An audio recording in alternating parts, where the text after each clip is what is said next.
State of Shonen Jump number 2. I guess we're the only ones doing it now, guys. Yeah. It feels weird to say that. Regardless of personal opinions on how Eye Patch Wolf did his, it feels weird to be the ones buckling down and talking Shonen Jump at length here. Just a sneak peek of all of the titles we'll be talking about, maybe, hopefully.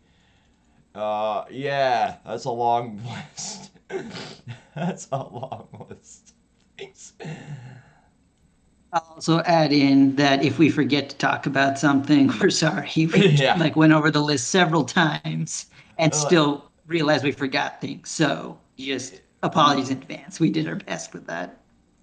and this is a list of things that not all of us read, not all of us have consumed in any capacity, and maybe later we'll have some more people join in that have read some of them and have differing opinions, maybe not.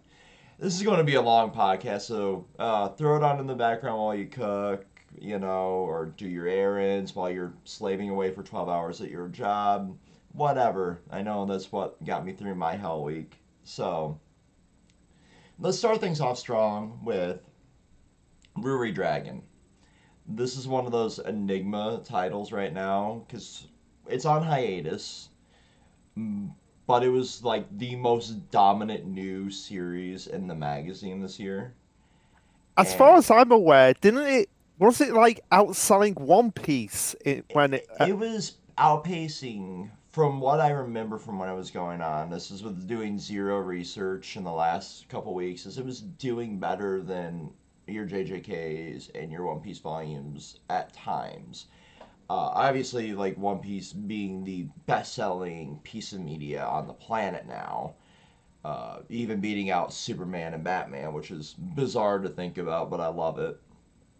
But yeah, it was outpacing the Titans. Yeah, it and it just goes to show that you have something super wholesome and it will sell. It doesn't have to be like one of those beat 'em up, super powered manga. It can be just this really wholesome school story, and if it's coherent and well done, it can sell super well and be extremely popular. Apparently, to the author's own detriment.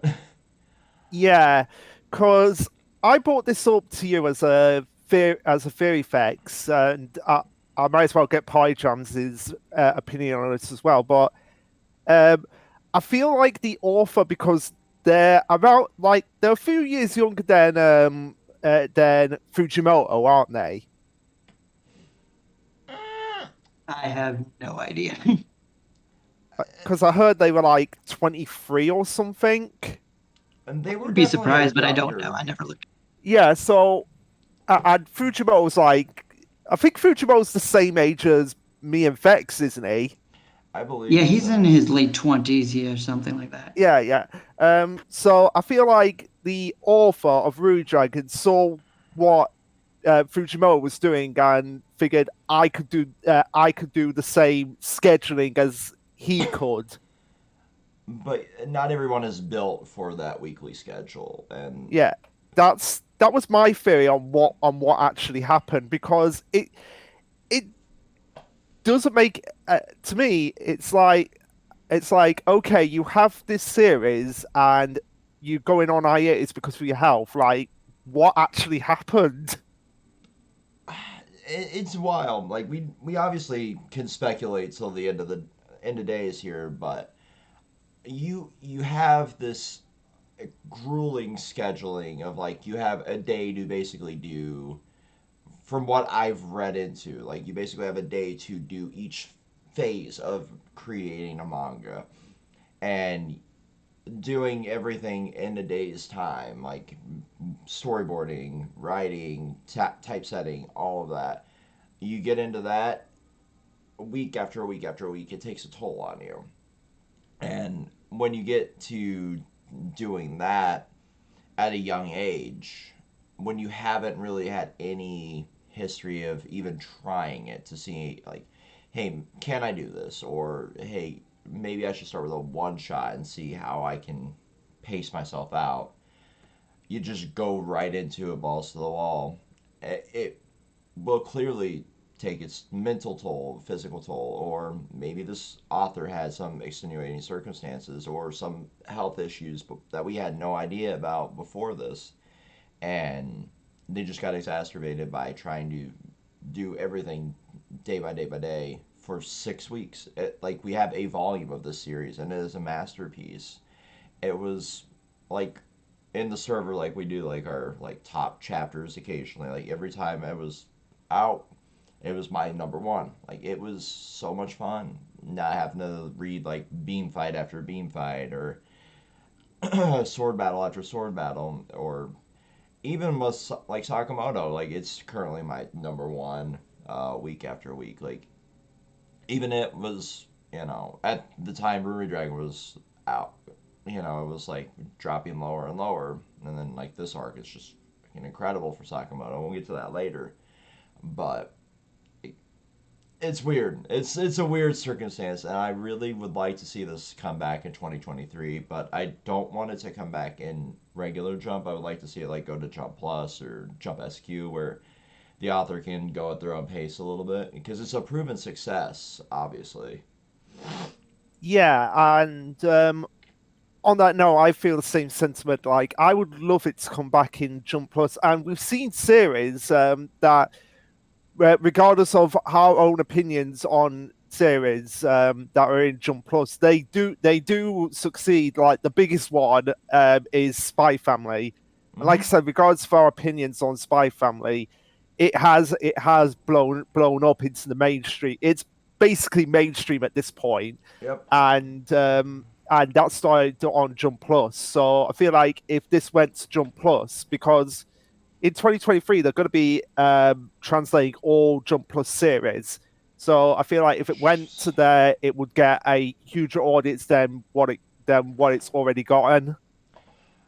That's insane to think about, because when Party James and I were going down the list of things in Jump Plus, we're like, holy shit, there's a lot here.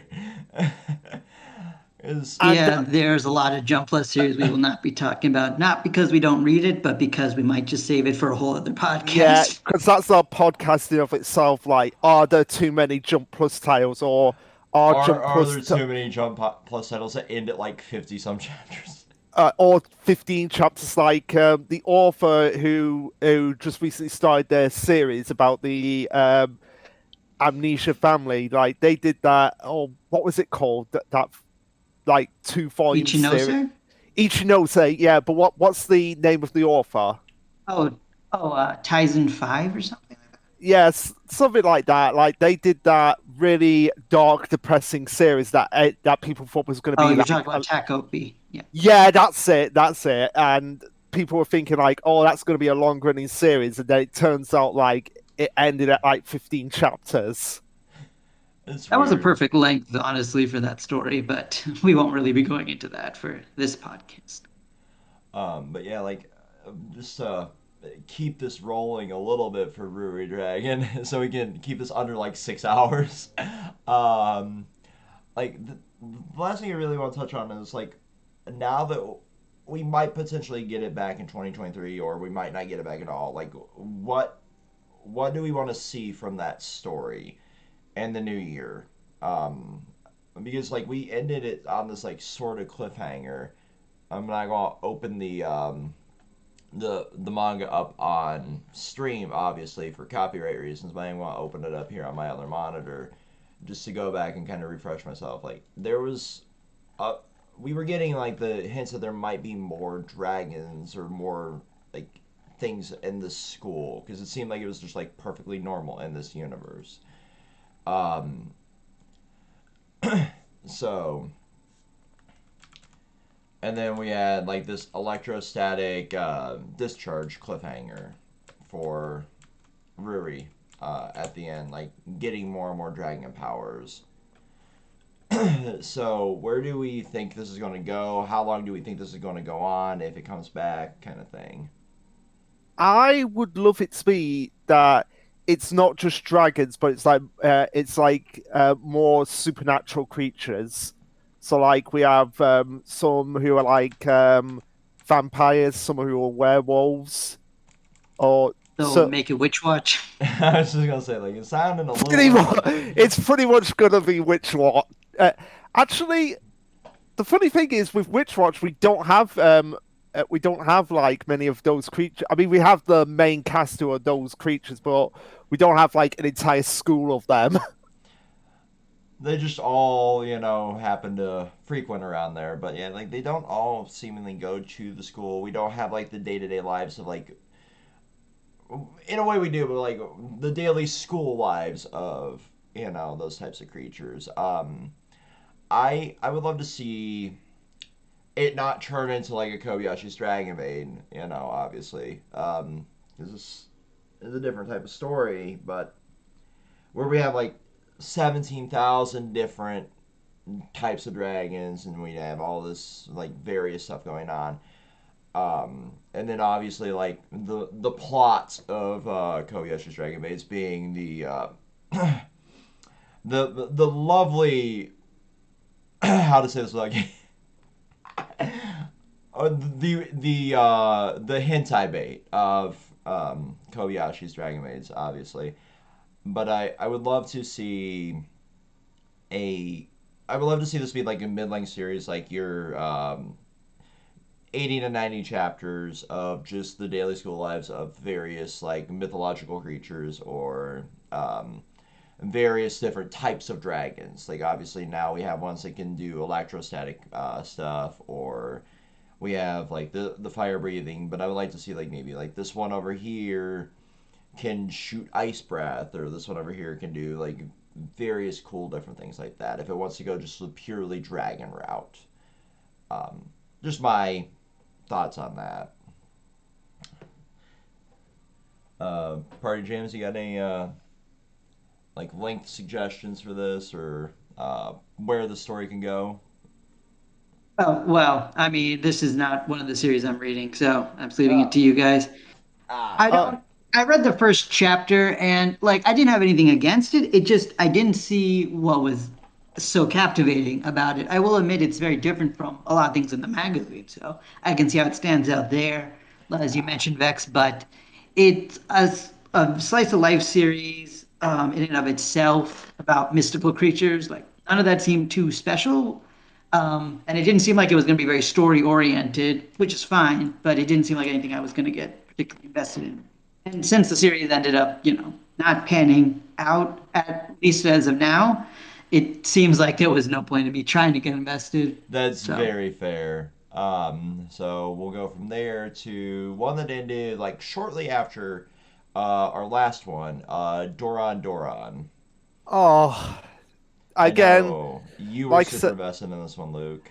I was because it was pretty much just it was pretty much a Bleach-esque series, and I just liked the dynamic between the two main characters. I would have Hmm. said three, but the main quote unquote female character had the Taiju effect. Ah, Yeah, where it's like she shows up, you think like, oh, she's gonna be like central to the plot, and then she just disappears until the end. And Mia, me and Pyjans made the joke of like, where's Jinchika or whatever her name was? Jinchio, and yeah, Jinchio. she ended up missing, and well, that happens with quite a lot of jump female characters, main heroines. Now that I think about it, Yeah, but ooh, but I we'll did, get through that as we go through more yeah, series. but I did like the lore of the series, and I liked the concept of the main character not having any supernatural abilities, but ending up basically being an Asta type character, for lack of a better word. So you did. This is a series I also really enjoyed, and like Luke said, it's the main duo that really sells it. They're dynamic, and of course, the art style is incredible for this series. And they also slowly over time built up a little bit of a power system as well, which was interesting to see and very fun to speculate about. But I think the biggest criticisms that people had towards this series that I don't fully disagree with, but I don't think was too much of an issue in execution, was that It's a series that feels very similar to almost any other Jump battle series you've read. Like Luke mentioned, it's very similar to Bleach, but it almost is a little too similar at times when you have like some of the character designs. Like one of the first major bad guys we meet is basically a Grant Fisher-esque character, literally down to the way they act and the fact that they are responsible for the protagonist's mom perishing. And then that character led to a Grimjow-esque Yeah, character. yeah. I was gonna say like, when are we gonna talk about the Grimjow as character? We're going to talk about him now because he was great, but again, very similar, almost a little too similar to Bleach. And the other thing is that I think this series it really struggled to have it like its own identity, but its strongest point, I think the other weakness is that strongest point, which was Kusanagi, didn't get utilized perfectly. Oh no. Because Kusanagi, his ability for those who don't know, he is a Mononoke, which is the name for the creatures, monsters in this world, who has the ability to transform into other weapons. And when the series first started, I thought, oh man, this is going to be so awesome. They can use his transformation abilities to great effect.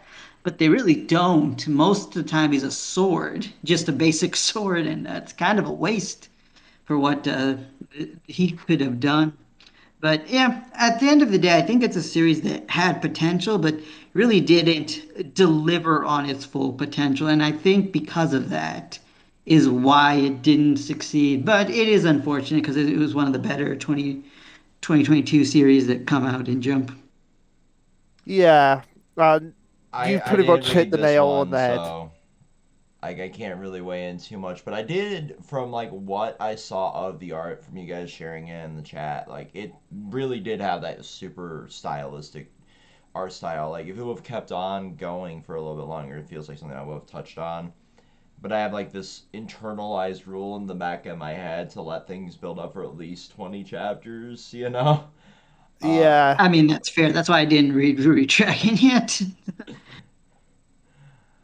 um, but like I feel like it's a trend now because you touched on it, kind of following in the footsteps of Bleach. I feel like it's a trend now to latch on to one of the previous like holy trinity of shonen and kind of take inspiration from that. You see like a little bit of Bleach and Black Clover. You see, Dragon Ball inside of like My Hero Academia.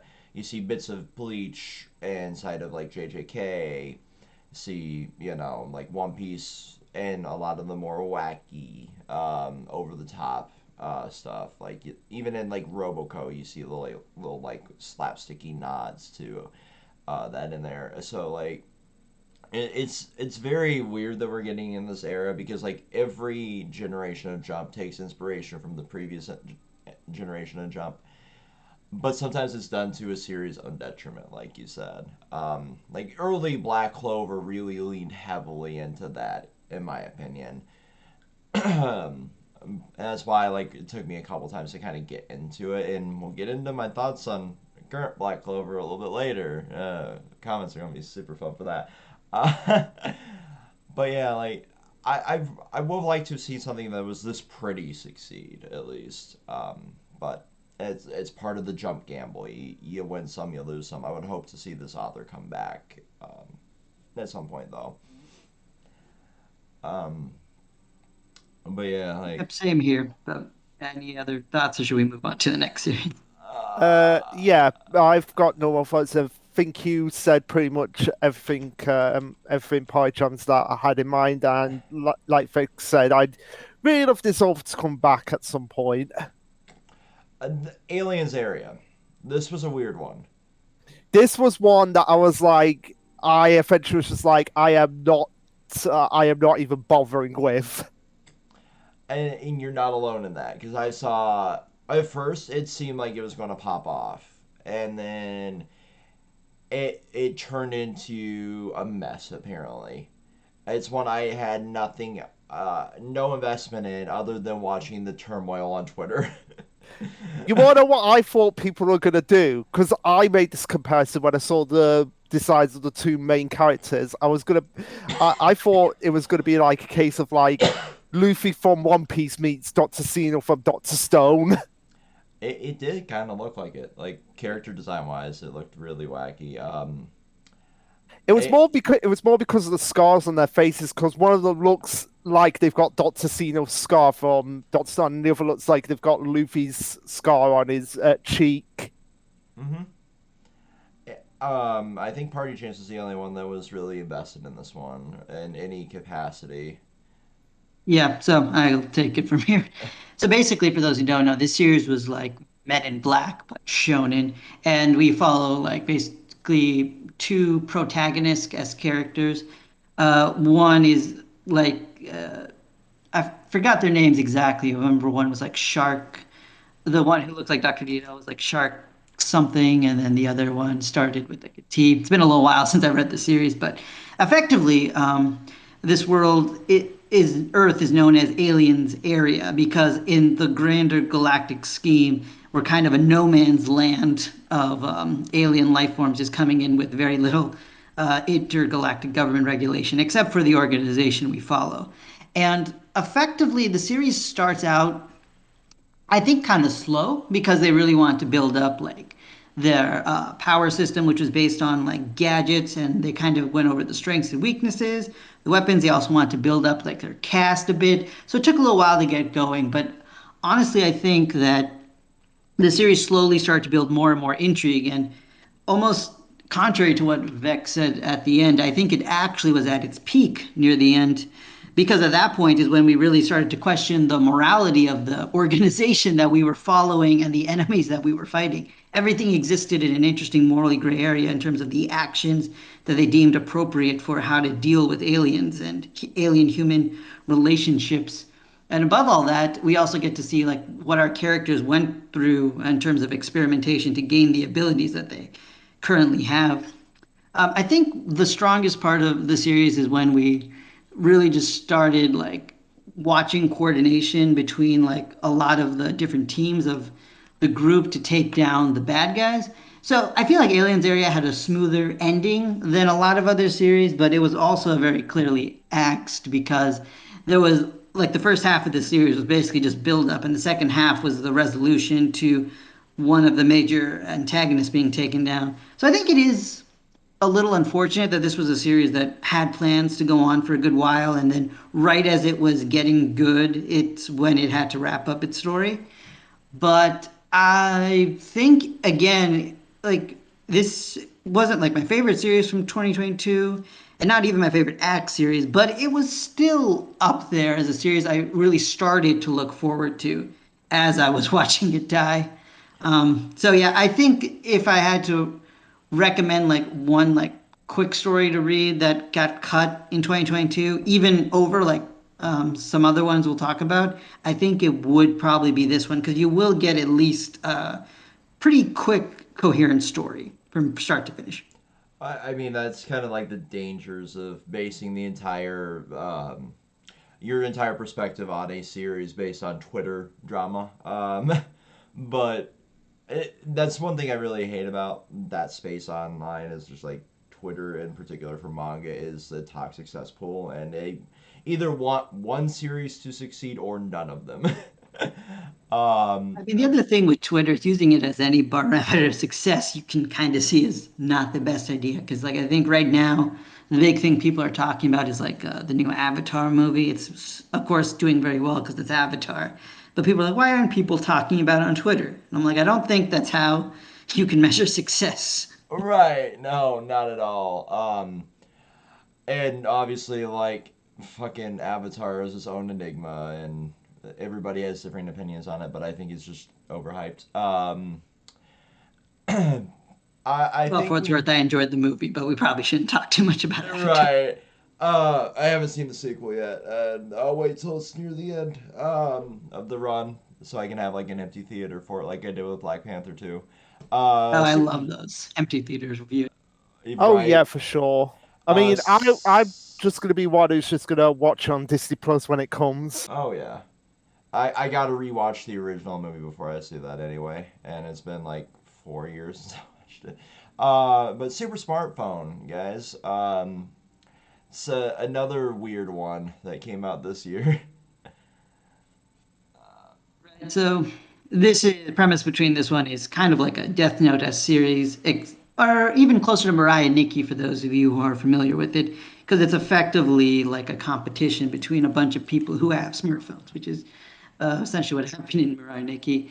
The idea is that we follow like an intelligent protagonist by the name of Q, and his smartphone is has the capability of searching for any kind of information on the planet, and hence why they're called super smartphones. Well, they have different names, but I'm not calling it Google phones for the entirety of this discussion because I can't take that name seriously. But Yeah. this was probably my favorite Axe series that came out because I really enjoy mind game psychological series. It's like my favorite subgenre of manga. That's why I read things like Tomodachi Game and Talentless Nana and Shadow's House. Like series like these where it's like a competition of minds is very fun. And I think this series, while it did have a habit of information dumping a lot, I think it also did a decent job illustrating it through design works. It reminded me a lot of Dr. Stone in that way, where it showed diagrams to kind of show off the information that's hard to handle.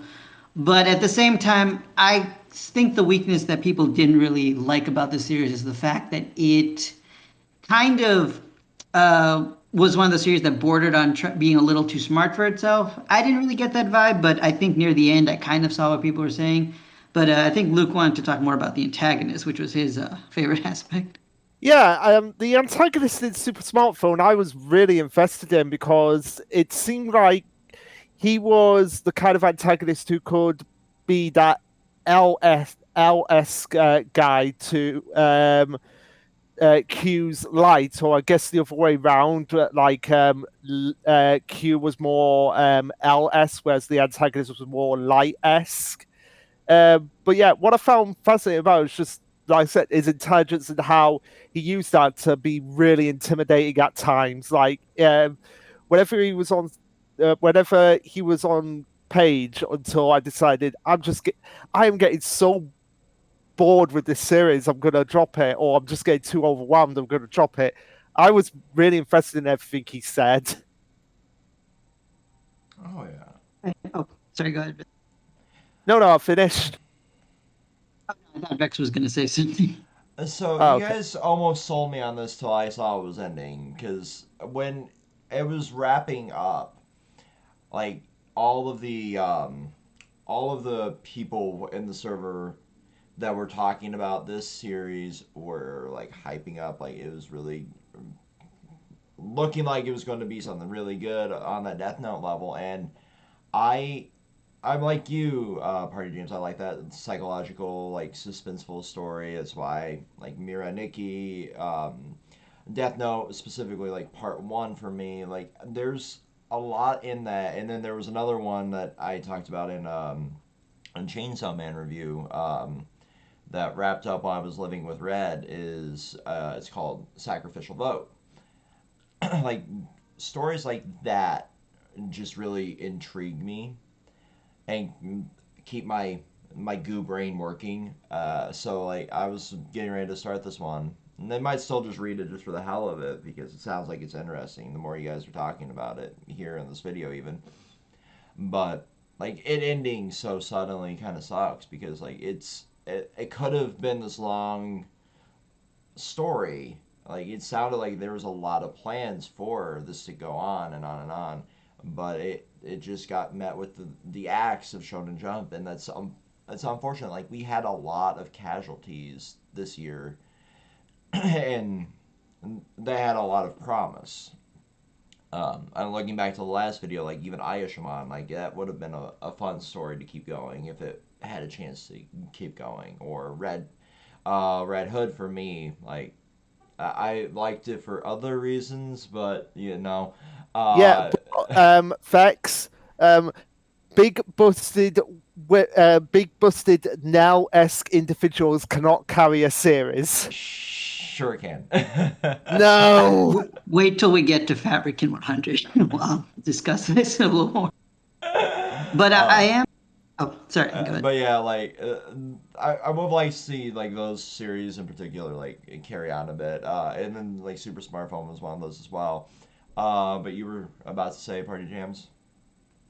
Yeah, well, actually, I wanted to go off something you said, which I think was very good, is the fact that this is a series that felt very similar to me in how it ended, like Phantom Seer, where it ended at like well, Aliens Area, and why I would recommend that series to be read is just I felt like it finished at least a branch of its storyline.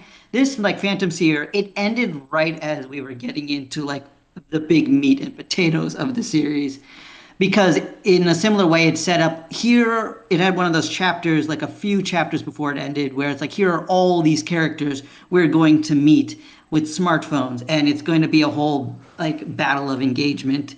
And I thought, oh man, this series is really about to ramp up.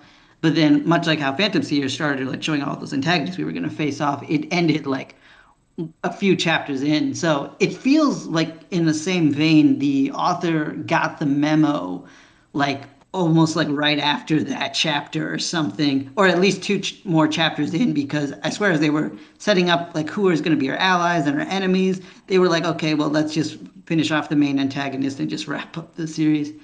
And so this is more so than any other mangaka that got left. I want to see them come back because I feel like this is a lot of the other manga that we talked about. Well, obviously except for Ruri Dragon, who has like a whole success on their hands. Um, this mangaka like they knew how to like present and draw a story. I felt like some of the other ones like they had some ideas but it wasn't fully executed. This one I think just got prematurely cut, and so I hope they come back because I feel like they already know what they're doing and how they want to tell a story. And additionally, I just feel like, and maybe we'll talk more about this a little later, but there is a lot of manga subgenres that are kind of missing from our lineup. Like one being sports, but not as into sports, but also psychological series like Death Note or a Super Smartphone. We don't have any of those except for maybe one, which honestly doesn't really feel like one of like the best example of the genre at this point in time. Yeah. Oh yeah, and like you said, like this is an author that knows their stuff. They can come back anytime and then just kind of get back on track.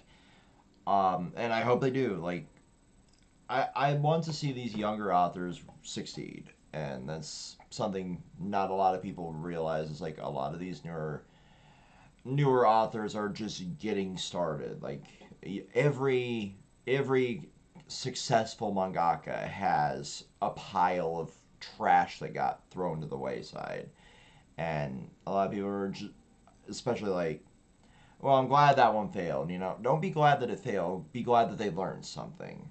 And every little bump in the road for these newer authors is that a learning experience for them, and they can come back to the magazine, come back refreshed, and start a new project and let it be with that lesson learned of what didn't work in the last story. Um, but Earthchild, on the other hand, Oh boy. uh, The series that, in my honest opinion, should not have been a thing. It should have been a one and done chapter. I read the first chapter of this. I'm like, this is it, right? This is the whole story, right? Pretty much because they, it's like they told the entire story in that one chapter, and then when they got picked up, they were like, "What do I do?" All right, I will be right back, guys. I gotta go grab those packages from the front door. All right, You want so us to continue? Yep, yeah, yeah. Go ahead we and should. continue with our child.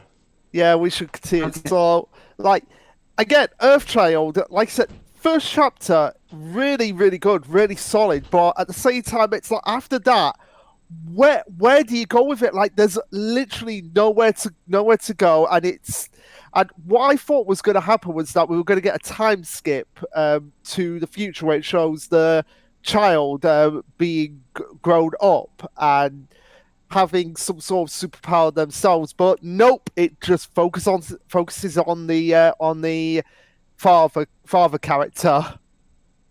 Yeah. Okay. So if anyone has seen any of Luke's videos, he's knows that this is not a series I was a fan of, to say the least. because unlike him and several other people, this was a series I kept going. And I think of all the series that came in Jump, this was probably the most hated series, and very rightfully so, because it was a mess. Because even the first chapter, which a lot of people say this would have worked as a one shot, and I think it would have barely passed as a one shot, in my opinion.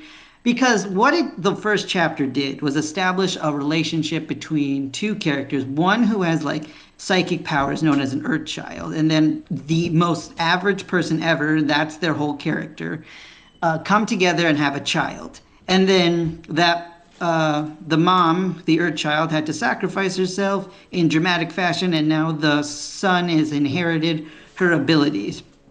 And so, because of this, I figured, okay, well, this series could have just ended right here. But I thought, like Luke said, this would be a story about how a character or person we saw the backstory of the baby would be following in the mother's footsteps, and how the dad is going to have to deal with the trauma of loss and everything. So it looked promising, even though I wasn't sold on the romance because we had that all in one chapter.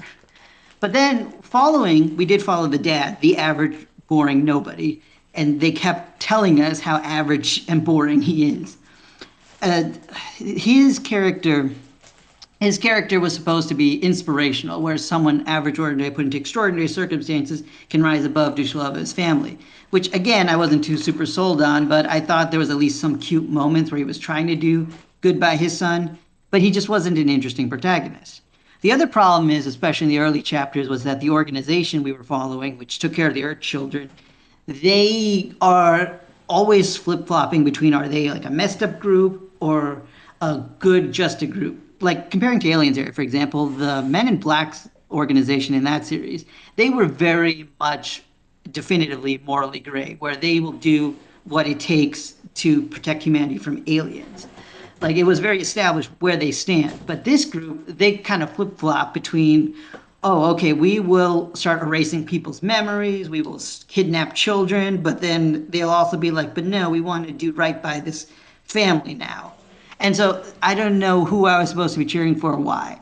But with the first three chapters, I thought at the very least we would just be following a hero growing up, which in and of itself would have been fine. I actually would have been like to see a Shonen Jump protagonist grow up. That actually could have been cool, a premise. But then we find out that the mom is not dead. She's like in a suspended state of animation, basically Cars from JoJo's Bizarre Adventures, for those who've seen that. And he's just floating in space and just like barely surviving. So then the series instead becomes about training up a baby to go save the mom from space.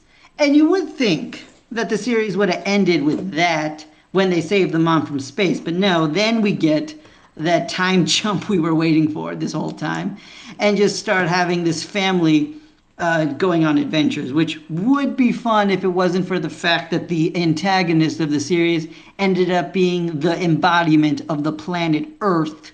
We were fighting Earth, and like Earth is kind of a jerk, like a big, Wait, wait. yeah. What? Oh, you didn't know that part? Oh, yeah, no. See, the last antagonist was just Earth, like the one who was giving What? birth to the You Earth thought global children. warming was bad. Wait Wait, until what? you have to fight Earth itself. Earth What was the So, waifu fuck? material, though, I will say. oh my It word. was Earth Chan. It is exactly what you think it is. Look I it was up. thinking of that. Generally thinking about God that, like it's fucking Earth. end me. No, it is just Earth Chan. Oh Like, my my word. God. Oh my. So, Evil Earth wait, Chan. okay. So let me get this straight. So we save the mother, then we get the time skip, and then it's revealed that Earth Chan was the bad guy this whole time. Here's the thing. Technically, they alluded to Earth Chan effectively being the reason that Earth children slowly die off because every hero needs to have a dramatic death or whatever. I don't know. And then, so we see like a voice for the last Earth child, Albert, who was kind of a mentor character. And he like was almost dead because of Earth Chan told, oh, go sacrifice yourself to save Earth from a black hole. But then he survives the black hole because that makes sense. And then the black hole is just inside him or something. I forget. But then the next Earth child is the mom who we saw sacrifice herself, the voice she heard in the first chapter was Earth-chan, and then we get to meet Earth-chan as mom was being saved. And Earth-chan is effectively pissed there's so many Earth children alive because there's only supposed to be one at a time. And so she's like, I need to rebalance this, and just causes a massive natural disasters across the planet just to kill off like 3 people. So And wait, then like um, Earth couldn't like just find out where they were and then just like drop a hailstorm on top of them. no, she knew exactly where everybody was and just put like hurricanes and everything. I don't even understand why it was hard to kill them. Because she herself pointed out, it's like, I'm Earth. You guys are like cells to me. And I'm like, yeah, this shouldn't be hard then. How are they resisting you? Yeah, And I don't. the way they win is like through the most talk no jutsu thing to ever exist. They have a family meeting, psychically linked. Oh Oh my God, word. I hate it. Say what you want about Doctor Stone's ending. At least that ending ended with the antagonist say, "Yeah, no, we don't believe in you, so we're gonna go. Bye." Yeah, I will. Yeah, Dr. Stone's ending was honestly like probably a little over dramatized by some people. It was a solid enough ending.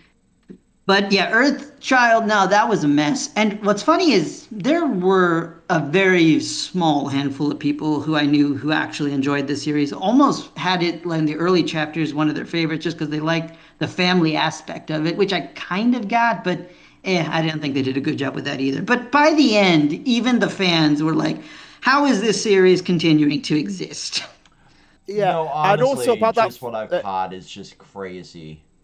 Yeah, and also about that family aspect, we already have 2 series that do that very well: the Spike's family and Yozakura family. We don't need another one.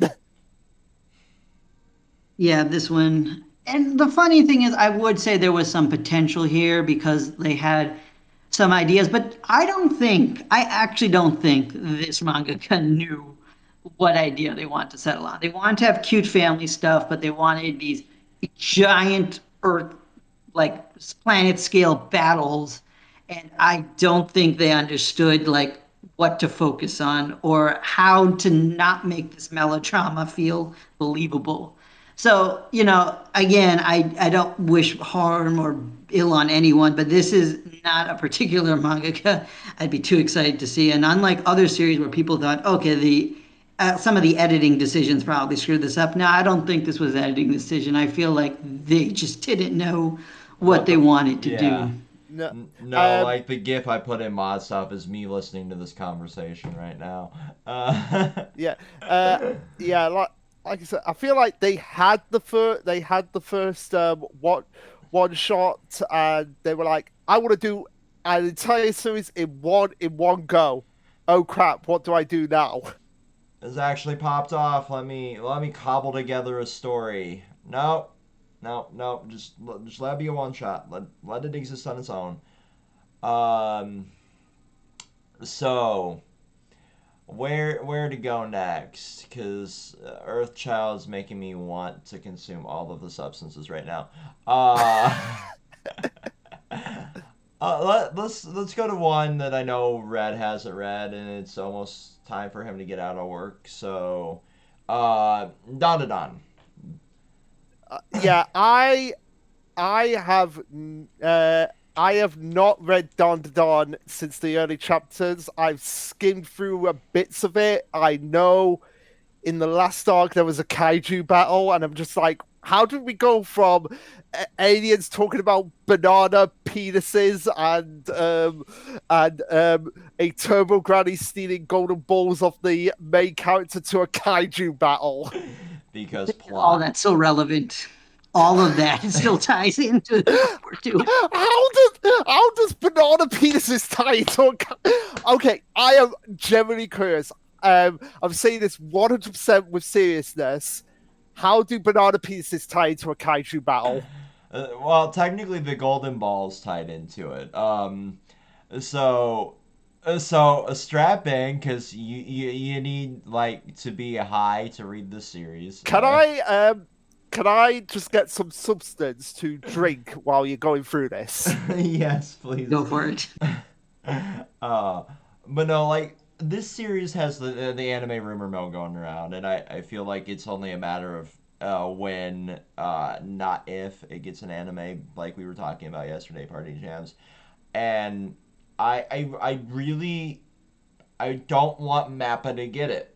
I want Mappa to let his workers go home for a while. um, but I don't know of another studio that would do this justice while Luke goes and grabs some juice or tea or whatever he's going to Oh, I consume. already had my substance on standby. Oh, okay. But I really don't know of another good fit studio wise for this. Before we get into the plot, do you guys have any thoughts on that? Oh yeah, Uh, so oh I go would, ahead. I would say, because I don't think they've done anything in a while. Madhouse. Yeah, that's a possibility. Actually, that's a good question. What is the last thing Madhouse did? Last Uh, thing I think they really did was Hunter x Hunter. That can't be right. I'm gonna just Google this real quick. I know they were in turmoil after season two of One Punch Man.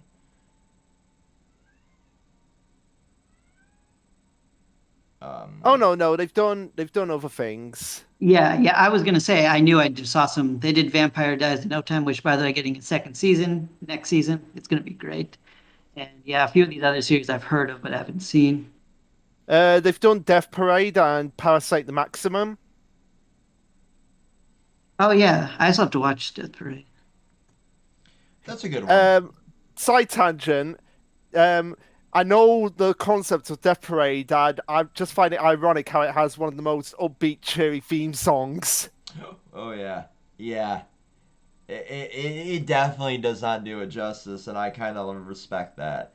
Um, but yeah, like Madhouse could be a good fit if they're in a better state. Um, I mean, they are making stuff, but I think they're just smaller series in the last couple years. that's fair. Um, but no, you start off with just like this supernatural story, right? Where you got like yokai in the background, and then aliens in the background, and then it all just goes like Luke said, like you get this super creepy vibe from this one fucking alien race here, where they're just like, we want to breed with you, or we need your banana, and then no, it goes to like collecting the golden balls of the protagonist, and those golden balls are somehow like fuel for these kaiju-esque robots, What? allegedly, maybe, or just fuel in general. Yeah, they could just be similar in form, but that's a big contention right now.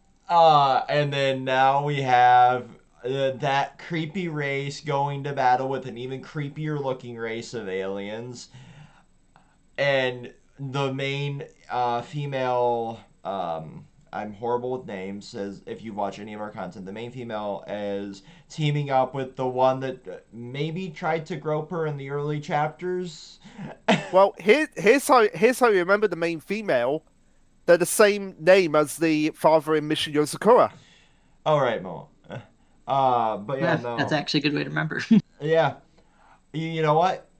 That's great. Now if I can just remember, Voloma, the kaiju girl, got sent off into exile by Momo in the last chapter, and every week I read this, I'm like, I am not high enough to read this series, but it is so much fun. I fucking adore this series so much because it's nonsensical, but it also all makes sense.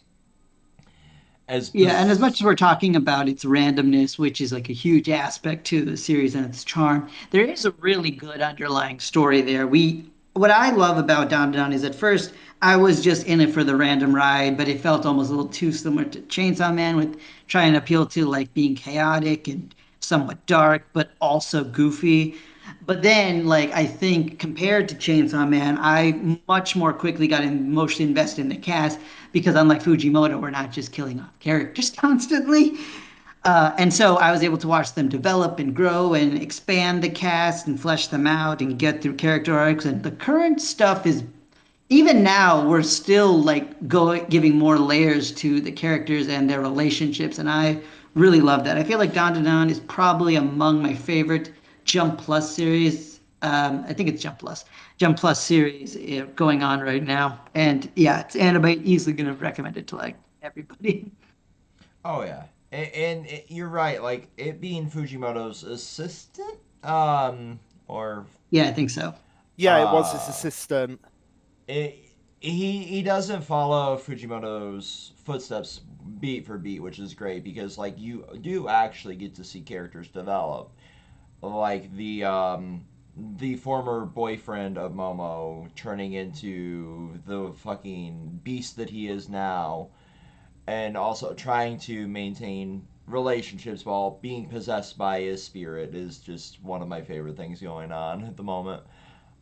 Who's driven only to battle strong things, but mostly the MC.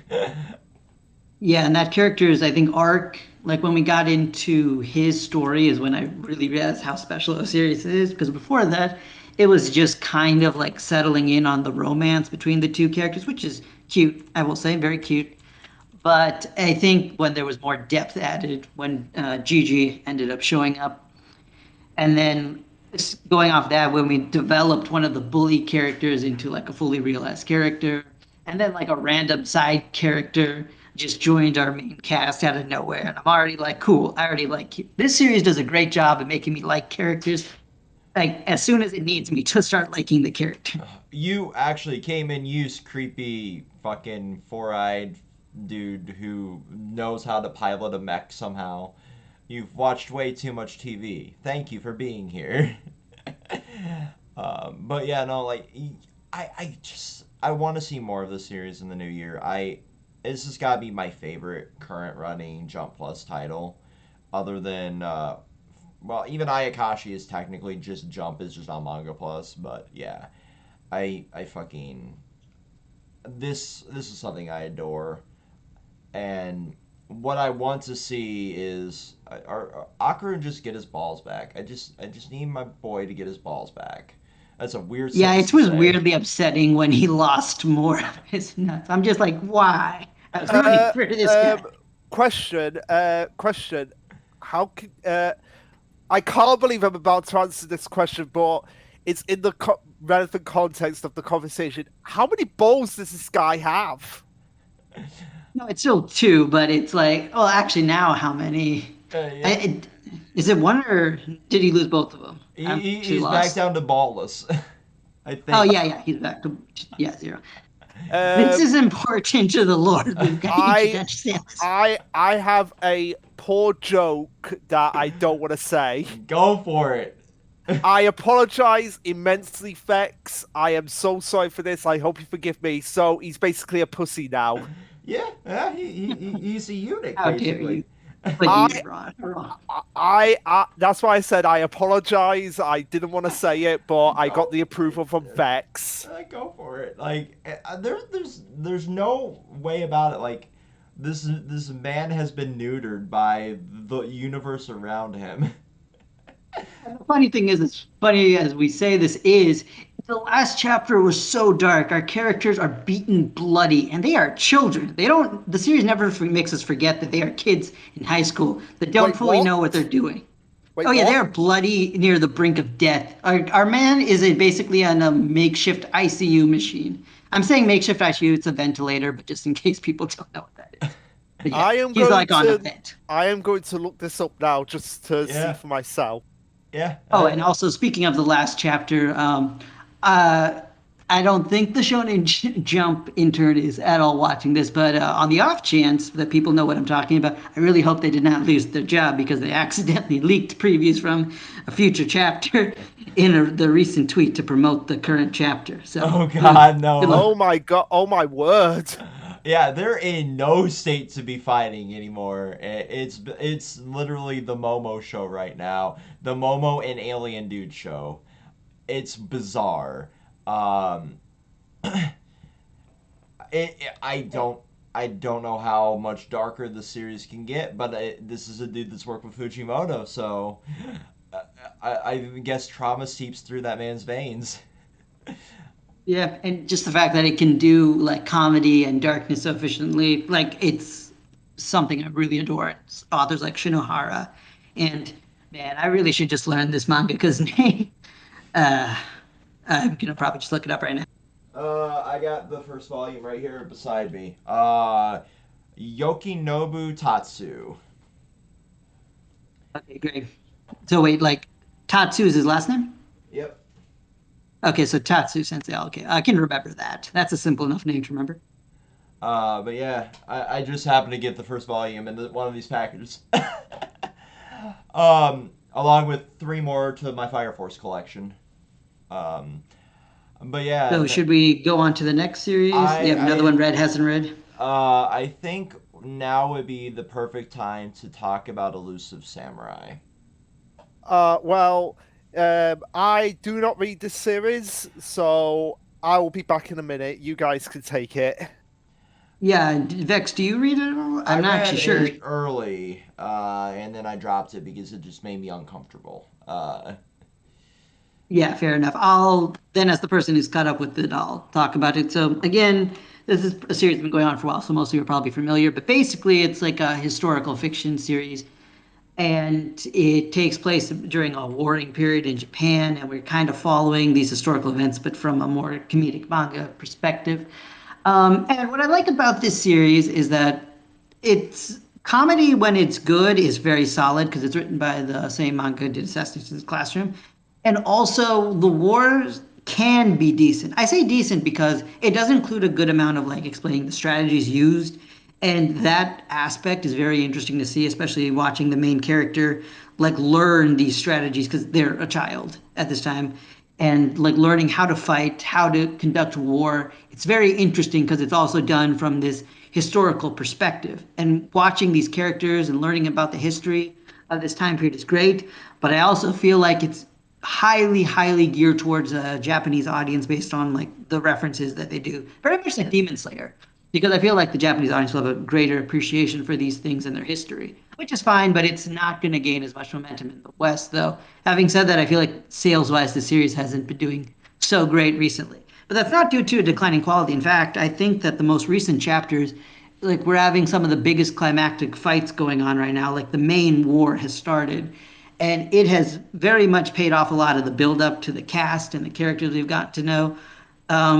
Just watching the insanity unfold between like these characters who have learned how to conduct war and are figuring out their place in the world, like the kids especially.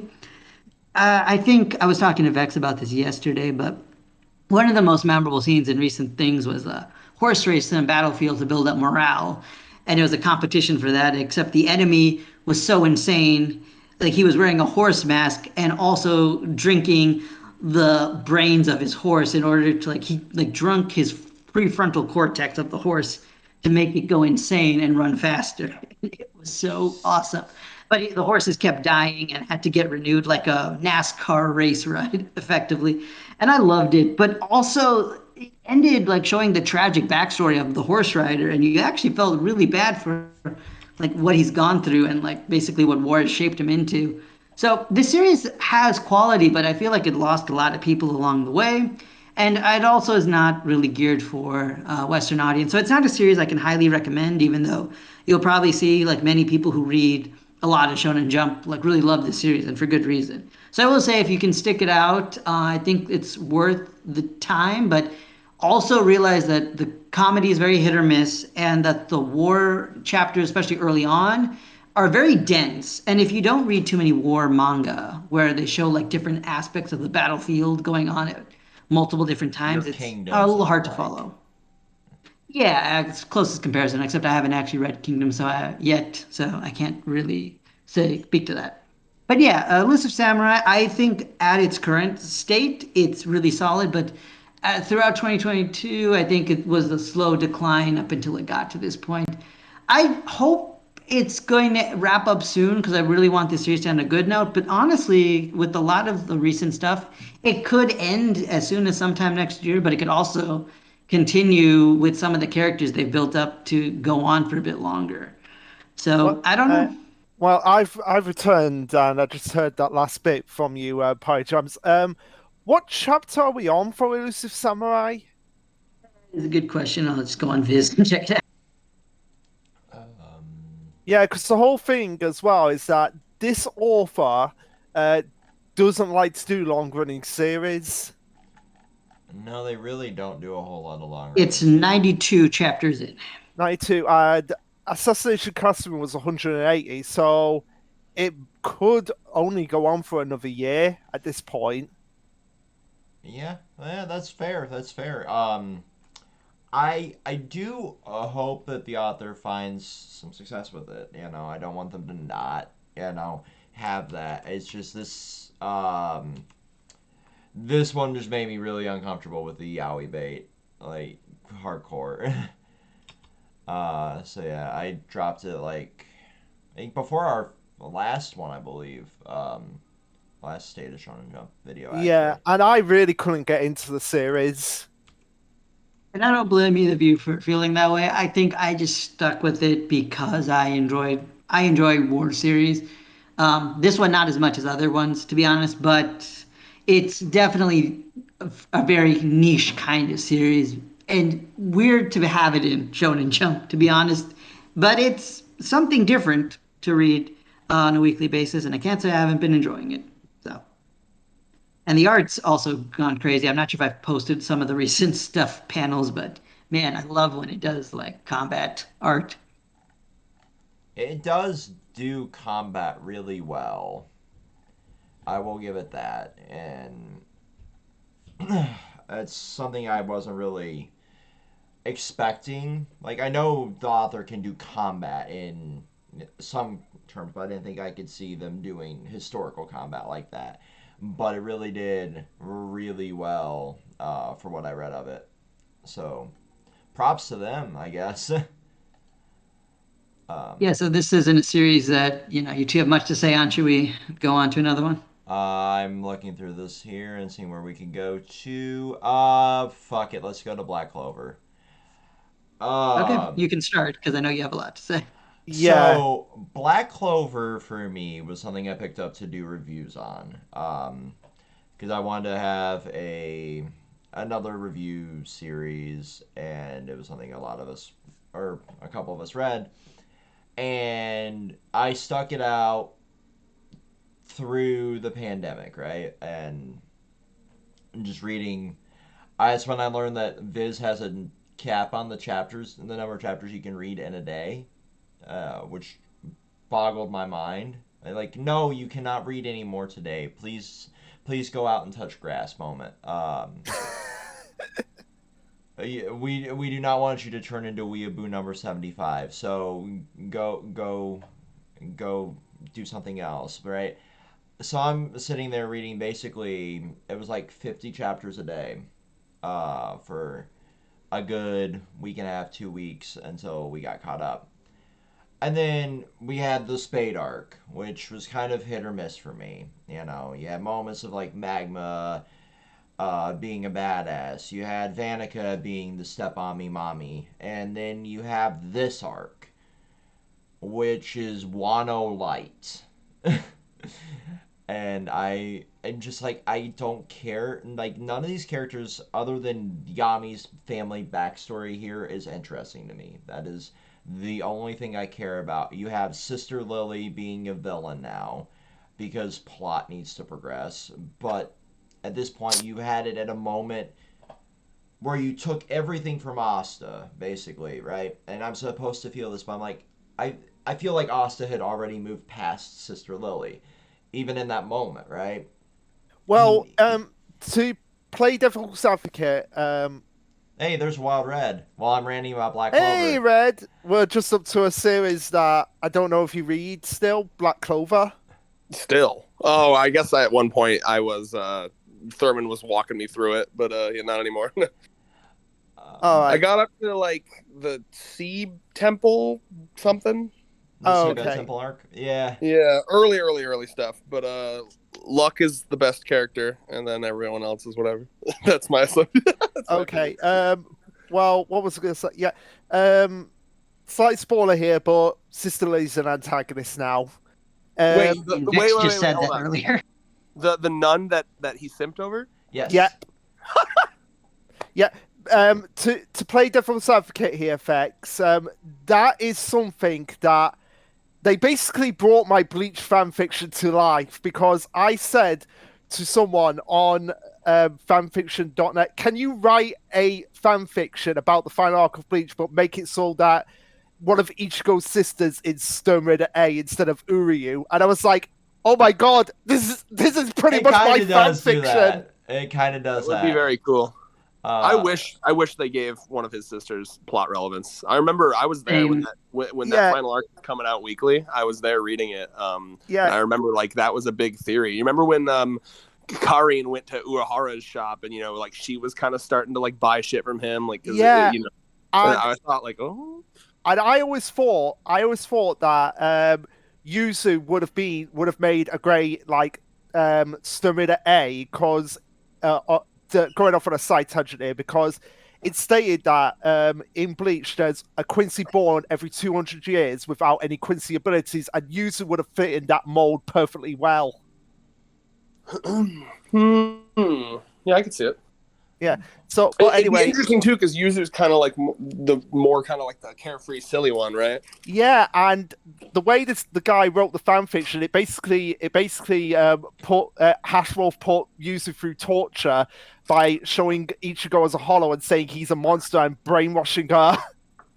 Oh, that's smart. So like, oh, you gotta fucking dude. Yeah, you could like show her like selective shit. It's like, oh yeah, dude, he fucking turns into this. He kills. I am gonna. People and shit.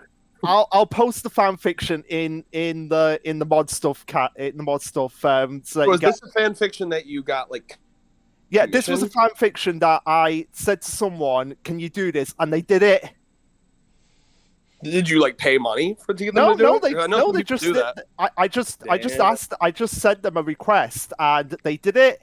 And they're just like, hey, here you go. But it just like at that moment, like even he knew like she was going to turn him down, so he had moved past that, and it almost seemed like he was going to go for Noelle, and then shit hits the fan with Lucius coming back and being like, yeah, no, I'm the fucking villain overall. And I'm just like, yeah, I called it like 50 chapters ago. Lucius was going to come back, or Julius was going to come back and just be the fucking villain. And I will say. I did like that. I really did like that. Well, I mean, they Eisened it. Is what's so annoying to me is they just fucking Eisened it, and you're just like, I'm the puppeteer here. Do. And I'm like, okay, got it. I've called this like the Diet Bleach for a while now, and now we have Diet Wano as the fucking setting. I'm like, come on, man, just do something original. You have the whole dwarf lore you need to explore. Give me Charmy's family backstory.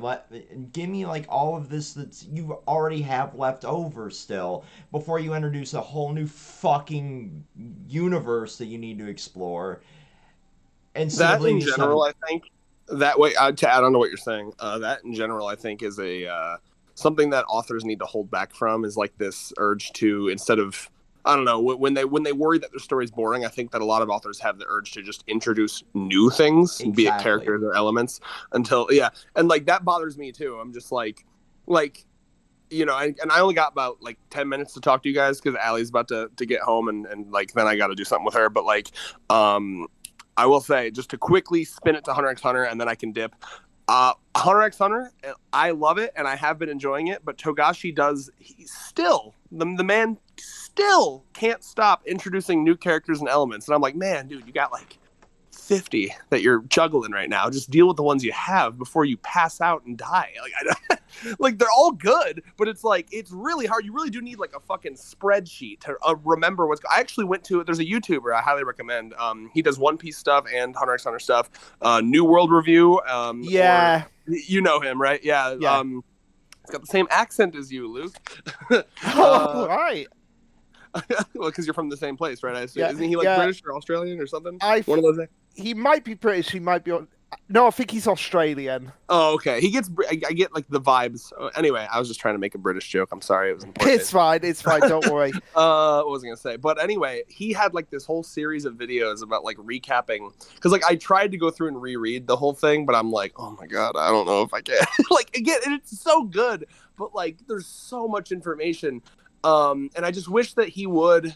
start to tackle everything that he's set up, and like I believe that he will, and it seems like from the messages they're putting out there that like he finally has accepted help from the editors, and like what people have been saying forever, he's probably going to move to like a monthly or bi-monthly schedule. I don't know if you saw that, Luke. He's moving from weekly to like because I tagged you in it. I believe. Yes. I'm sorry. I always because I had already seen it before you tagged me, but thank you. I appreciate you tagging me because sometimes I miss them. Also, just to say, I've posted the fan fiction in the mod stuff, so you guys can read it. But real quick though, wrapping up, I guess I'll say like I really enjoyed it. I'm loving this Phantom Troop mini arc. Like a different side of that same coin of what I'm complaining about is that I do appreciate how much detail, because that's always been my thing that I like about Togashi. He is an obsessive compulsive man. I feel the OCD streaming from within him, and that's kind of why I vibe with his writing, because I am also very OCD. And I can tell he's a man who, like, when he's telling a story, he cannot leave anything to interpretation or imagination. He has to explain everything, but not in like an annoying way. See, normally that would be annoying, but he makes his concepts so confusing that actually it's okay that he explains everything. Like that would be really annoying in every other story, but in his story, he's like writing a fucking like college paper, like a fucking PhD like dissertation on like how this fucking power works. And I'm like, Jesus Christ, you feel like you're learning. Well, in a way, you kind of are. Like, I was about to say that, and also to go on to add on to that point about it as well. Like, when I was watching Hunter, even though he was explaining everything, I was so invested in it, and I feel like I've tried reading the manga, but it's too hard because I already have enough trouble with that with Witch Watch. Definitely understand that. I also, especially as like all of us go forward in this world of TikTok and like increasingly shorter videos, our attention spans are getting crumbled away. I have to sit down and like force myself. Not that and that makes it sound like it's not good, because it is good. But like our brains nowadays, I think are programmed to like, you see a big long stretch of dialogue and you're like, right? But I have to remind myself, well, this is Hunter x Hunter, Red. You're gonna love it, and I always do. But it's a very intimidating series, especially in the manga, because like you go in there and you're like, oh god, I wish I could remember like half these characters because there's so fucking many of them. That in general, I think more series should operate on the like 10 important characters model. Like I really like, that's kind of why I've like lately I've fallen in love with like slice of life stuff where there's like 5 to 10 really important characters and you hard focus on them. You know what I mean? Like, I know that. I know exactly what you mean, because I'm gonna bring it up now for the umpteenth time. I know you're probably sick of me. That's okay. I understand. Mission Yozakura family, because even though we have side characters that we focus on a bit, it's mainly focused on the 7 members of the Yozakura family and the main character. I will give it a shot. Tonight I have, like, it's New Year's Eve and I have nothing to do, so I'm probably going to. I only get to hang out with Allie for like an hour or two, and then she's going to hang out with friends. So honestly, I'm going to be alone all night. So I'm going to read some manga. So maybe I'll try to slide a couple chapters of that through. I've been reading. I caught up with. I can't pronounce the name of it, but it's the manga that was recommended by the Fire Force author, the one with the kid with the glove. Tachiakata. Is that how you pronounce that? I'm gonna try to remember. Yes. That. Gotcha. Okay. So I've almost caught up back to that. I was reading it weekly up to like chapter 15, and then I dropped off of it for a bit, and now I'm up to the part where they're like in the graffiti city. It gets even better. It's all caught up. Sorry, go ahead. Don't spoil anything, but go ahead and say what you're saying. Oh, I'm not. I have more thoughts to say, but I want you to finish up your stuff because I know you have stuff to do. Oh, that's why I haven't said anything with Hunter x Hunter yet. So I guess I'll just finish off. I'll get into some of the specifics with Hunter x Hunter. I assume everyone here is either caught up or just doesn't care about spoilers. I don't caught up. So I don't care about spoilers. We finally see Hisoka again after like, I don't know, 6-7 years of real time without seeing him. I mean, like, fuck, dude. Actually, to give you perspective, Vex, the last time we saw Hisoka in the manga was when we were in High TT Tech. Jesus fucking Christ. Wow. Which was 2014? This was pre-YouTube us. Oh my word.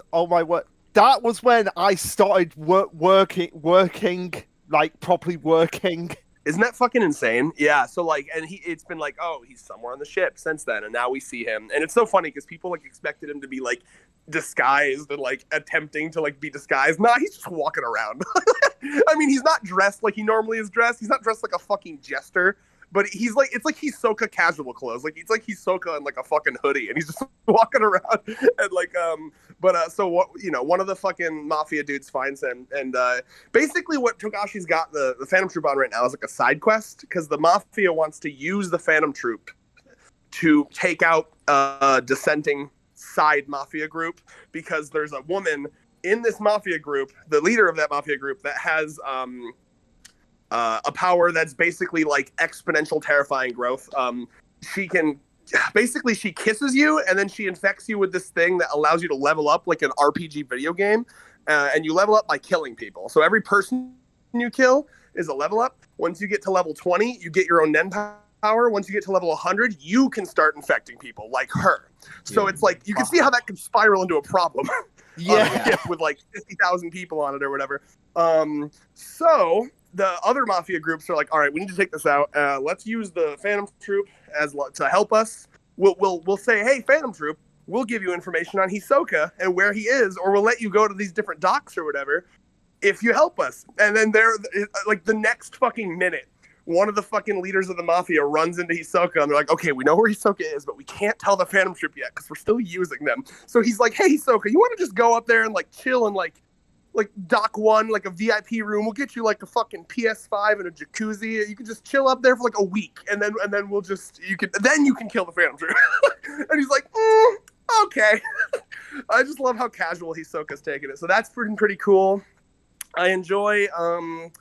I really enjoyed the like little infiltration into their little hideout that Nobunaga and Heinrich did, the animal turn shit into animals guy, and obviously sword guy from Phantom Troop. They had their little side mission. It was really interesting and cool. A lot of cool, unique abilities, like the guy who can fucking like, as long as he's touching something with his left hand, he can like divert the damage over to the thing or the person. I could see, it's cool because with all these abilities, you can kind of visualize in your head how they created them. Like, okay, what's going to be my drawback? Well, if I'm not touching something, I get the damage, and like I have to constantly be touching. It's cool. I love Nen. I always have.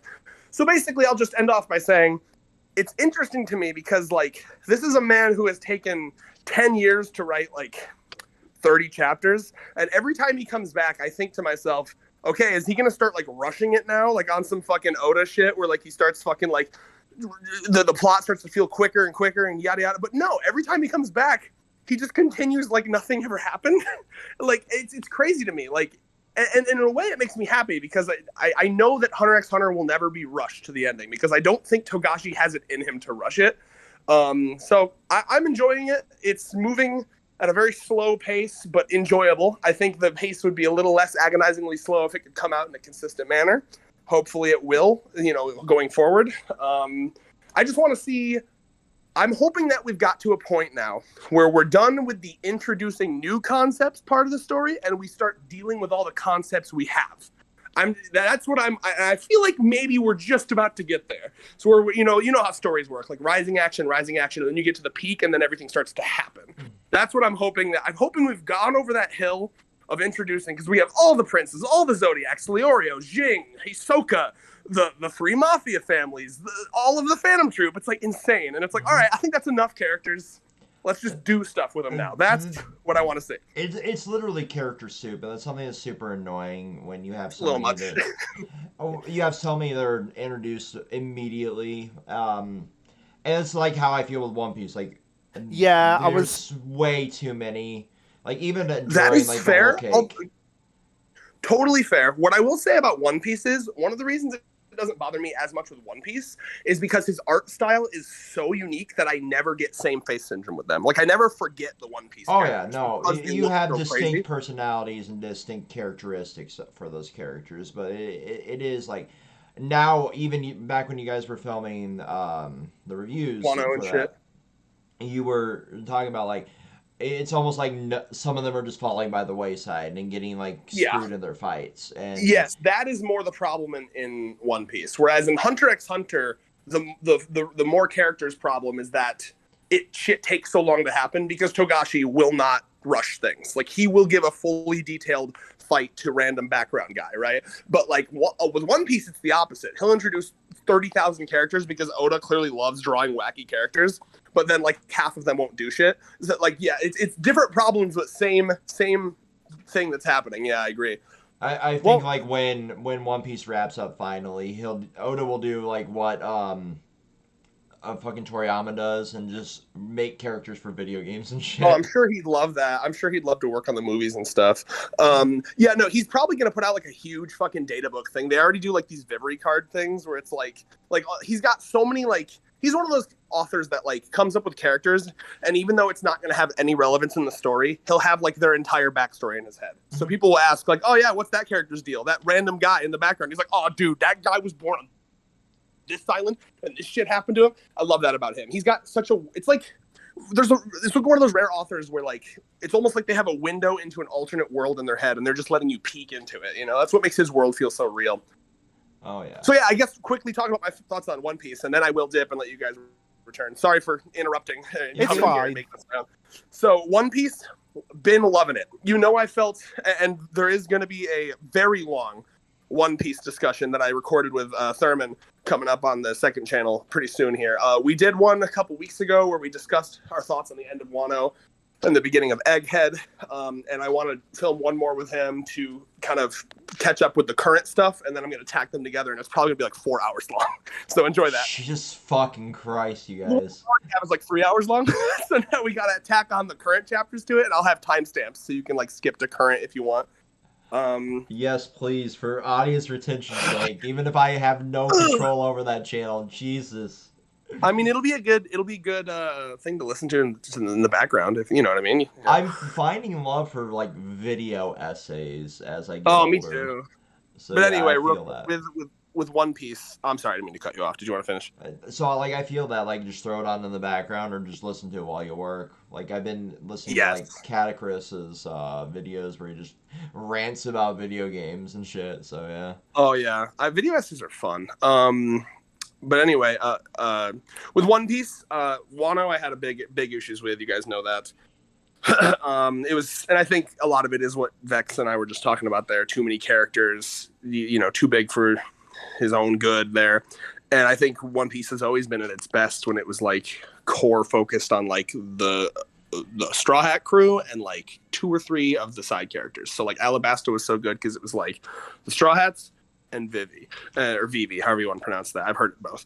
But like Egghead, I think, has been so good because of 2 reasons. I think one is that we've kind of gone back down in character, in like what's the word I'm looking for here, cast size again. So it's like there's more time for like organic conversations. There's more time for, you know, him to not have to skip or like change locations every other page. You know, so it feels like you're actually reading a damn story and not like a fucking flip book. And then the other thing I think is that because it's the final arc, finally, everything that he's doing now is the stuff that he's been like saving and wanting to do for like 20 years. So it's like every chapter has been fucking incredible. Shit that we've been waiting for forever. Information that we've been waiting for forever. You know, there's still, just to be fully honest, there's still a bit of apprehension and worry in my head. Like, okay, because Oda's always been really, really good at setup. And sometimes, not always, sometimes he's not the best at payoff. You know, there are OG arcs where he's incredible at payoff. Marineford's got incredible payoff. Water 7 Endy's Lobby's got incredible payoff. I'd say most arcs do. But you have occasionally his payoff's not as good as his setup, right? So I'm hoping that he can land the setup. I believe that he can because, again, we're getting to the stuff now that he's been thinking about for decades, literally. But yeah, I think it's a combination of one, and then on a personal level, I'm so tired and bored of the feudal Japan aesthetic, and that's partly my fault. It is a Japanese medium. I'm coming in as a fucking foreigner watching a Japanese medium and saying, God, I'm so sick of all this Japanese aesthetic. But you know, like I don't watch anime because I like Japanese aesthetic. I'm not that much of a weeb. I watch it because I enjoy. What, you don't like traditional samurai battles? This sword stance versus this sword stance, Red? Yeah, I remember liking it when I first got into anime, but it just gets old. But anyway, I think wrapping it up because Allie did just get home. Allie, want to say hi? Hello. It's David or Vex and the other mods on that OG channel. But anyway, wrapping it up, I really like this new arc for, like I said, less characters, more focus on like naturally flowing pace. The shit that's happening is like the shit that's been built up to for literally 20 years, and the aesthetic change. Because what I've always loved about One Piece is that it's different from other anime. It doesn't have to be the feudal Japan aesthetic. It doesn't have to be. It's not nailed down to one aesthetic. It's not a Western like Trigun, or it's not like a sci-fi. Like it can be everything. So One Piece is at its best when it's constantly flip-flopping. It's like, ooh, Desert Kingdom adventure, Halloween Island adventure, cool Venice, Italy water street shit. So I love that we're like, okay, we're done with fucking feudal Japan. Where are we going now? Fucking the Jetsons, sci-fi land with laser bazookas and fucking like robots and shit. And all the designs, all the Vegapunk designs are so good. I love each and every one of them, and I want figures of all of them. Anyway, I'm gonna head out and enjoy your video, guys. Sorry for fucking invading it. See you guys later. See you later. Bye. All right, let's cycle back to the Black Clover, and then we'll just wrap up Hunter x Hunter and One Piece. How's that sound? That sounds like great. a plan. Okay, so like the other like major issue for me is like Reb was saying there, and the One Piece bit is like, I'm so fucking tired of feudal Japan aesthetic.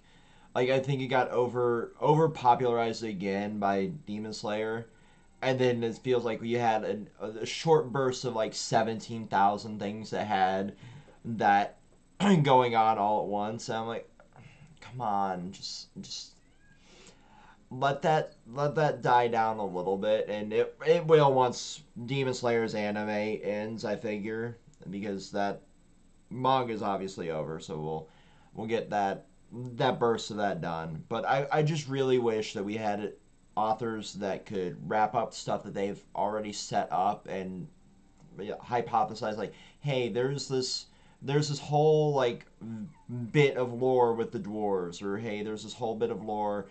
I know One Smart's gonna be in there, but like, other than like the little bit left over from the Silva family, we've basically wrapped that up. And with it being the final arc, you would think that Tabata would start wrapping up these bits of like what happened to this,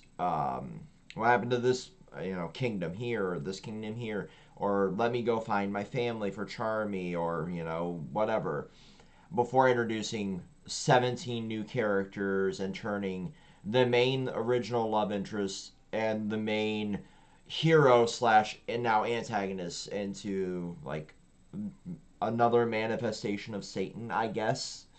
Yeah, this is just my thoughts there. Yeah, I was gonna say, I hate to be the bummer here, but I've said this before, and I'll say it again. I feel like because he's doing this with the series, I don't think we're going to get time for Charmy's backstory. That's the sad thing, because much as I joked about like being like the devil, just like we're not. I didn't get my round the world trip in Dot Stone like I wanted it, so we're not going to get Charmy's backstory. No. Much as I joked about that, in all seriousness, I really did want Charmy's backstory as well.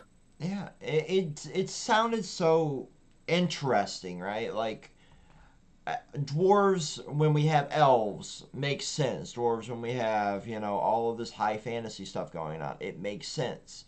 And so rarely do we see dwarves in media. Yeah. Well, here's the thing. Here's the thing that I thought he would have done. I would have thought that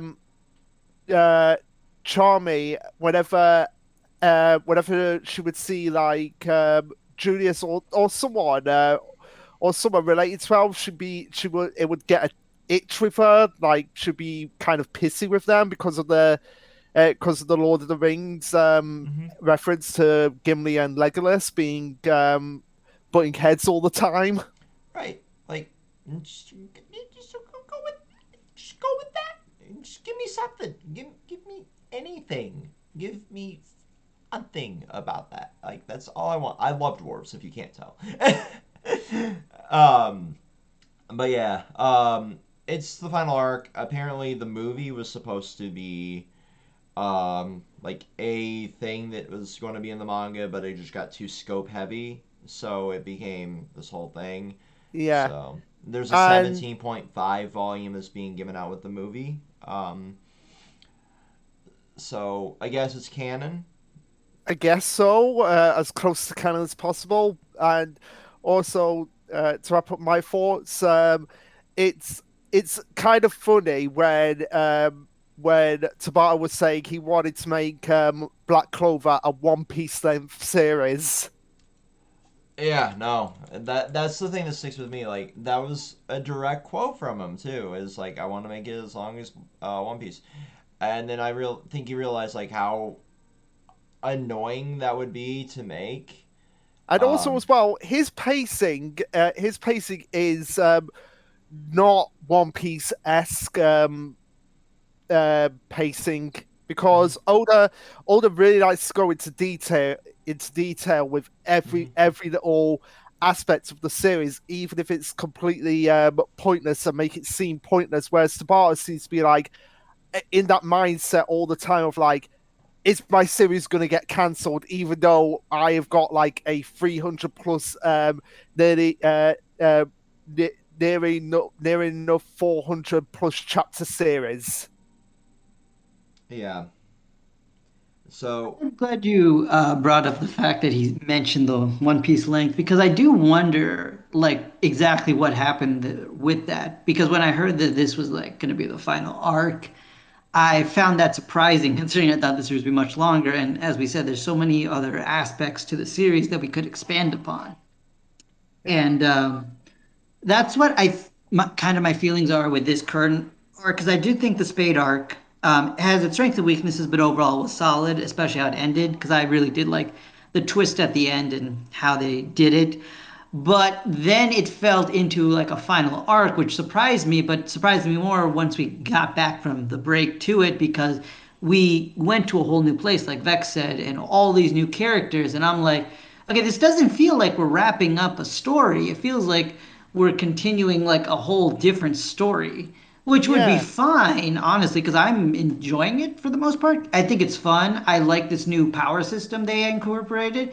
I like watching Asta still finding things to struggle about at this stage because it was something people said he didn't do as much in the beginning, which I kind of get. But I feel like it's so weird that it's like this is how the story is ending because it doesn't feel like it.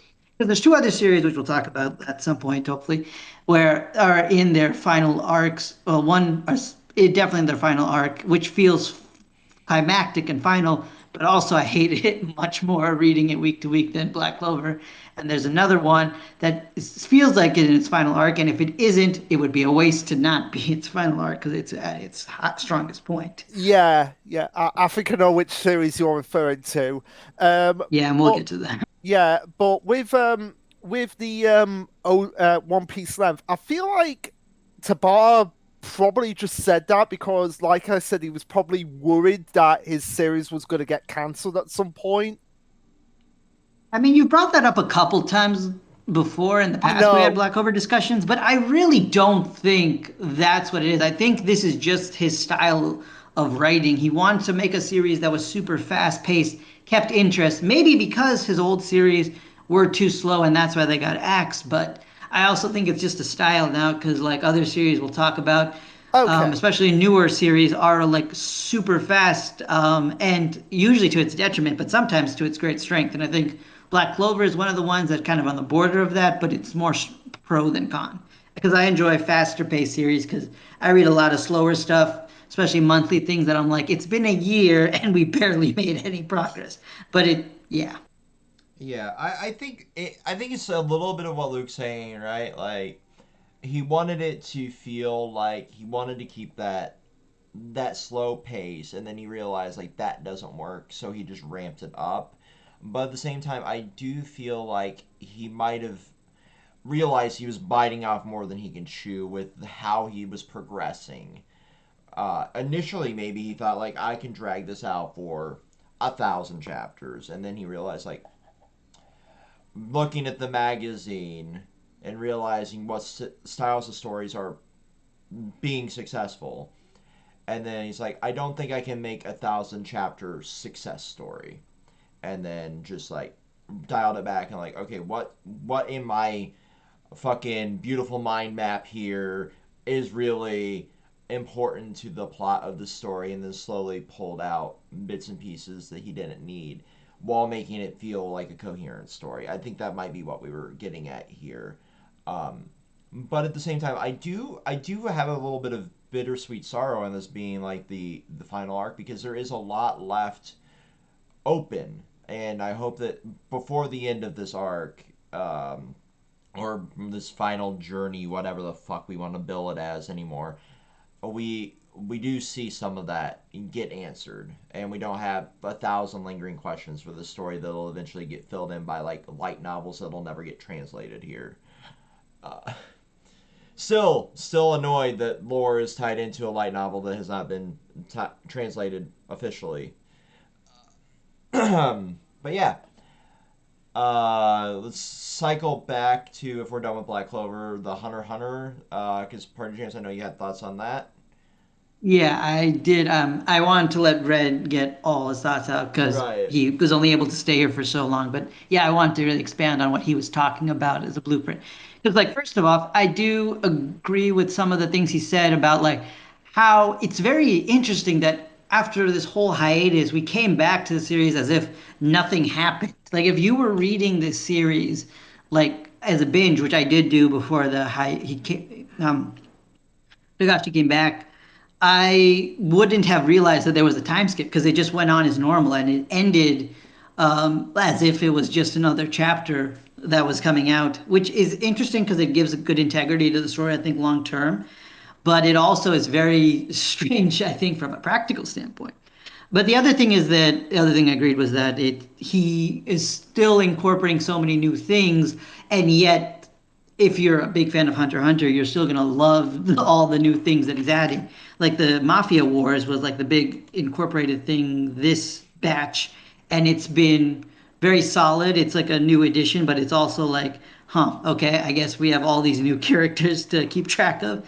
But I think the best addition and why I was like so happy. Like this reading these set of chapters made me so happy that Hunter x Hunter is still a thing and it came back and didn't just go the wayside. Is was the backstory to the spiders, which for those who don't know are like one of the major antagonist groups, and that we're following very closely this arc.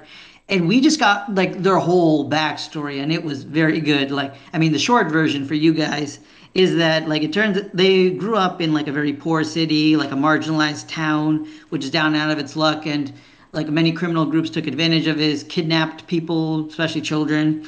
And like our spider group, they were kids growing up in this rough area, impoverished, but they kind of brought some joy to their community because they found like old discarded trash of like basically like anime, like Sentai stuff, and they dubbed over it because it was like in a foreign language to them. I forgot which language, but they dubbed over it, and they just became the troupe. Originally was like a dub cast group, and they just kind of like made a bridge series for their community, and it just brought so much light and life to their group. But then they had to change their ways because like one of their friends got kidnapped and well chopped up effectively. And they're like, no, we can't just sit around and let this happen. Like, we need to get revenge for this. And they ended up changing for it. And it was just so heartbreaking to watch these kids who were just like going to be like this positive force in the world just turn into like one of the biggest criminal organizations. And they shaped their city to become like a crime infested area to protect their people. And I was like thinking, this Hunter x Hunter has been going on for so long. These villains have been around for the longest time, and we just got this incredible backstory. So I'm so glad that it was planned out. It came out in this way, and that we got it.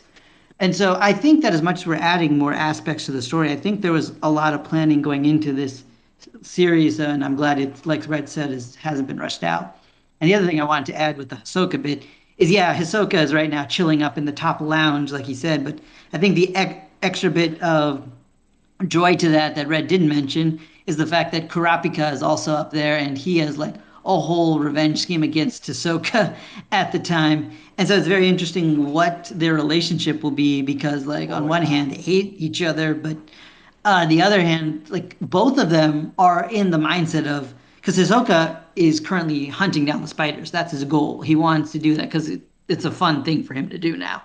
And they are both like going after them. So it's like, what kind of relationship will they have at this point? I'm very curious to that aspect. So, yep, I'm hoping Hunter x Hunter comes back in a state where Togashi can just release it as wanted, because there's so much more of the story left. And as much as Red says, like, we're past the build up stage, I don't think that's fully true, because like even the last chapter was like, oh yeah, I forgot about these minor princes, but now I'm invested in their story as we're going down this rabbit hole. So I do think there'll be more aspects, because this boat ride originally was a trip to the new continent, and we haven't even made landfall yet. So there's so much more to There's a do with lot this arc. left.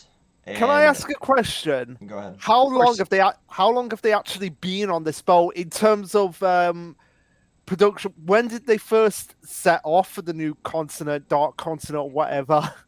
That depends. Like, how are you asking? What year did the chapter come out? Yeah, Or what year did the chapter come out? Okay, well, that will require me to like look up, because I do not have like Red's memory of like exactly what year. There's no way I have that kind of memory anymore either. Is it more than 10 years?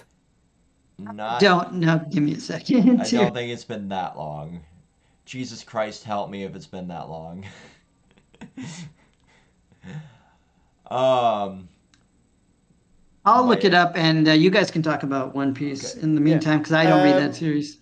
Well, one thing I've just got to say, like Oda, I'm just amazed that Togashi can remember so much stuff, because any other author who went away from a series for this long, they probably need to have binge one of those lore videos. Have like a volume dedicated to just recapping events for their own sanity and also the audience sanity. Yeah, no, there's so much going on in. Here's the thing, right? Because I don't read One Piece weekly, I binge it, and I feel like I should probably clarify. Like, I dropped off at Whole Cake, and I've just been living vicariously through the server right now. I plan on just picking it up when it wraps up. That's fine. I agree with Red's sentiment of like, we're finally out of Wano, we're now moving on to stuff that's actually interesting. And I do have my own issues with Wano, but they're my own opinion. I don't like how do you care about spoilers, Vex? I do not give a shit. Okay, I don't like how Luffy's devil fruit is not the gum gum fruit, but it's actually the fruit of a god. That would make sense. It would make sense, but I still don't like it. And I did put a tweet out about that, about how Deku went from having no powers to basically being the Avatar in My Hero. That would be like if Luffy had a seemingly normal death fruit, but it turned out it was the power of a god. Oh wait, he did. And part of that was me being sarcastic. Oh yeah, and I like that it makes sense, but at the same time, like, yeah, you're right. It is quite a cop out. But I don't fully care that it's a cop out so much as how they'll execute it. I know Oda is a masterpiece or a masterclass in making sure things work out for the most part. Like Red was saying, like, he does have his flaws. Like, you can't just sit here and fillet him day in and day out like a lot of people do. He does make missteps. Every author makes fucking missteps. It is okay that your favorite mangaka has fucked up, you know? Yeah. Like, it's human nature. he literally in Wano had two characters who had similar setup, but basically never went anywhere. Right. Because you had Otama who was like, I knew Ace, and I was promised that when he came back he would take me out on the seas. And then you have Yamato who's like, I knew Ace, and I want to get out of here and go with the Straw Hats. Neither of them go with the Straw Hats.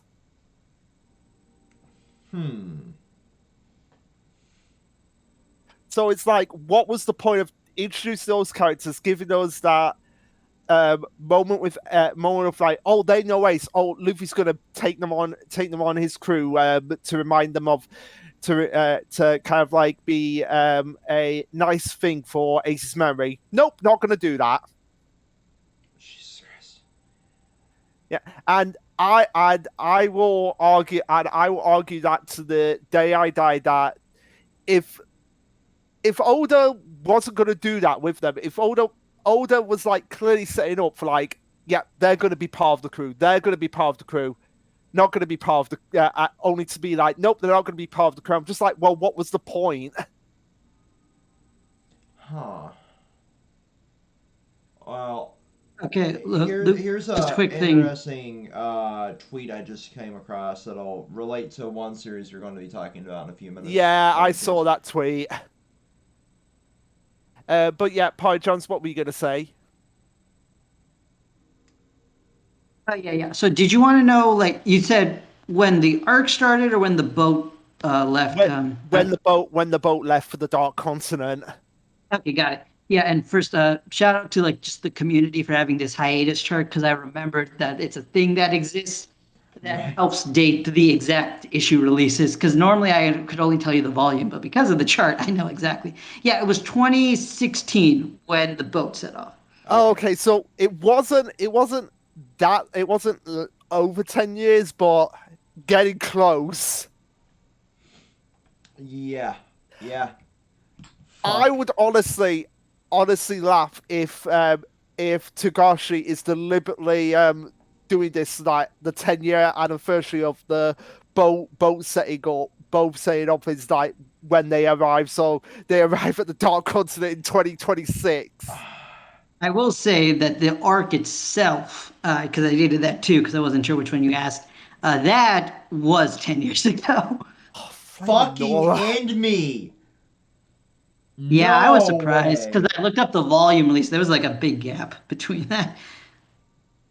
Holy shit. Yeah, I know. I was like, what, graduating high school at the time or something? I don't know. You want to know what's crazy about that being 10 years ago? That was the year I graduated from university. Let that sink in. Yeah, it is quite something. But yeah, Hunter, and yeah, like I said, I'm hoping it comes back in like a stable fashion. Let me just look at this tweet that Vex. I think that's probably what we're talking about next. I'm assuming. Yeah, Undead Unlock. Right. So this was the series I was alluding to earlier when I said this is an arc that is like feels final because like as Luke will agree with me, there's no really more forward ways to go at this point. We're in the last loop effectively. And like this year has been so strong for Undead Unluck. I mean, in the beginning of the year, actually, I had some issues with the series where it was doing, but the build up to the last loop and the loop itself has been great. It's been like this is the first time that pacing makes sense because effectively the last loop is our new game plus. And so we know a lot of the beats that are supposed to go down, like what historical events are supposed to happen. And so therefore we can like time, there's literally a point in the story where we have a gotcha based thing that allows us to re-roll until we time skip far enough ahead. That's like, okay, we're to the important parts now.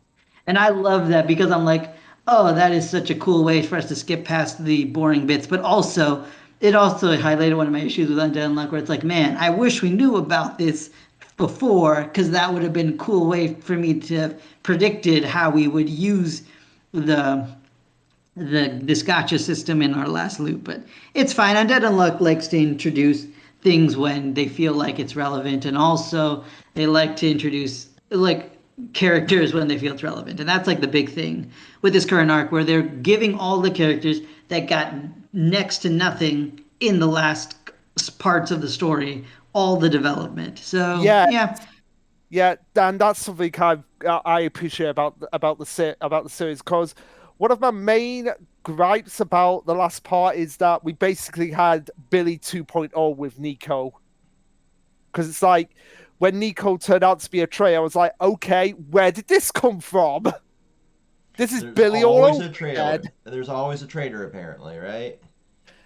Apparently Yeah, but I so. think Nico's betrayal was better set up than Billy's because they at least were like, hey, there's this thing, that character that came into play, and then he did some things. But yeah, why he was a traitor was much better than Billy's, honestly. Even though I think Billy, by the end of his character arc, was a fine character.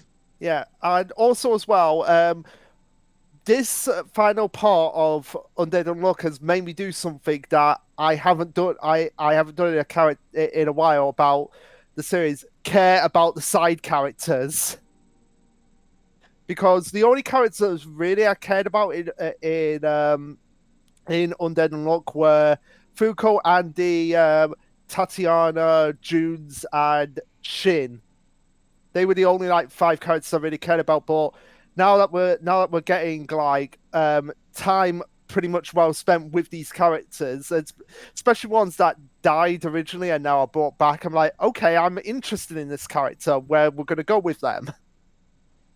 Yeah, and that is one thing the series does. Like, I'm not the biggest fan of the methodology of, okay, this character is going to be in the background till they're relevant, and then we're just going to backstory dump and make you care about them.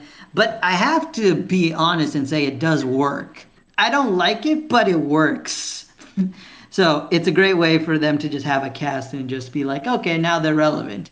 But at the same time, I'm so used to like manga having longer stories where multiple character arcs are going on at the same time, and I care about so many characters in the cast. Well, rather than one at a time until the end. Oh, it's an interesting thing for me, because I haven't read this series since chapter 57, I believe. When I'm just like, I can't take this early 2022 shit of the series anymore. Um, and that's fine. Like, I'm glad that it's getting better. I maybe should pick it back up and see if, you know, I like where it goes. But you guys are making it sound a little interesting, but at the same time, it's just like, I Well, think the burn me series twice. works as a binge pretty well. yeah, I think you would like where it's gone, Fex. But at the same time, that's really up to you. Yeah, I'm just like, you burned me twice on Dead Unlock. I don't know if I can do a third. Um, One thing I will say, because we touched on this yesterday, is that um, one particular person is calling Fuko and Mary Sue, and I am really not seeing that. And the only evidence that we have to go on that is the fact that Fuko is just succeeding in the plans that she is going through and not really being challenged. right. And I'm like, how does that make Fuko and Mary Sue? It I doesn't. mean, in and of itself, it may sound like it, but we have seen this character develop from the ground up to this point, and the time skip is kind of the author's way of excusing a couple things because like she had the time to build the skills and resources she needs, which is fair. But also, it's like a little bit hand wavy. But I don't mind it because it's like I said, if this is the final arc, and I swear to God, I hope this is the final arc, then this is just a great way to like bring her character to fruition. Yeah, Although I will say and in that tweet that you sent, Vex, and like it's saying that the series will be moving forward in 2023. It didn't say the series will be ending. I really wish that it confirmed. It's like, hey guys, I'm almost done.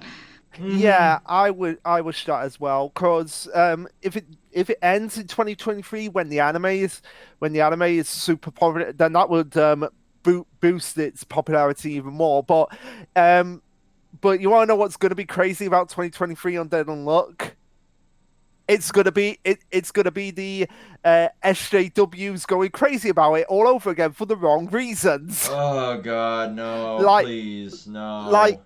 it's gonna be like how with like I said yesterday, Only Chan is done for how people are going crazy about that for stupid reasons. It's gonna be it's gonna be the same effect with Undead Unlock. And the ironic thing about it, I'll like be I right said back. yesterday, is that the more people are saying cancel this series, cancel this series, cancel this series, the more people are going to be like, I want to read this series. True. And I mean, I'll be interested because I was expecting more controversy from certain series like Redo of Healer, for example. But people didn't really talk about it much when it was airing. But then after it was airing, then is where people started giving it a lot of random hate. Yeah. But I don't want to talk too much about that. But I do actually think Redo Healer is a fun revenge story, just a very graphic one. Okay. But yeah, going back to what I was just saying there, I actually put that on Chibi's video on Onichan, and somebody actually commented to me that that the reason they started reading slash watching Goblin Slayer was because of the controversy. Yeah, and honestly, I love Goblin Slayer. I really want more of that. And yeah, the controversy absolutely helped that one. There's an old adage from a former wrestler promoter that controversy creates cash. And that's never been more true than in some of these series. Oh right? Yeah, for definite. Because of like we got the controversy as well with Rising the Shield Hero, how people were going ape shit over that, and yeah, ironically, it turned out to be one of the best series of that season. Mm-hmm. And because there was so much uproar about the series, it boosted the views of it. Just like throwing a really clickbaity thumbnail onto a video creates more ad revenue for that content creator. You know, it's just like this wonderful thing. The more you try to deny somebody reading something or watching something, the more they're going to seek it out. Though I will say, I think in this series case, it's almost done on purpose. Because, like, it really, if the first chapter, so it was only, well, first couple chapters probably where it was relevant. But then since it's just not. So either the editor stepped in or, the author was like, I just need to get all the attention.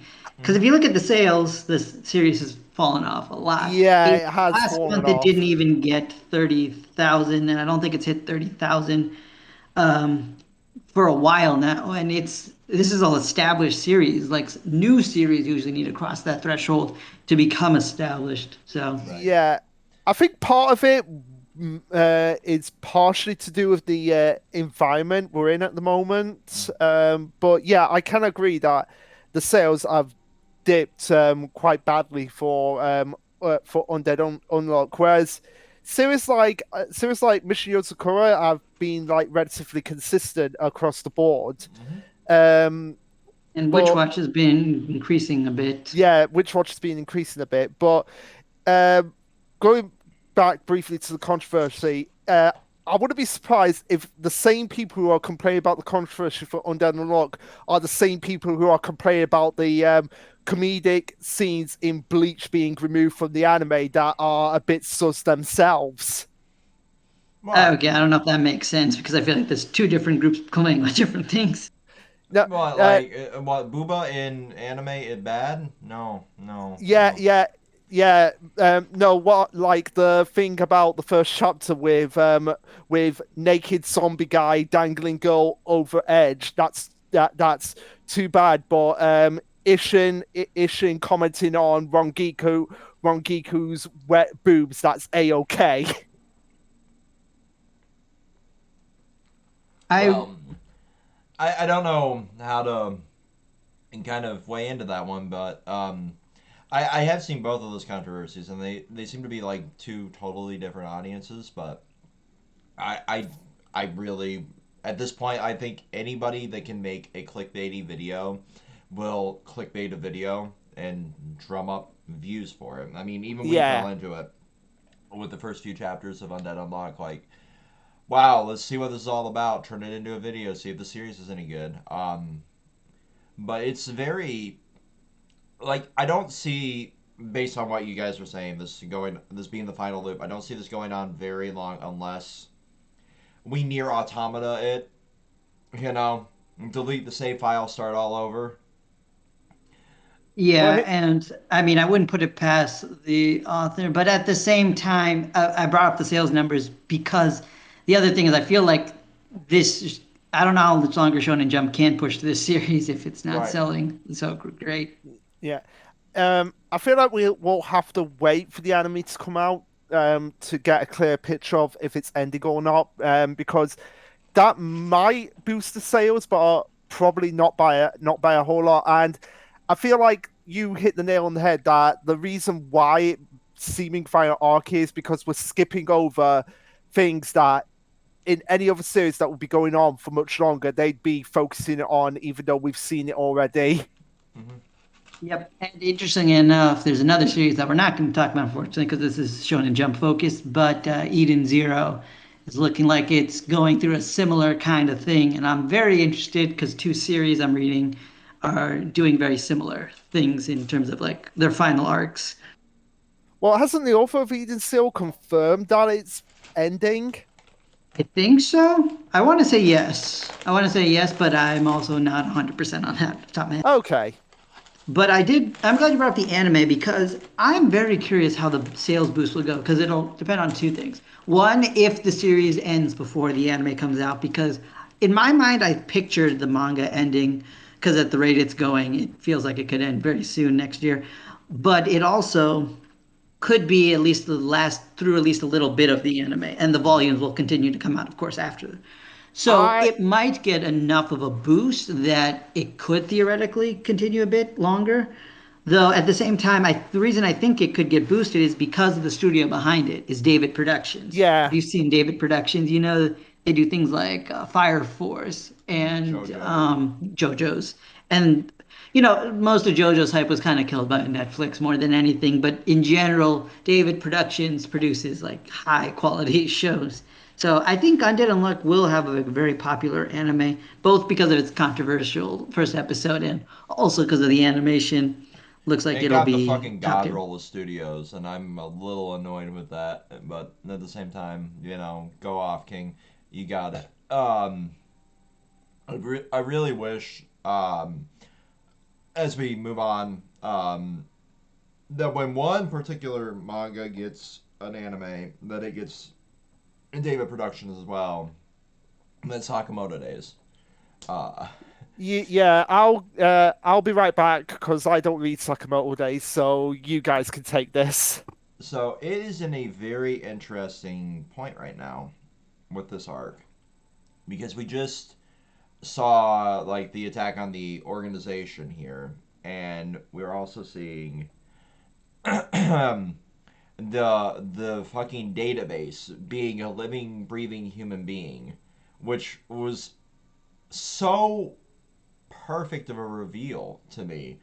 Like it makes sense that you don't want actual data sitting around when you're killing off people. So why not have one person record all the data in their own mind?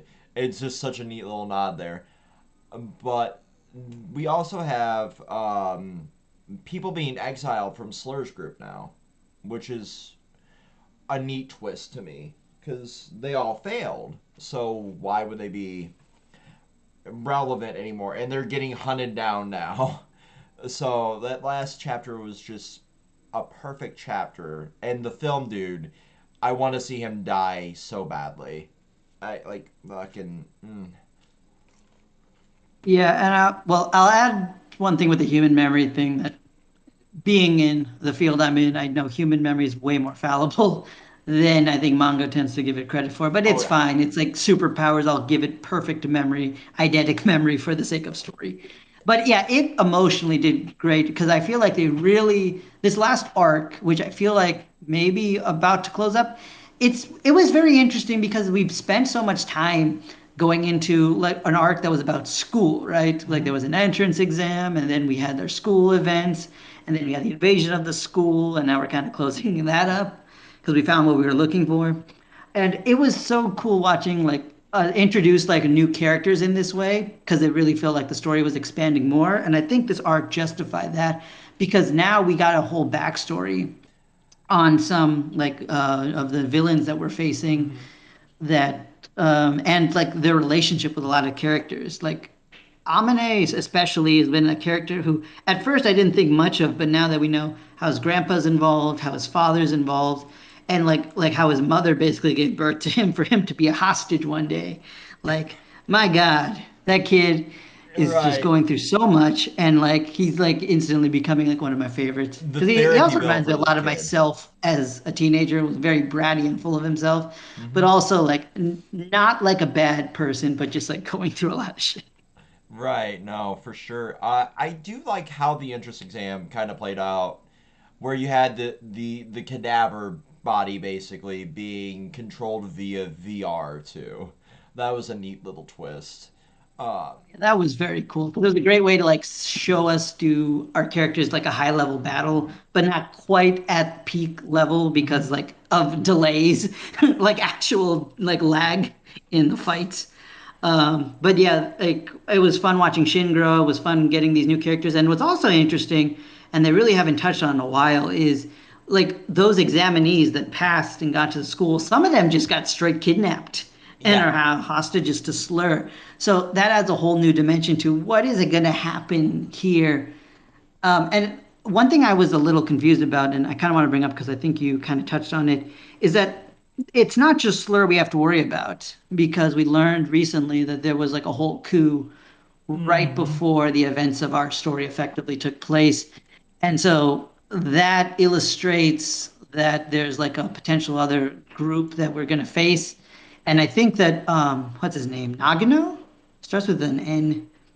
I think He so. seems to be yeah, he seems to be up to something because he's kind of working under the radar to kind of figure out what happened to one of his friends, who I assume is Akira's aunt, one of his classmates, because she's apparently dead, and we don't know how she died, but we're gonna learn about that because it's probably something to do with like this coup. I'm thinking. Yeah, So this yeah, this like coup it's is such a unique little twist to it because now we know what might have just led Sakamoto to just kind of fuck off and retire too. Yeah, it adds so many more dimensions. And I think the biggest thing with Sakamoto Days, and I may have mentioned this before, is that I love that somehow they stepped away from the whole original concept of the everyday grocery man who just happens to be a really cool assassin. Because, like, when we focused on the world building and the plot and all these assassins and characters and, like, the assassin world, like, the world building of it, it's just so fascinating. And we probably wouldn't have had it if we just stuck with slice of life stories. Well, I think a So lot of yeah, people compared it too much to like Way of the House Husband. yeah, it did Uh, seem very similar, and I was afraid like it would be in its shadow. But nah, this is like a whole new level of peak because this author or mangaka is like just too great at like drawing action sequences and even just plot building. That I feel like just doing everyday gags, which would have been fun, it wouldn't have been writing to their potential, mhm. honestly.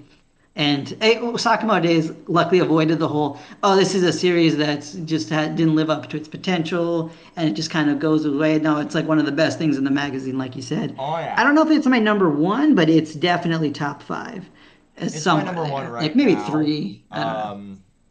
And it's mostly because I don't read a lot of stuff weekly. I just let stuff build up and just kind of bin, binge it. But like I've even been doing that with Witch Watch here recently. Is just letting a couple chapters build up and then just binging them.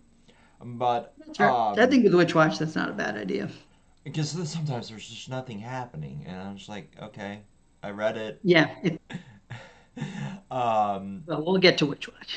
yeah, but Sakamoto, like the strongest suit for me, like you were saying, like it once it left that like slice of life story, it really made a unique assassin story. And I doubt that anybody else has read it here in the call, but Golgo 13 was something I started reading in high school. Because I've always loved like the James Bondy storyline of like go and be like have the license to kill basically. I love that aspect of things, and that's probably says a lot about my character. I don't know, but I I love those kind of stories because I grew up on them because my parents both loved James Bond and like fucking Mission Impossible, those kinds of spy stories. So I love that.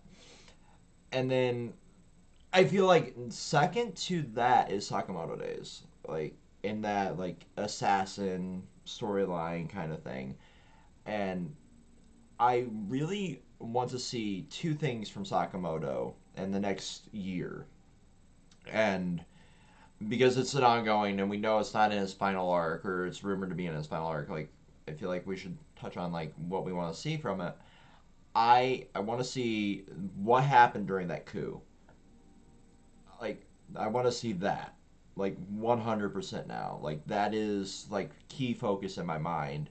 And I want to see the remainder of Slur's lackeys' backstories because when we start getting them, like they make us a little sympathetic to some of their circumstances, and being sympathizing with the villain can sometimes be a good thing. And I don't think there's anybody that's really good or bad in this line of work. Obviously, you're taking the lives of somebody. You're all obviously a shade of gray or evil, but these characters really seem to be just drawn into this because they believe like the other organization is bad, or they're dragged in there because they have a unique set of skills. And case in point with like the film dude, and it's just like he just wants to capture a good scene, you know. I really hated Yeah, the. I want to see him die too. I want to see Stanley Kubrick 2.0 over there, just fucking go away. But it's a Yeah, but he's unique. one of those villains you love to hate, though. I have to admit, they do such a great job in that respect. But But like like when I he get came it. into the classroom and just started being so casual and just murdering people It's on the like side, out of frame. No, that's not a good shot. No, shut the fuck up and he just die, like dude. drops like trauma right onto Akira just out of nowhere. It's like, oh yeah, your aunt is dead. The person you're looking for. But yeah, no, like that's two things I really want to see. I can see this one going on for a good long while too. Like I don't think it's anywhere near over. Yeah, and I'm glad you brought that up because right now, I think we talked maybe in a State of Shonen Jump that so many series like in the 2020s, this weird amalgamation of years that we're living through right now, series have been ending, long-term series, and like half the magazine at least, because I was talking about this with Sky Z on the server, that like half the series in the magazine are like post 2020, and Mm-hmm. like some of them are just like only a few years before. And like some of those veteran series that we'll be talking about are ending or look like they will be ending. And so like it's kind of crazy that this is at least one series that I feel like will be a huge carrying point in the magazine because some series well yeah we'll talk about them but like they are like going to be ending even the newer series that look like they're going to be ending and so Sakamoto, I'm glad, like as one of like the best things in the magazine, is going to be like healthily several years down the line. It's selling well. The story is at its a peak. It was one of the best things like I read like the year. Like, I think during the last manga of the year stream that was going on, like it was one of my nominees. And my rule for the nominees were like, okay, I want to put at least like one thing from like each magazine thing I'm reading. And for Jump, I chose Sakamoto Days because I feel like of even though there's series I put above it, like Hunter x Hunter, Jujutsu Kaisen, I think Sakamoto had the strongest year in 2022, like One easily, hundred percent. Because there was a point where it with was like kind of one at a possible lull. tie, but we'll talk about that. There was a lull like in late 2021 where it was just like kind of finding its footing again with the new arc, and then once it got its footing again, like it really just popped right back off, and it has not stopped since this arc started. Yeah, easily one of the most consistent series in the magazine, which is my problem with most like manga series I read in general. Lack of consistency. Like Mm-hmm. Dr. Stone was one of my favorites because of its full consistency, and then Sakamoto Days is up there too. So yeah, and then another series, newer series we'll talk about. Yeah, we have like consistently good series are what I want in moving forward with Shonen Jump because like some of the newer series like much more hit or miss as we talked about a lot of Axe series that we had. So do you think it'll end in 2023 or 2024? Because I don't see it Wait, are we being talking about Sakamoto? Sakamoto. I don't Oh see no, it I don't being. see this ending at all next year. And honestly, I can see it even going through 2024 because there are so many subplots here. Because we, as you said, there's those things you wanted to see, but I also want to see Slur's backstory. I want to see more assassination organizations. I want to see our characters grow. And I think it's been foreshadowed that they're going to join the Order because apparently the Order is never full on members, meaning that there's slots for our characters to join up. And then maybe even Sakamoto's child will potentially take up throne. And one character we didn't talk about, it's been so sidelined, is Lou. Like she's just not even around. But I feel like they could easily do more with her and her whole. I think she was part of a Yeah. Chinese mafia that she was a part of. Then we could get international organizations involved. Like this is a series I can see not just next year through, but even the year after and furthermore. Like that's why I'm glad it exists in its state right now. Because so Yeah, many other that's series are like hiatusing or ending or unsure. it's so weird. Like we're so used to like shorter series now. Like in the back of my mind, I'm like, I don't see it lasting forever. But like you're right. There's like 17,000 plot points that are going on right now to where it could be 2-3 years down the line before this is even close to ending, and that's such a fun thing to think about because like we have all of the long running ones, like you said, just getting ready to wrap up or are in their final arc. Like, well, with One Piece, like a final arc for that could be 4 or 5 years because fucking Wano was forever and a day. So, like, there needs to be something consistent for the magazine to function on. Like, you can't just have the revolving door forever. Yeah, So, especially with a lot of these new series, like only one series, and honestly, the only one that's probably deserved it, that survived in its debut of the year. And because of that, I don't have the most faith that 2023, especially with like even the current new series we have, are going to stay around. And right. so, if we don't have new series and we have a lot of veterans ending, we need staple series that are going to stay. And I think of them, Sakamoto is like the strongest. You have Sakamoto, you have Yo's fam, and you have like fucking maybe Chainsaw Man, but that's Jump Plus now, so Oh, not even even that. that's Jump Plus, yeah, exactly. And like Sayers like Witch Watch might go on, like whenever the author feels like it. So it's hard to say with that one. Right. Yeah, Yeah. and like with the Yo's fam, like even that one we'll probably talk about. That could go on longer, but honestly, I could even see that maybe ending. No, maybe not next year, but like the year after, I could see it Yeah. honestly Early with what's 2024, happening. I could see that one ending, and it's weird to But think about. Sakamoto, I can't honestly that early. I mean, it could if it wanted to, but I hope it doesn't because it has so much more it could do. Yeah. But I do think that Sakamoto will get its anime next year. Yeah, we could talk about that. I mean, honestly, I'm partially stalling for Luke to come back so we Right don't too. actually talk about series he doesn't want. But yeah, anime. Oh, Let's talk about that. I've been here the whole time Oh, through that okay. whole conversation. So Um, I just didn't have anything to add to the table. I do think we could get it at like mid year that announcement. Um, but I do really want to see this series in motion because like Chainsaw Man, it does fight so well. Especially like the fight on the beach where Sakamoto just bodies a dude inside of a crashed jet. Oh God, that jet fight was the most Jackie Chan thing ever, and I I loved that. I absolutely adore that. I want to see. Even if it's just a fan animation, I want to see that. Right? Like it's so fucking cool. Um, Yeah, I but don't know what studio I'd want, but definitely one that's experienced with action. So yeah, David Productions would be good. as What's much as I another hate like to good like? say it, A1. Yeah, I was going to say A1, but then I'm like, I have mixed feelings with A1. But 86 was beautiful. Mm-hmm. I, I I have mixed feelings being a Sword Art Online fan with A1. So Yeah, yeah. exactly. But yeah, 86 was like one of the best things of the year. Like we're not talking about our best animes, but that is up there for me. It's Oh like one yeah, of the like all-time like top 10 kind of things. God, this was a good year for anime. it was. I think we should pivot over to Yo's fam. I'm good. Luke, you want to take Yeah, up? You haven't had yeah. time to talk yet? So Yo's fam is in a weird spot for me, right? I'm loving what we're doing, but a new villain, I'm a little hesitant to be like, come on now. Like we just offed Momo.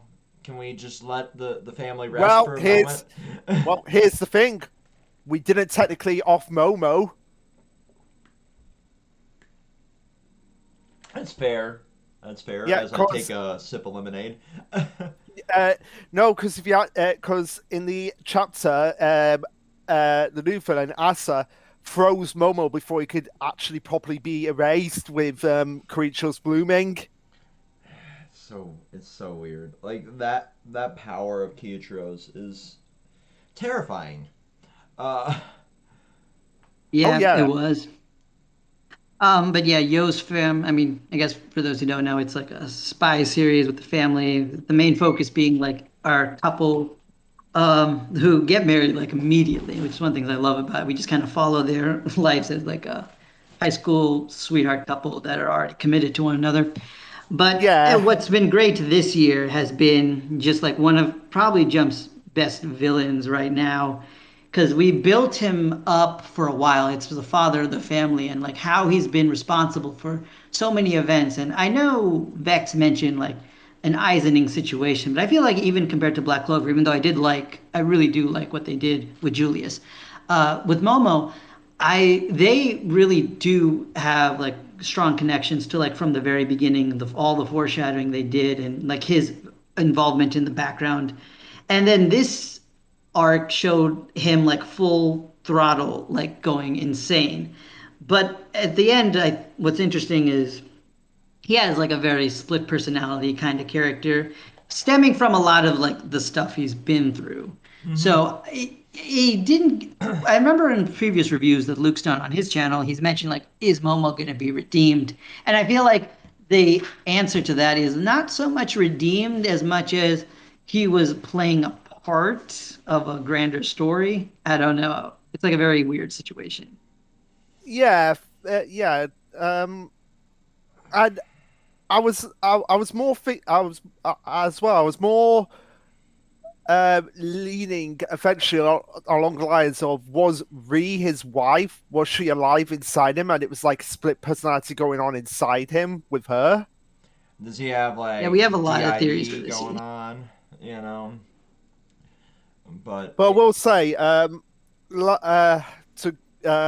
elaborate on what you were saying, in terms of it being a strong year, I also think it's been a strong year for one of the best redemption stories ever for a creepy character in the form yeah, of Karichiro. Kichiro. Yeah, Yeah.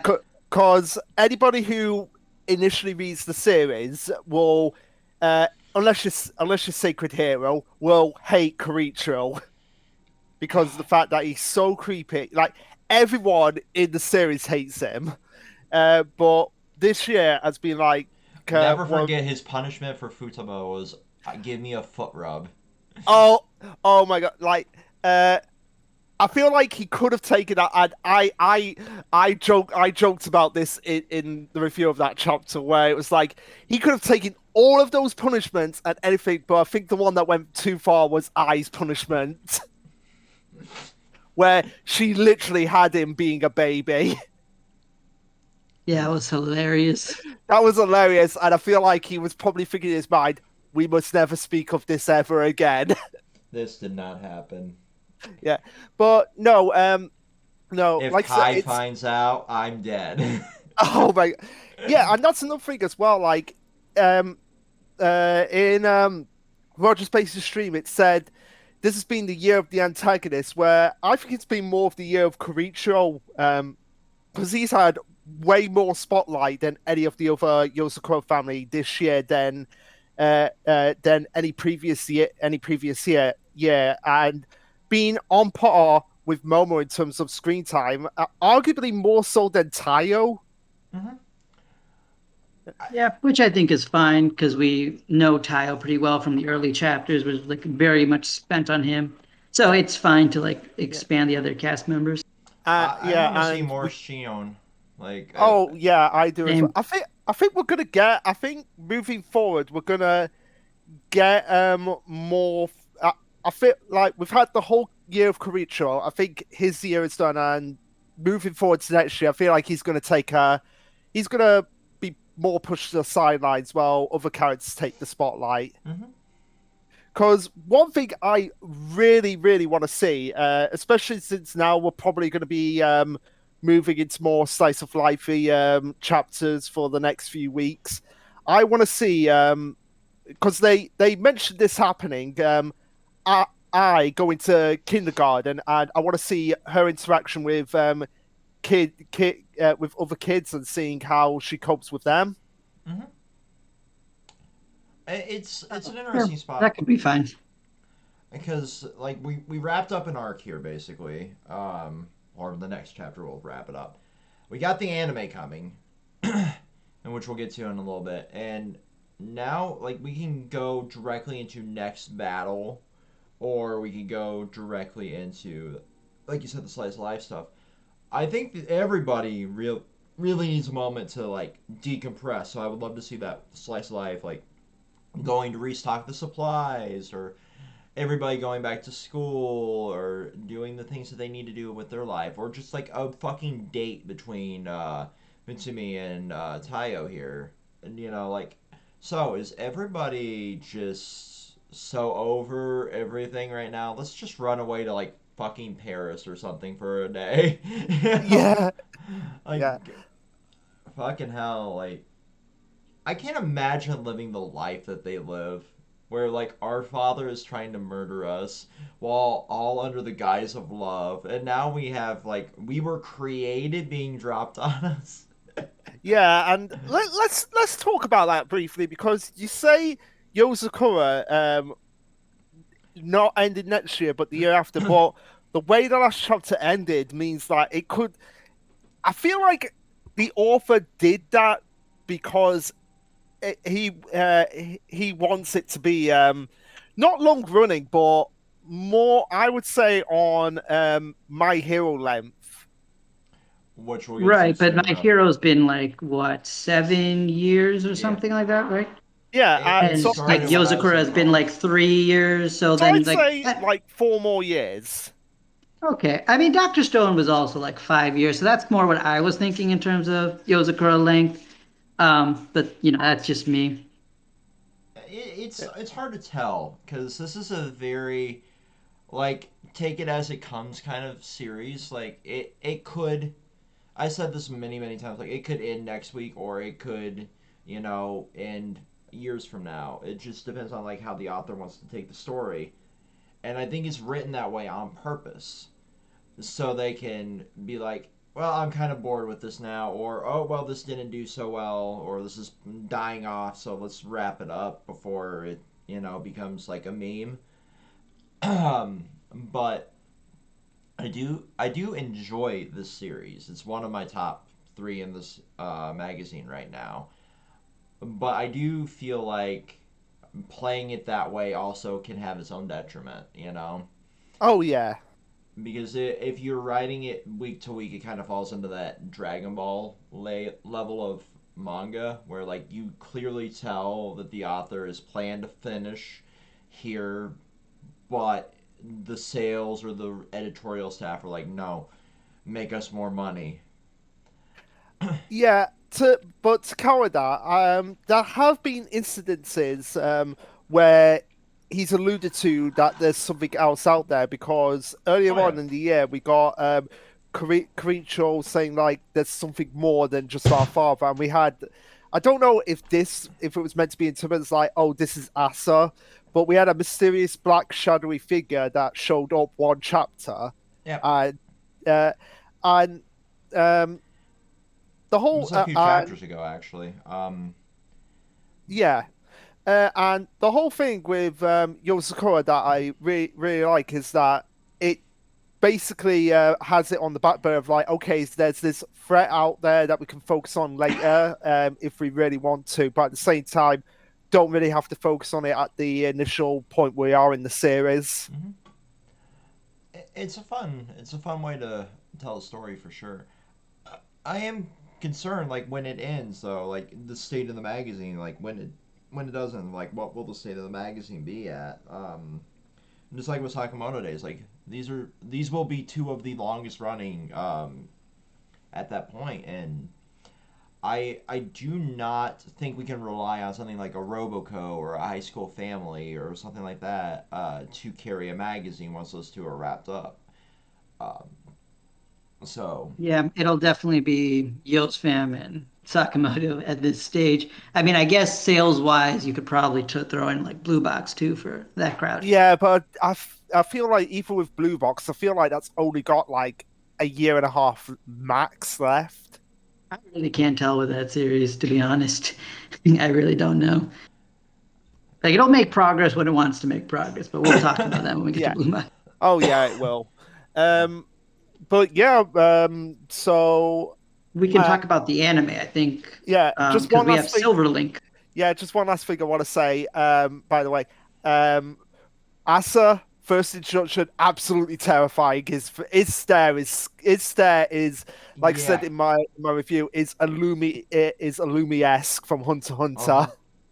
Yeah, Yep. like this author really knows how to draw action scenes and faces. Like fucking terrifying faces. I think we're in the era of that too. Like we've really gotten like down to like the super demon face, like looking like Shinra for Fire Force, for example, or the dude from Blue Lock. Like you just get those Yeah, I really. was going to use Marriage Toxin as an example. If you see the latest chapters of that, the I current don't villain, know. he's not even a big threat yet. Well, he might be, but he is awfully scary, just the way he's drawn. God, I should read that. It sounds interesting. Absolutely would recommend it if we do a Jump Plus series. It's going to be an easy recommendation. But yeah, like who is doing the anime for Yo's Fam? Silver Link. Silverlink. That one, I feel like So we did a little research on that. Yeah, it's in my recent Yeah, history. yeah, and Silverlink has done like some solid series. They are very much so good with like slice of life series. I think Luke wants to talk about one of his favorites, so I'll let him do. yeah, I was just gonna say quickly one of the one thing I saw when it was announced who it was. People were saying like it was a bad choice for Yosakura family, and I don't think it is because I mean we've had Silverlinks did Fex the Great Jahi will not be Hmm. defeated. Yeah, I mean it fits. It fits it. You also have like Death March, the Parallel World. Yeah, and Yeah, which I've watched. It's a very mediocre series, but one of the better mediocre isekai. yeah, and one of the series that I really like from the studio, Non Non Biori, which is just basically the most relaxing anime you could ever get. Just about um, a small village town with where it has a school with only five pupils, and we follow those five pupils. But it's just so relaxing. Yeah, and I think the reason a lot of people were a little upset with the choice is because I think in the minds of many of the Jump readers, Yozakura like slowly but surely gathered like a fan base. And that fan base like really enjoys like the action heavy like chapters, and they probably see it as like a very battle heavy series and wanted a more action oriented studio.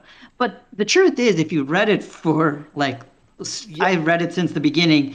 It's a series that very heavily relies on its slice of life and family dynamics for as the backbone. And I think yeah, Silverlink can do everyday life series very well. So I think yeah. it's a decent choice.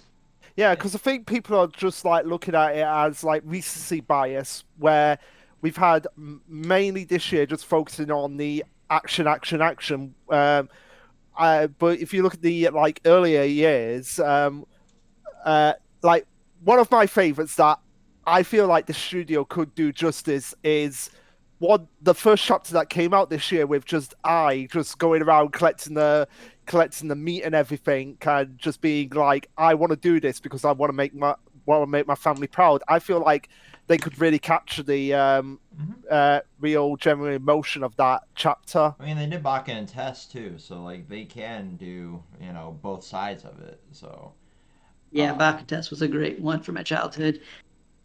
And here's But the thing. And here's the thing. Even if Silverlinks is doing the first season, it might get picked up again by another studio. please not Studio Wit. Wait, what's Yeah. wrong with Wit specifically? They do Spy X Family. I don't want them doing both of it because it's just gonna be like they're picking it up because it's the same series.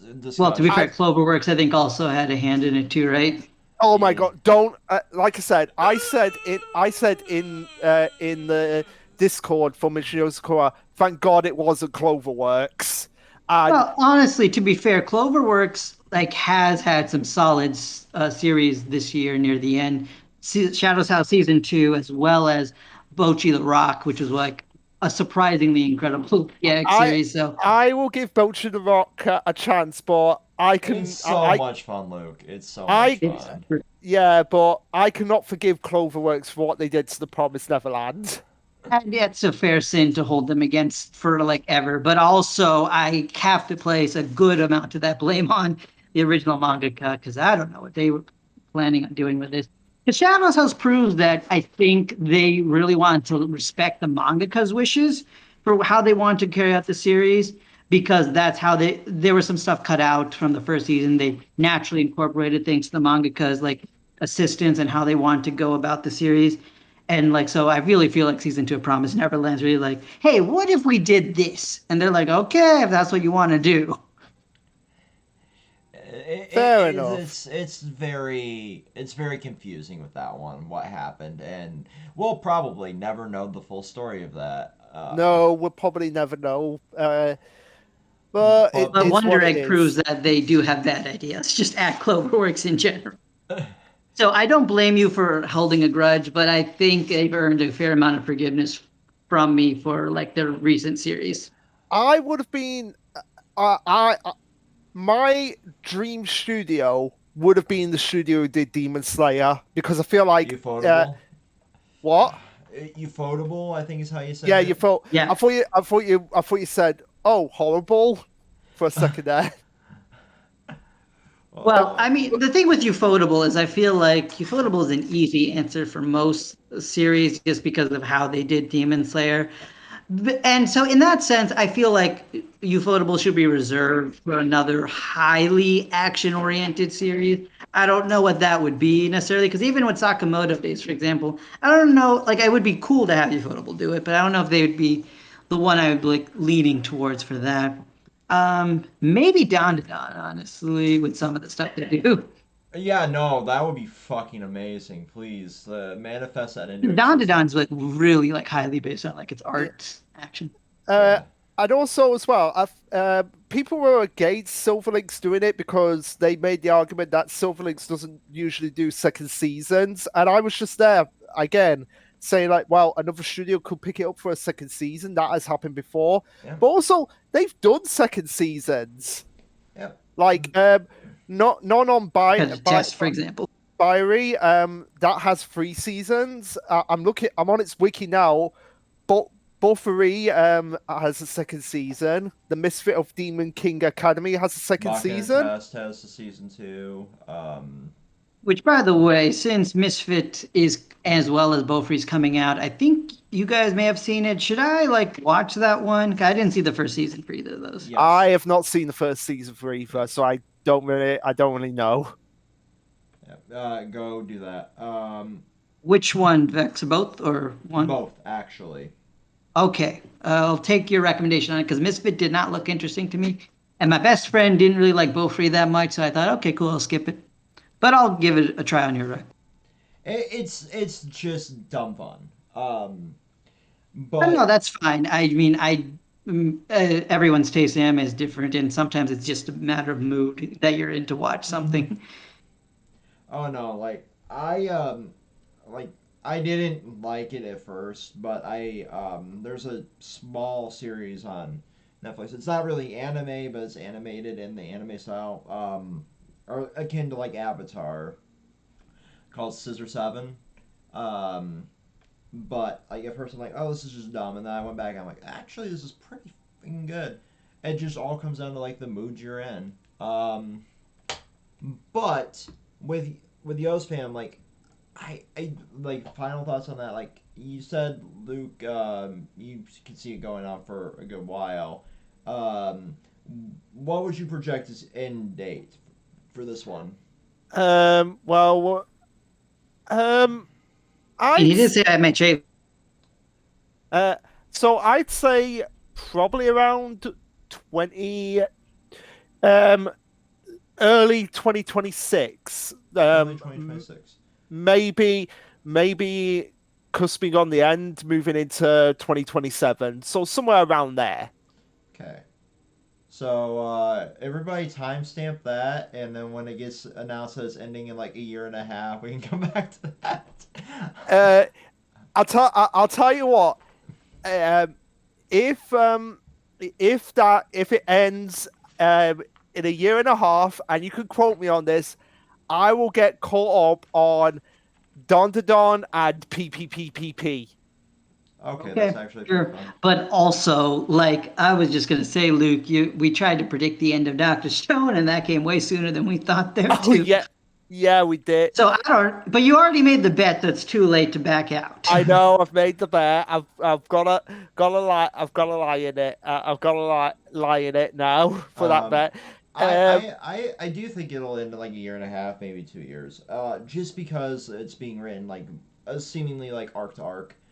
Um, and that's like a telltale sign of like the author just always having an end game in place.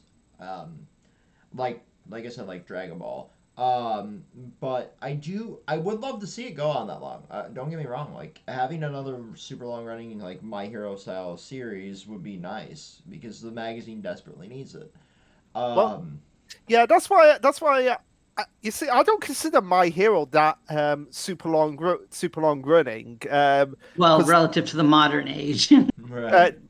oh yeah, relevant to the modern age. But yeah, I don't see Yozakura family reaching the 500 chapter mark. That I feel like is a bit too far, even Yeah. for me. Yeah, Um, agreed. so I think while we're talking about it, My Hero Academia, why not go there? um, AK my boring academia at the moment. Well, I've I'll heard just it's toss in like a quick theory for Yozakura because I brought it Go up on go Luke's ahead. channel. Go ahead. Do your So theory. I am in mostly agreement with Vex with the timing of it. I do see 2024 as like a likely ending because I see it kind of similar to Dr. Stone in that fashion. Maybe because it's also like one of my favorites in the magazine, like Dr. Stone was when it was around. But I think one way they could extend it is a theory I had where we recently learned the Yozakura were potentially created and their superpowers are, at least in some part, artificial. If that's the case, there is a chance that there's other artificial families out there. And if that's true, we could have like alternate like families presenting as antagonists. And if we went that route, potentially we could go on for a good while because we don't have Tayo in Gold Rank yet, but we could do that. We could follow his like married life down the line. Maybe even going to as far as like a time skip even. So there are ways they could extend the story. I just don't see it happening like too long. Even if my theory comes true, I feel like they would like use it as like a final endpoint. Yeah, no, like that's a good theory.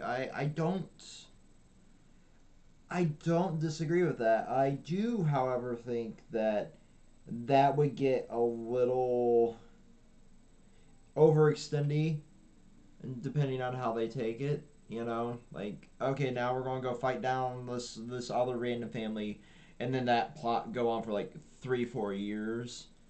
Like I Well, mean, I no, don't disagree because even like you felt that way with Asa coming into play. So I feel like a lot of fans would feel the fatigue, and I don't blame mm-hmm. them for that. I just think it's a cool theory I came up with. yeah, it's a Yeah, cool theory. And one thing that we honestly need to know um, before the series ends is: are there any aunts, uncles, and cousins out there? Because Musume can't be the only Yozakura with siblings.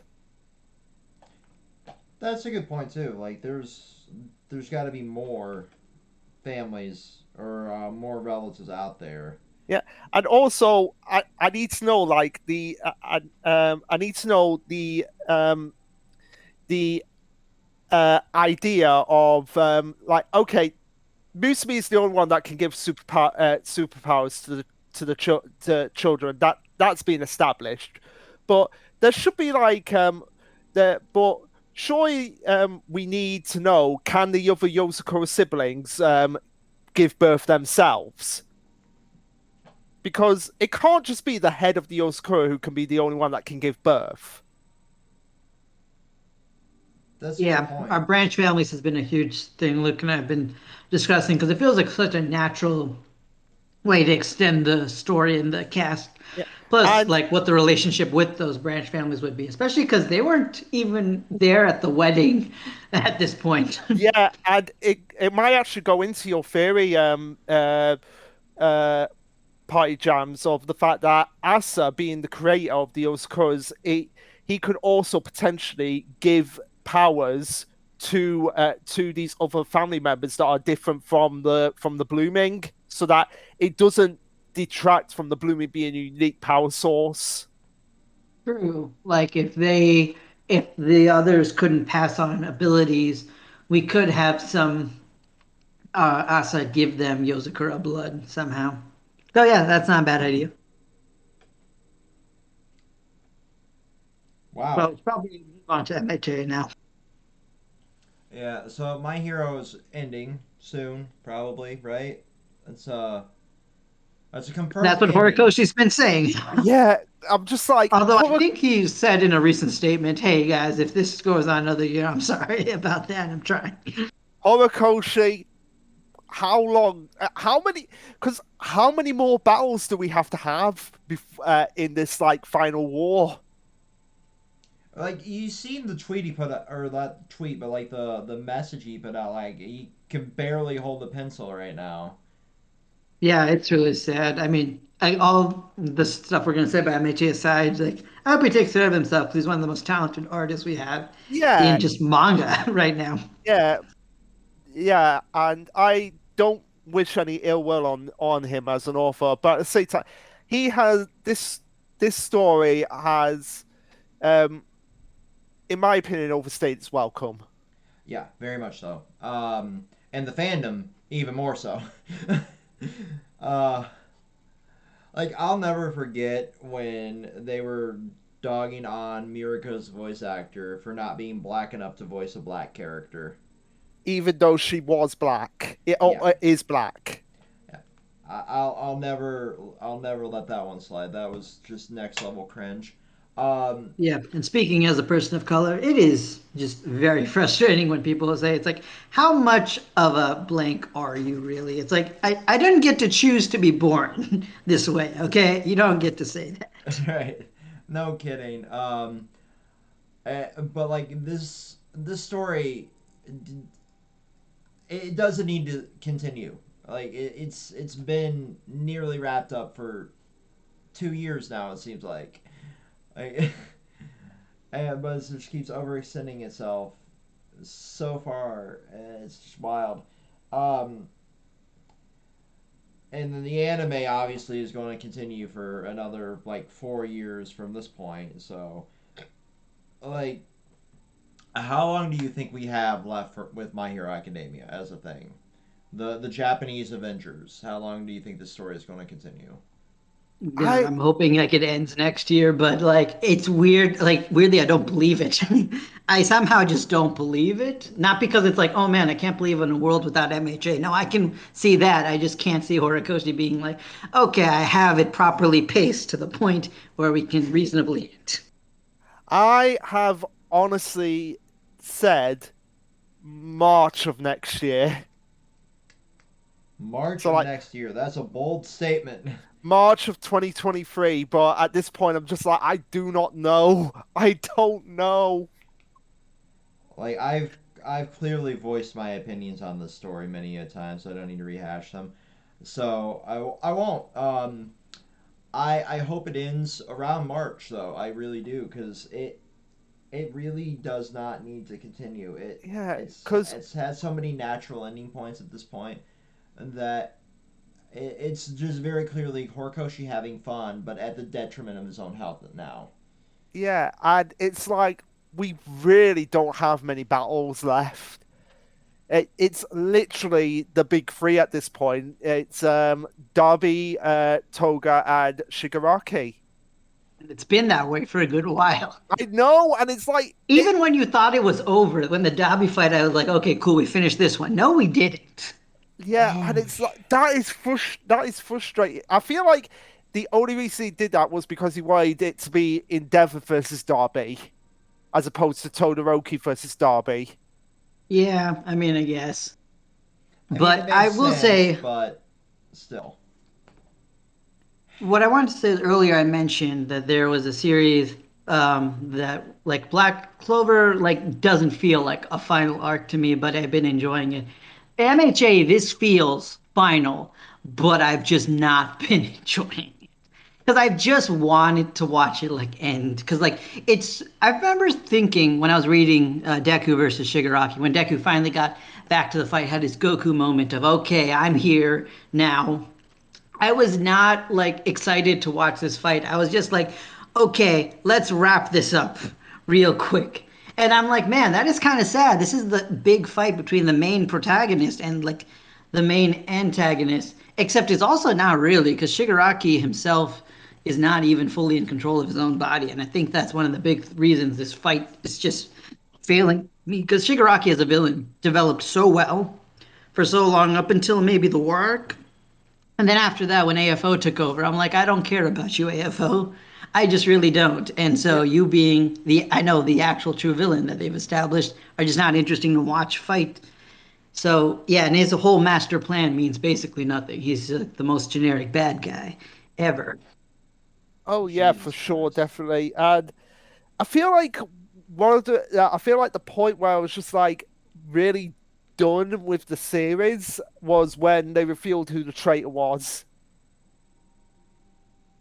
I mean, that's fair. I think that most of Horikoshi like reveals just did not pan out to the level I think it really should have. With I guess Davi being a weird exception to the rule, even watching season 6 of the anime, which was this year, I thought to myself, yeah, like this is so obvious. People figured this out almost immediately, but the execution of the reveal was cool. But yeah, I think with MHA, the anime wise, I think the series is going to have like its next. This season will be like the last really good part of the story. Yeah. And yeah, and then the anime fans will, like the rest of us, will just be like, okay, we're going to wait for it to just be over. And it's finally no, it's still going up. Is it? No. Two more two more seasons. Oh, how much longer is this story? Or unless they want to do the Attack on Titan route, where it's like we get No. My Hero season 7 part 1, My Hero season 7 part 2. Yeah, I will say as someone who has Attack on Titan as their like very top of the top. Yeah, that's annoying how they do that. It's like the best part of the story, but they didn't have to do that. I really fucking did it. Like at all. Having said that, I will also say this is one. I think MHA is like a good case study for why, for as much as I wish Doctor Stone went on a bit longer, I greatly appreciate a planned out series because, like, at least if you have like the story planned out, story mapped to the end, it'll feel like a well told story versus this is being stretched onto infinity, which is what a lot of these long running series have like trouble with. And Hmm. so, yeah, I mean, MHA is definitely a good example of a series that's gone on too long. I, I mean, people say that about One Piece, but I guess One Piece fans say no, it's been going on as long as it needs to. I don't really know though. It's a mix of both, I think. Yeah, yeah. I uh, mean, yeah, just My Hero has just been going on for way longer than it really should have. Like the like this whole I feel like it the reason why I felt like it's been going on for as long as it should is just because we've just had a war arc and now we're already in another one. That is a good point, honestly, because like this war arc doesn't feel as epic because we just had like a big war arc happen. And it's like when you compare this war with like the last war in MHA, it's like the only real difference is the players involved. It's not like there's been a huge change in the dynamics of the characters, even though some big things did happen. Yeah, like you could have easily done all of this in just one really long war arc, but then it probably would have turned into what I've heard about Naruto, Yep. the never ending war. I Yep. mean, Yep. yeah, Yep. that's true. Weirdly, I think looking back, like there's like Bleach and Naruto just had these giant war arcs to finish up their series, and they were very long. So I guess maybe Shonen Jump series should just stop ending with giant wars. Yeah, no, no, maybe they should. Or wars by proxy, or any of that. Like, you just no more war whatsoever in manga. Let's make that a new rule. No, we have to have a war arc because we're a battle manga. Too bad. It's so funny. Especially because like most of these war arcs are like compared to like actual war anime. Like weirdly enough, I can almost include Elusive Samurai in this. Like they are better at doing war. So it just feels like almost children playing at war rather than a real war. It's very weird, isn't it? Yeah, Um, it really is. But anything else with MJ? Because I feel like we don't really have much more to say. We're not Yeah, even talking about the actual fights or chapters. yeah. All I'll say is just the fights really don't care about. Um, I am just like, please, let's just end it already. yeah, it's very sad when you get to that point with the manga, though. Like when you feel it limping its cadaver along, like more money for Daddy Shueisha, more money for Daddy Shueisha. But it's a very great case study in like the fact that like once you become like the cash cow for the magazine, they will kind of drag you out to an infinity. Yeah, like, look at Dragon Ball for like the ultimate example of this, right? It's their merch baby. Like it's the most Yeah, popular they're still shirt. doing that with Naruto right now and Boruto. Even though I'm enjoying Boruto, it's very true. Exactly. So like, I don't think this is the end of My Hero Academia. I feel like we'll have a My Hero Academia spinoff where Deku's kids are in school. Oh God, please no, Just please make a no. Vigilantes anime. Like Vigilantes is all we really need.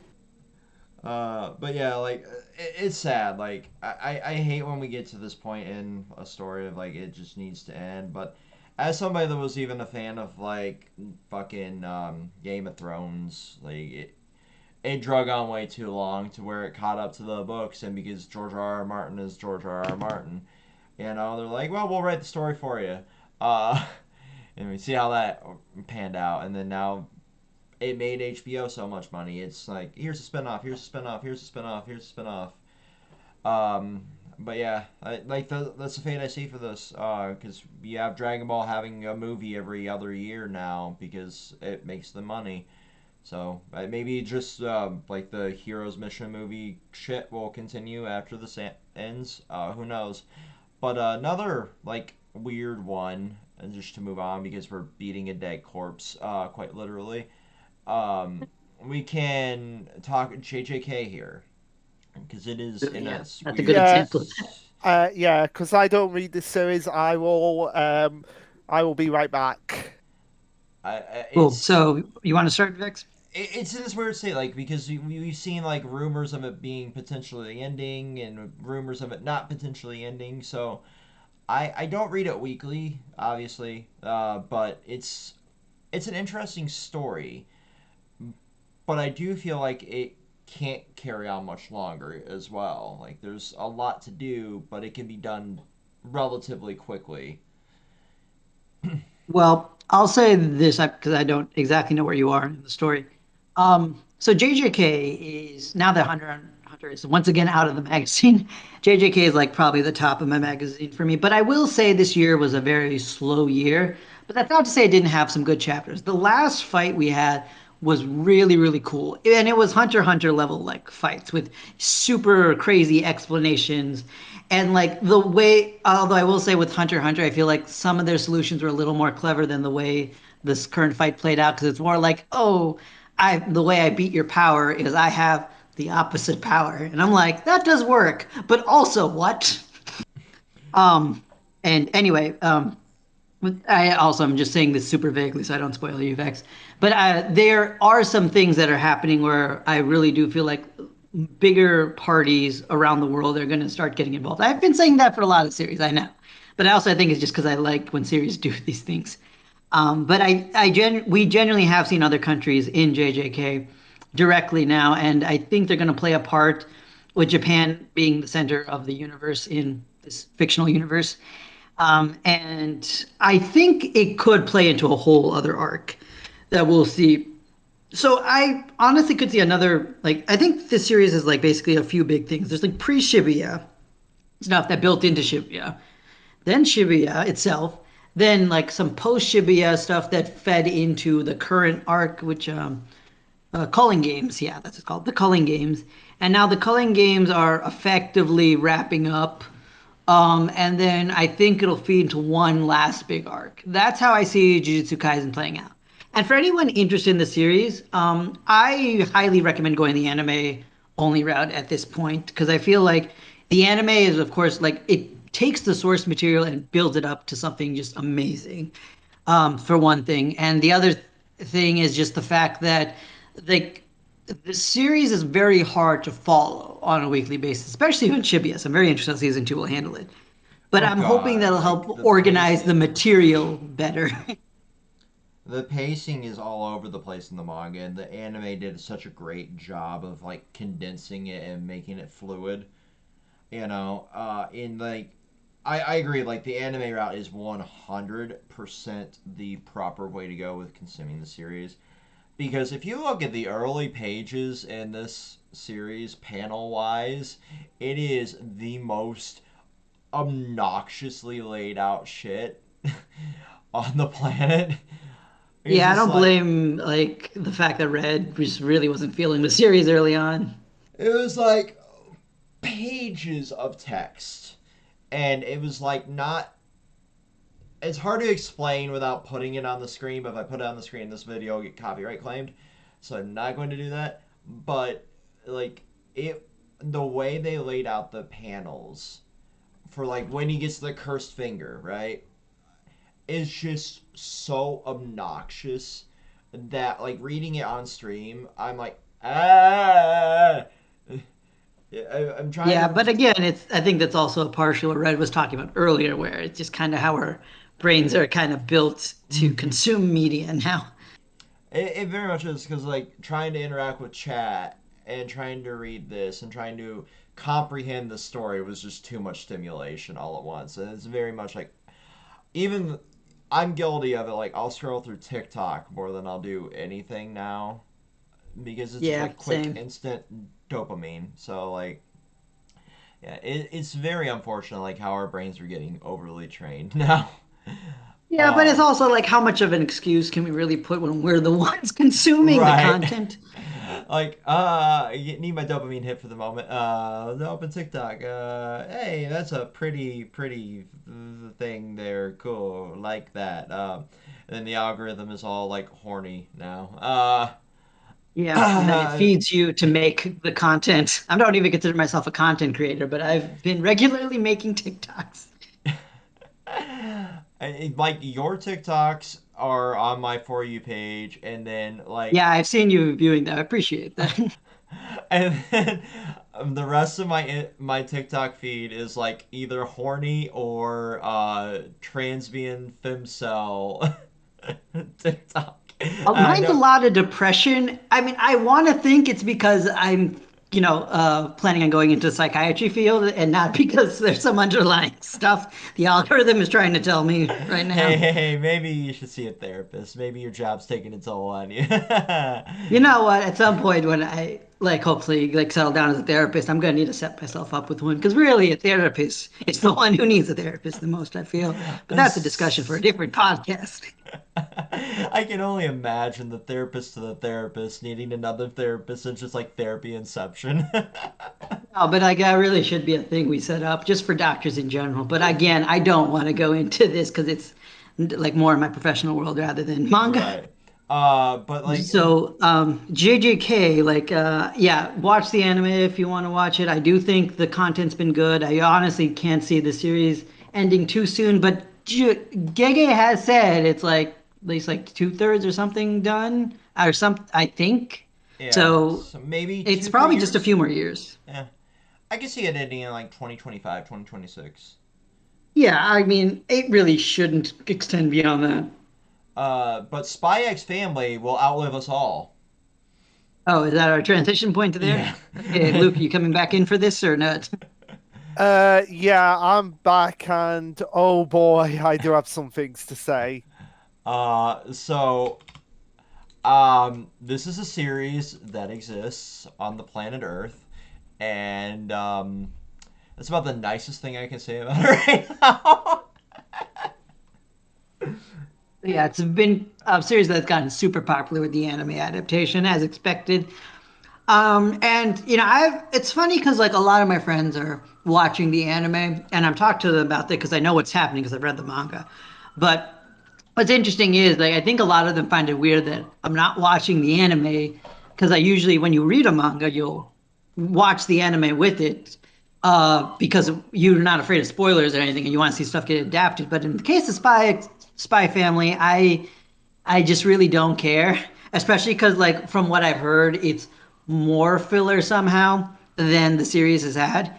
Which I've had other people in the fandom mention. It's like, well, it's a slice of life series. It's mostly going to be filler anyway, and that's true. And that's one of the reasons like slice of life series aren't really for me. It's one of the reasons I wasn't planning on reading Ruri Dragon unless it got like super big, and I was like, okay, I'll give it a shot.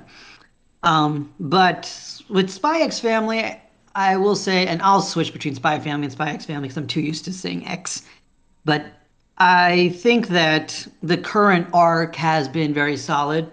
And so I will say I am enjoying what I'm reading right now. And the last chapter, I'm glad Anya is like stepping up to be a protagonist because that's where most of the time people like Anya for her meme faces and her goofy attitude. But I'm like, but that doesn't really make her a good character. And I think the reason it bothers me with Spy X Family more than other slice of life series because I could watch Bochi just complain about being an introvert just like till I die probably. But with Spy Family, there's so much more depth to the world and the characters and trauma that they have like buried in there that I'm like, why don't you dig into this more? Because like the best chapters this year for Spy Family were the Twilight backstory and the current arc that we're having here. Like most of the rest was just random filler. Yeah. Like even like Damien's backstory should be dug into more. Like he's Oh yeah, absolutely. It's one of he my comes from favorites. like fucking from this wealthy ass family who's like the main antagonist family of the fucking story, but we spent 2 chapters this Yeah, year that is the main issue dealing I with have it. always had with Spy X Family. It's just the story's not progressing. You Yeah, I mean had it's currently progressing at least, so I'll say that it progresses when it wants to. And to be fair, I think the mangaka like has a formula that's selling well, so I really can't be mad at them or blame them because they're making money, and ultimately that's kind of what they need to do. yeah, I can't begrudge them, but like you spent 2 chapters with your having infiltrated the moms club basically. The Christian moms from South Park, maybe. I don't know what the goal is here. Where like you gotta cancel South Park. I'm just trying to relate it to Luke here. Uh, for saying fuck, shit, and damn on the TV. But here you have her in there, and Anya knowing that mommy's in there, and daddy's goal's there, and that didn't manifest to fucking anything. But now you have them all as hostages for one of the terrorist groups in the manga, and that's somehow progressing the plot more than what the actual plot of the fucking series is. This just baffles my mind. Uh, uh So I do want to give at least some more props to the current art because I like how they're showing that like the terrorist group are not as bad as we would seem because like the people leading it, most of them don't want to actually hurt the children. They just are really against the extremely oppressive government that's using the most shady tactics to take them down. And it really and again, it's stuff like this that makes me think, man, I wish we had more of this. I wish we had more of these moral conflicts. When I was seeing the terrorist leaders' daughters say something like, I'm not afraid of dying, but I'm afraid of living in a nation where I can't speak my mind. I'm like, dang, that's some good writing there. Where was this? for the last like 18 chapters this year. Yeah, the world of Spy Family is so cool, and I mean, I don't want to say that we'll get more of this going down the line because we won't. And more than Yozakura family. I think the thing is, I'm just so much more invested in the characters there. So when they do slice of life fun stuff, I'm just super invested in the cast and I'm cool with it. But with Spy Family, I don't care about most of the characters outside the central cast. Mm-hmm. No, like I don't really either. Like it's weird, right? Because you have the makings for some good characters, but they never make anything worthwhile for it, and it's unfortunate. Like the handler's cool, Twilight cool, Lloyd's whole story cool, whatever. Your badass, mommy, please, mommy.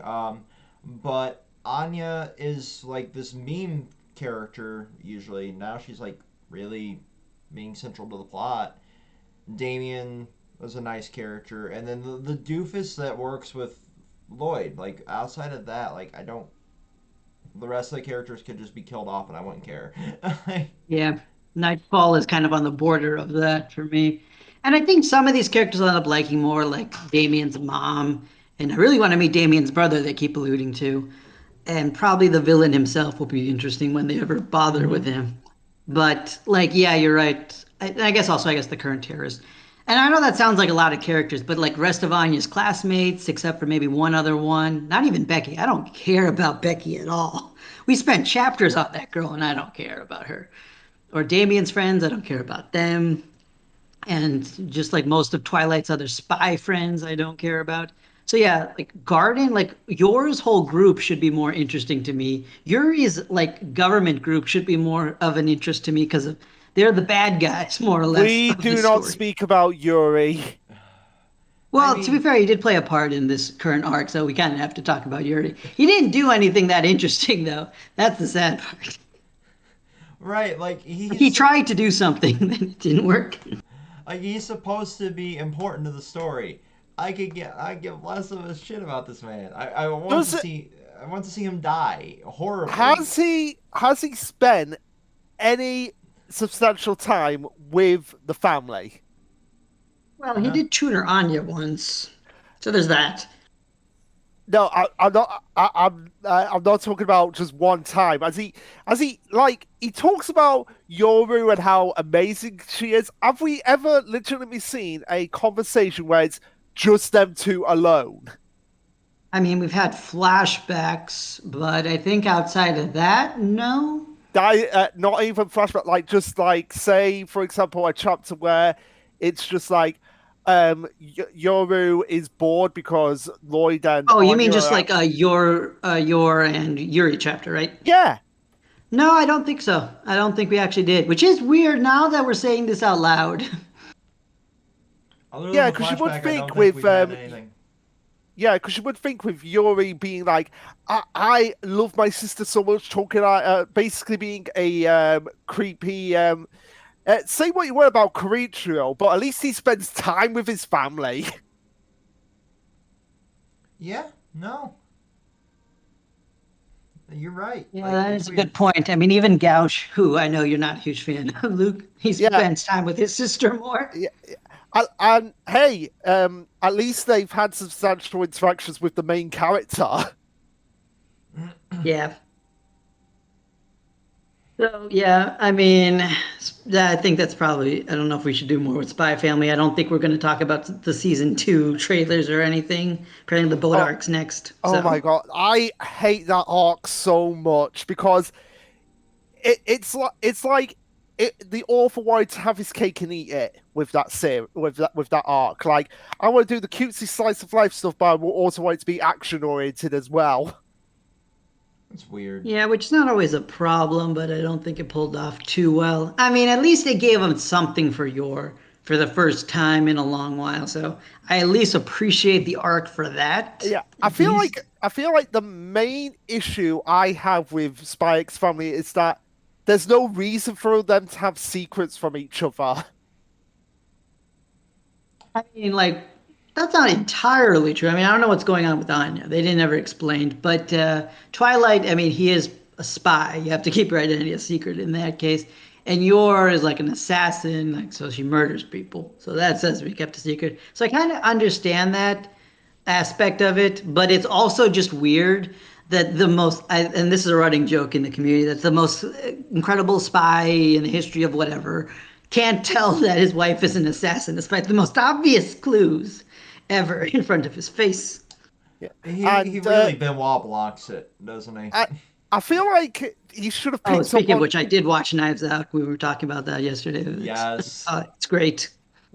Yeah, I feel like Lloyd should have really picked up on Anya's mind reading abilities when he literally met her, when he was like, I need to find a 6-year-old. And literally, as soon as he's thinking about that, she's like, I'm 6.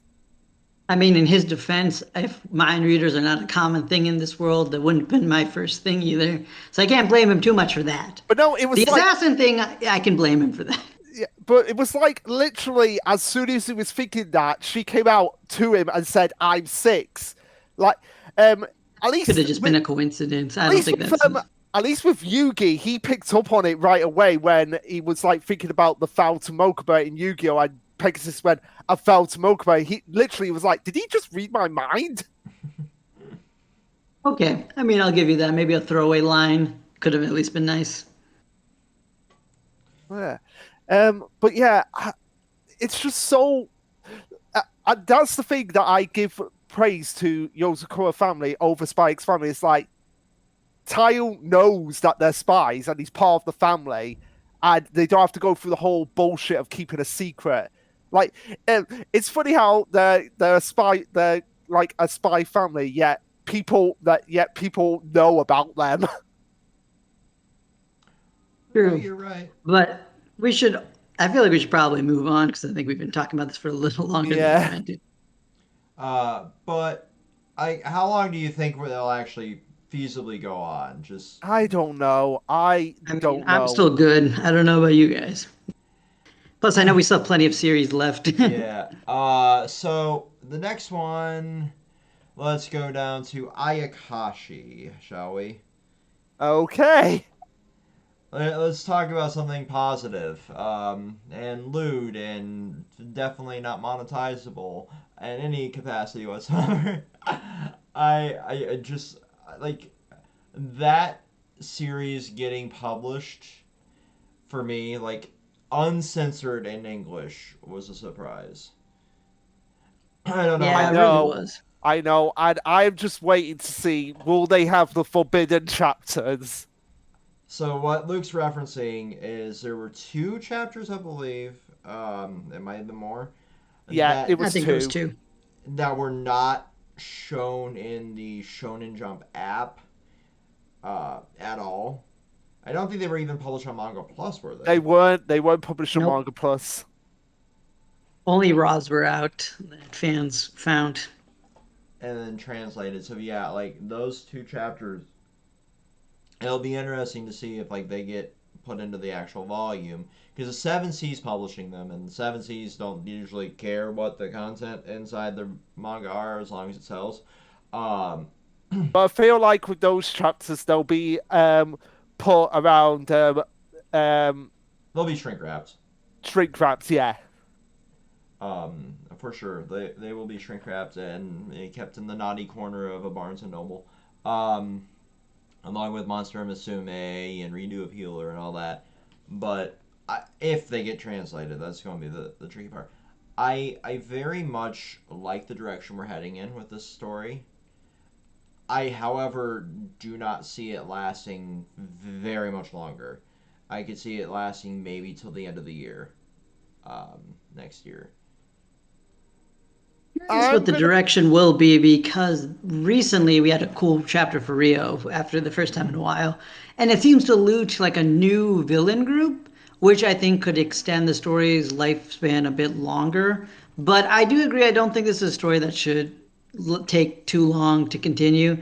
But yeah, I'm very curious how the anime will be adapting it, because yeah, this is a hard series to kind of talk about. Yeah, considering coming up. Considering it's coming out next week.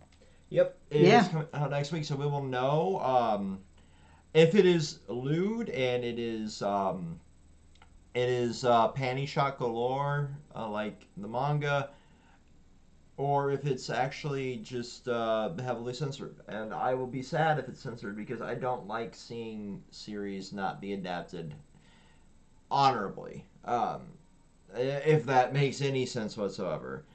No, it Um, does. Like, I mean, the series was intended to be etchy. If you just censor it, it's like, I mean, there are series like, what was it, World's End Harem or something, when the officials for that came out, the censored version.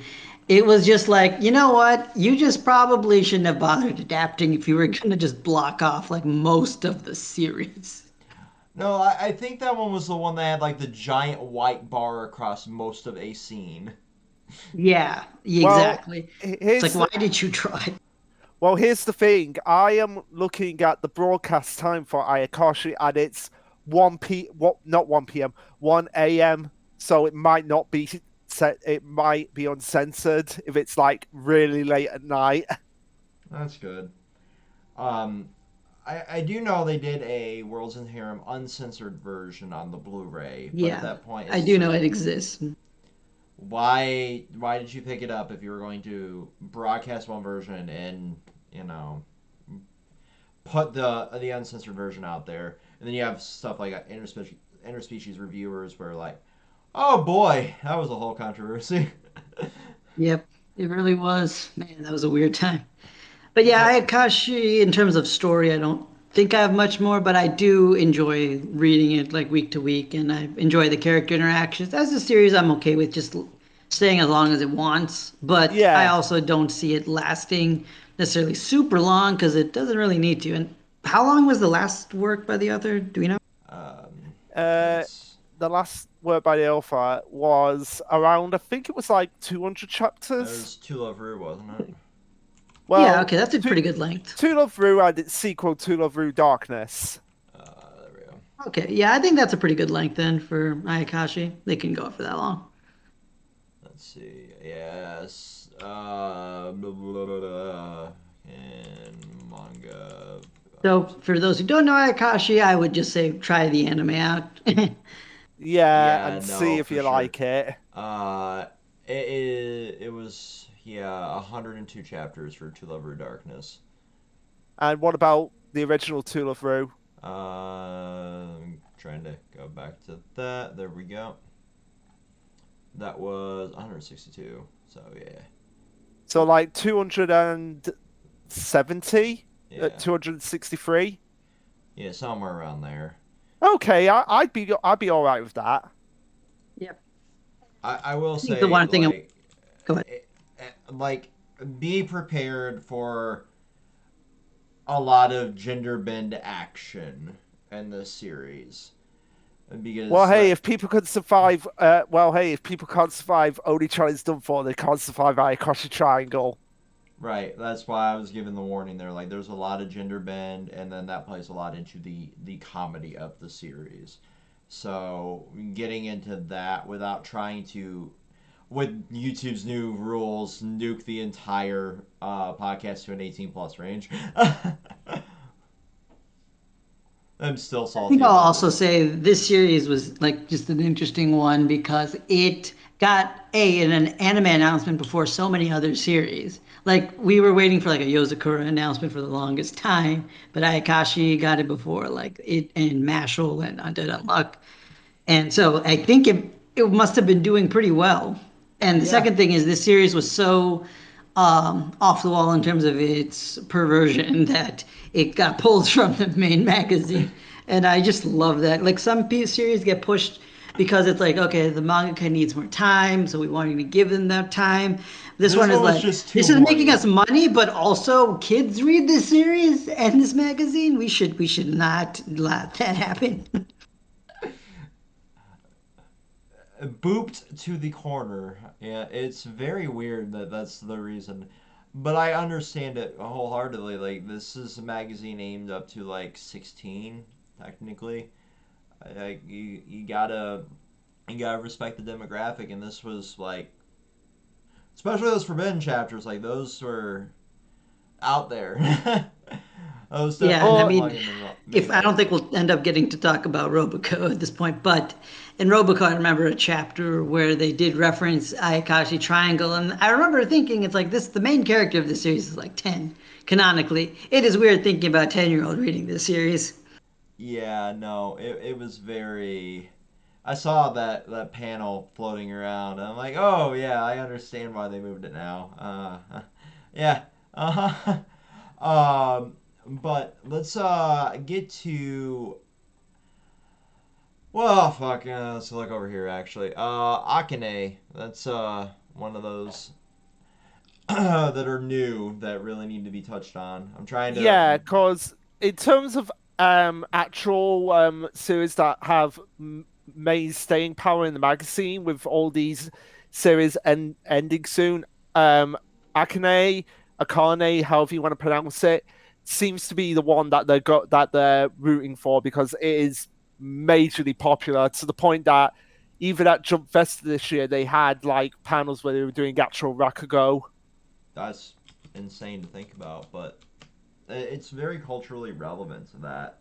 So it makes Yeah. sense to want to put that one there over like P6 or something like that. Yeah, it makes sense. And unlike Elusive Samurai, this is a series that I can actually get behind because even though it is Rakugo, it's still at the heart of it performance based. So I'm like, oh, great, it's finally a series where it has elements that I actually know about. Yeah, and also I will say this series, again, I'll probably just use Doctor Stone as a reference point for everything. It's one of my favorites, but it's in a similar fashion where it does a good job teaching audiences who aren't familiar with the content what is going on, and you can appreciate it based on like how it's illustrated, the storytelling. In addition to that, I think like series like P6, which who knows we'll have time for, it does less of a good job of like really explaining how music and piano works. And same thing with like another new series, Cypher Academy, where some series are like, yeah, we're doing a thing, but we're not really going to explain it. We just kind of hope you understand what is happening and using it as a vehicle for the story. While Akane thankfully teaches me, so it makes me interested in Rakugo as an art form as well as the character story.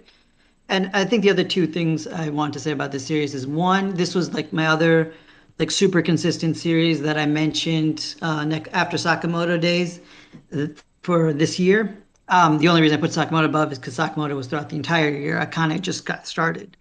And second, I feel like Akane is probably a series that I'm hoping will last a good while, but I'm also unsure how long it'll be. Because like the story could follow her entire career through adulthood for all we know. But I it could think, also just end at her training. But so it's very curious how long it'll be. Go ahead. yeah, I feel like it would, like, it could do that potentially.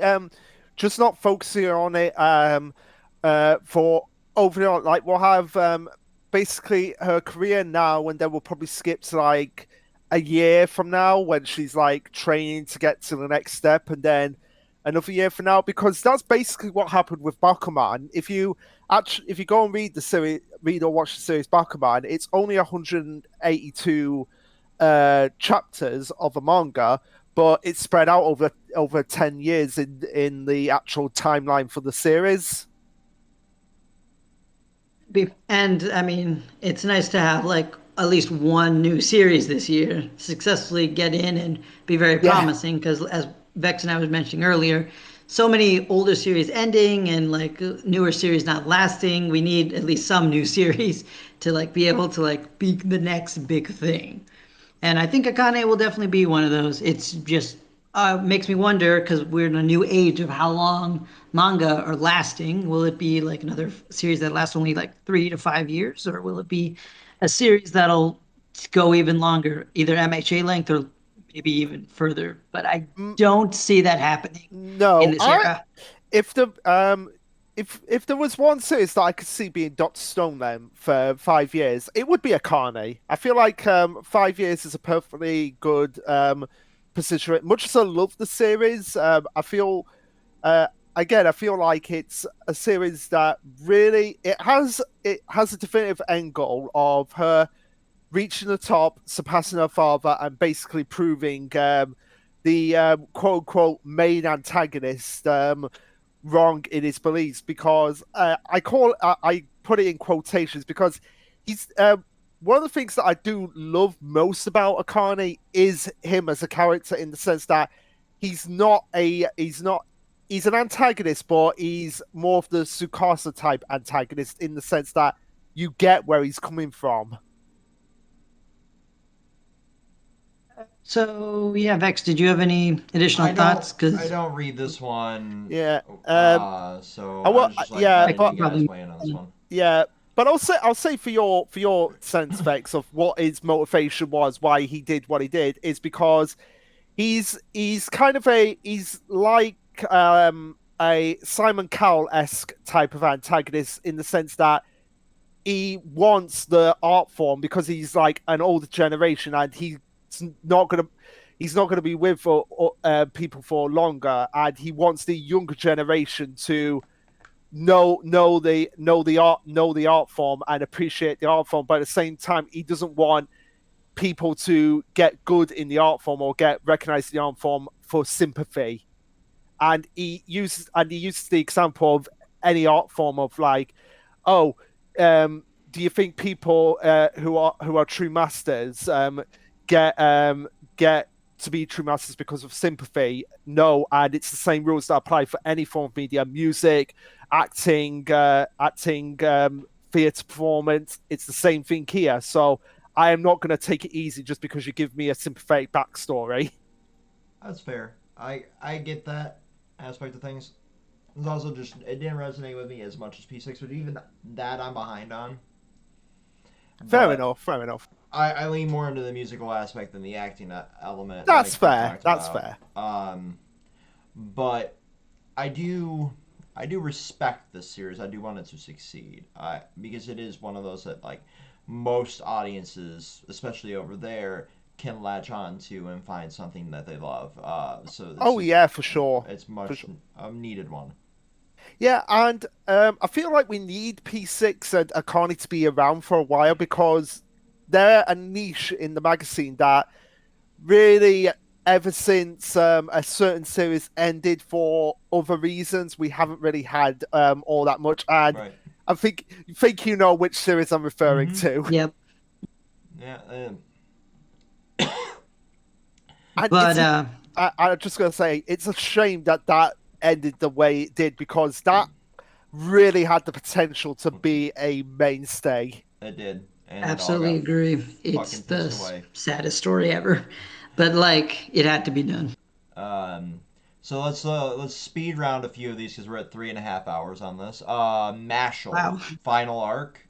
Yep, final arc. Yeah, anime's coming up. It's A1. It's gonna be Mashle. All you need to know is that it's like a goofy, fun battle gag series that slowly get more serious battles. Kind of struggled to find its comedy and battle balance for most of the series, but now that's near the end point, I'm just enjoying the ride all the way to the end. And I think the anime will give it, like, it's already selling actually pretty well. Although the last volume didn't do super great, but in general, it sells like 100,000 every month, so it's in a solid position. It'll get bigger. So very excited for Mashle. One Punch Man meets Harry Potter, basically. Yeah. Well, I was going to say, basically, it's literally. I was going to say One Punch Man meets Harry Potter meets Black Clover. That's actually, yeah. No, that's actually good. Yeah, that's even better. One Punch Man. Speaking of it. We have a rumor that Mappa is doing season 3, and the longest arc ended. You had a bit to talk about on Garu, Party Jams. Yeah, Garo is like one of my favorite antagonists in general. I really enjoyed like his build up, his journey, and yeah, this whole arc that we just had was basically about him. The ending is a little shaky, but I still liked it for the most part. I will say One Punch Man, like, it's a favorite for a lot of people for good reason. Murata is like probably like the definitive best artist in manga right now. And the story in and of itself is very simple, but it's fun to follow. It's fun to expand the world and find new ways to like go about the gag. It's actually surprising how long such a simple concept can last. But it's been doing it, and I have high hopes for the 3rd season. Yeah, it'll be interesting when we get to that third season too. Whoever is and actually animating it, if it's Mappa for somebody else. I do think that they need to slim down this final arc in the anime a little bit because it got hyper extended. Um, but at the same time, this manga versus anime and different media can do different things and pace them a lot easier, you know. um, but Roboco got an anime. Just to go on what you were saying quickly, very very quickly. The last arc was the Monster Association arc, wasn't it? Yep, that's the last completed arc. Yeah. So, It went on for well, 4 years. 5 years Jesus Christ. because it started in 2017. Well, Man, what is that's with manga doing with 5-year arcs? why. It Why was does still it? a fun arc, at least, but at some point it stopped feeling like an arc and just felt like this is the whole story now. Yeah, for sure. But Roboco got an anime, and a few of the episodes are out. I guess you said yesterday, Yeah, they're Punisher. only like 2-3 minutes long. Yeah, Um, some gag series actually do this format where they do like 2 3 minute episode animes, which fit the gag style. And Yeah, I think for Roboco, it's nothing amazing, like it both has a series and the anime, but it's a fun little side story, and I enjoy like I think the enjoyment of the series comes from developing a love for the cast down the line, and also if you just enjoy the reference humor. Because I feel like my problem with a lot of series that rely on reference humor is that they always reference things I just don't know. Like a large reason I haven't started Gintama yet, despite the fact that it looks like absolutely like my kind of series, is the fact that it references so many series. So I thought, okay, I better like build up my knowledge of anime before I watch this thing. But then Roboco, it references only like Jump series, like currently running Jump. So I get all the references except for a few of isn't the older Jump series. yeah, I've skimmed through a few chapters because I'm trying my best to get caught up myself on Roboco, and yeah, I get the humor now. I get why people it's like just it, Family but Guy, but manga. yeah, Is the best way it was but put. I just cannot stand like the best friend who wears the black shirt. I cannot stand his face. His face is the most ugly thing I've ever seen in my life. No, I see what you mean, but I think it's also drawn like that on purpose for comedic effect. I know it is, but it still doesn't change my opinion that it's still but ugly. But no, because isn't Roboco a mangaka herself now? In the series, yeah, that's like one of the things, one of the bigger things she does. She's like trying to get her own manga, but the joke is that all her ideas are ripoffs of other manga Oh my god! because Roboco itself is like ripping off Oh, other oh my series. god! Oh my god! It's the Simpsons already did it episode from South Park. I have to read it now. I mean, it's a recurring joke, so it's been a couple chapters. I don't know I which one. I I have to read it now all the way through just for that description that you've convinced me, party jams. Okay, but Um, that's not even like one of the main plot lines. Like one of the bigger plot lines, which I'm honestly starting to get a little sick of, if I'm being honest, is like Mondo or Bondo, whatever. He has this thing where he loses his mind during those combined weekly Jump issues because he's like straight up addicted to Shonen Jump.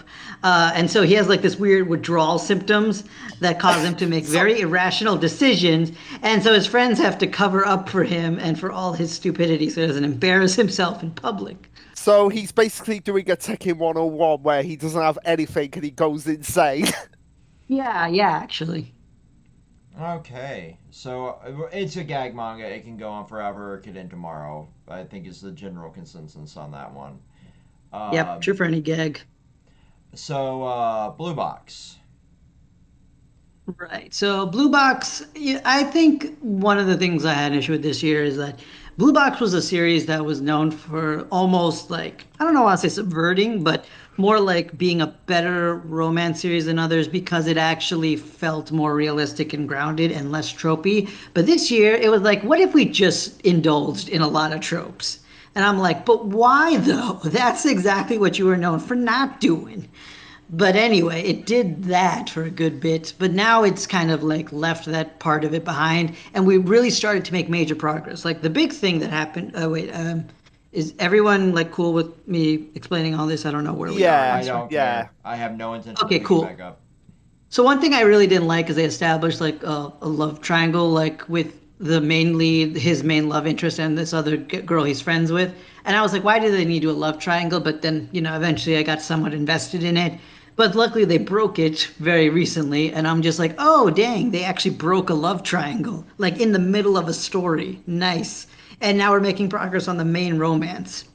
And so that was nice to see. And then then the new thing that happened is that we are now exploring the main love interest backstory because someone from her past is involved and questioning because like the whole conflict, quote unquote, with the story is how much of my life can I dedicate to sports versus romance? And I always hate when like manga and anime do this because you're kids. You have so much of your lives ahead of you. You don't have to know everything right now. And it just kind of bothers me that Japan acts like you need to have this stuff figured out, but whatever.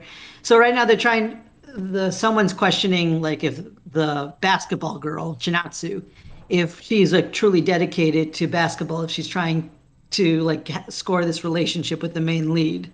And I'm like, man, I get it. It's a romance series, so we have to add more obstacles to prevent them from getting together too soon. But it's just weirdly annoying just to have like obstacles when it's just like we know where this is gonna go eventually. Eventually they're gonna end up together. yeah. And I Yeah. feel like But I will that's say it's been decent recently. yeah, and I feel like that's kind of the reason why I dropped off it because it just seemed to be like just going around in circles. And I still find that ironic because I originally picked it up through, I think, your recommendation. So Yeah, kind of yeah. funny how that worked. But that It's happens with, like, my friends will recommend, like Tokyo Ghoul. My best friend recommended it to me. I'm like, man, this was a great recommendation. Thanks, man. It's like, cool. Yeah, I dropped it eventually. yeah. I really honestly thought it was gonna do like a We Never Learned style series where it's like okay, we have something outside of the romance while also being a romance itself that we can actually follow and enjoy, but at the same time it's only been sports. It's whereas like with We Never Learn, the six main goals, they had their own unique personalities and they had their own unique goals that were separate from each other. So it's like, okay, we can follow this story, do this, do that. And I really thought that's what Blue Box was going to be. I think that's fair. And yeah, I think it could have been that. You're right, because they do have their own goals, which would be more interesting to follow, except they very much glance over a lot of the sports things. So when they dig into it, it's great. Like I love the tennis tournament arcs. But then like with the basketball tournaments, they just happen in the background. The dance tournament happened in the background. So it's just like if they focus more on the sports in addition to it, it could have been interesting, but it is basically just a romance with like some sports just like there for flavor. Yep. I read like 3 chapters of it, and that's kind of like the vibe I got right off the bat. And I'm just like, okay, this is a thing that exists on in Shonen Jump. Cool. I'm also not a big sports fan, so like that probably didn't help me get captured in any capacity for it. I'm a sucker for romance, but this just didn't vibe. Um, High School Family also did not vibe. Yeah, I think I'll just mention this one quickly because I don't think anyone else reads it. So this is a story like it was easily the worst thing in the magazine for the longest time, but eventually they gave each family member like their own arcs, and I think like especially I just really enjoyed following it. Like recently, we had like the shoji tournament arc for the little sister over, and it just built on all these characters that we've been following, who've been like developing their love of shoji, and then shogi, sorry. And then the main lead, he recently got elected school president, and we got to follow his arc and him finding his own voice after being overshadowed by his family, literally in the story continuously. So he found his place in the world and what he needs to do. And I loved seeing that happen because he was overshadowed for so long. I'm also glad that we're spending less time on the cat because his story chapters are funny, but they're also the least substance The because he's a cat, cat. the cat, I'm just like, how is that a thing in the series?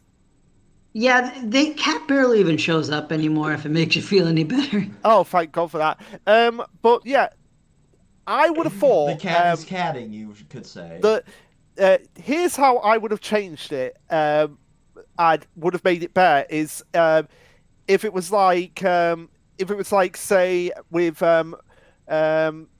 if it was like it was only high school siblings where it was the brother and the sister in the high school, and it and turns not the out father, the mother, the cat, the yeah, fucking and aunt, it the turned uncle. and it turns out that the sister is way more intelligent than the brother, and he's trying to prove throughout the series that he can be better than her, but constantly failing at it. That's a better premise than what this was at the start.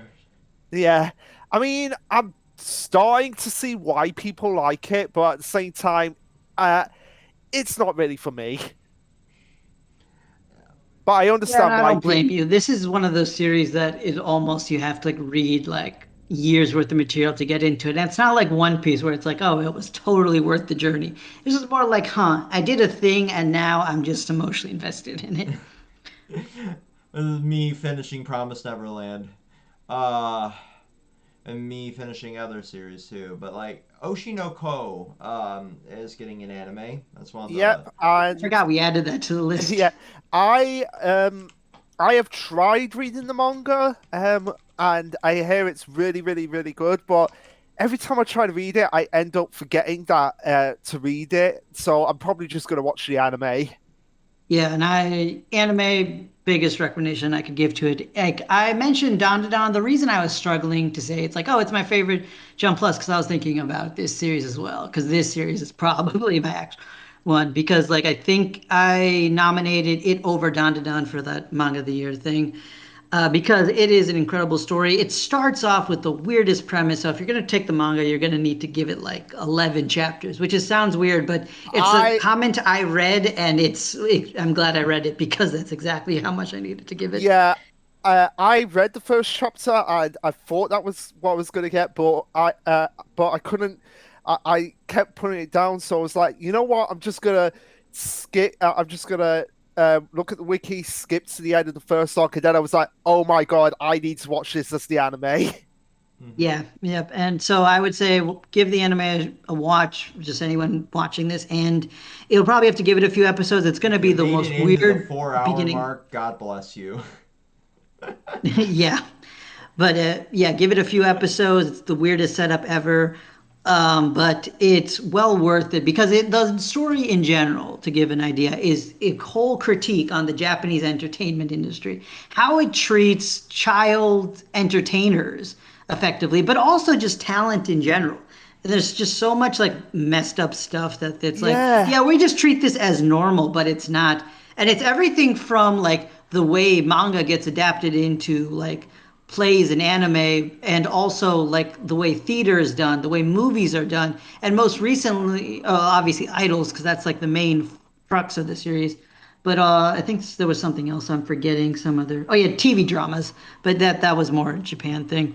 But yeah, so much of like acting, culture, and just and it sounds very localized to Japan, but a lot of those same problems can be easily traced here. And it makes me realize, man, I am so glad I have a mind for science and not art because I could not do this. yeah, and I get that as well because it's one of the things that I have to deal with as well, being obviously an actor as well, of the sense that when people are like, "Oh, they're only going to know you for this one thing," and it's just like I have done other things.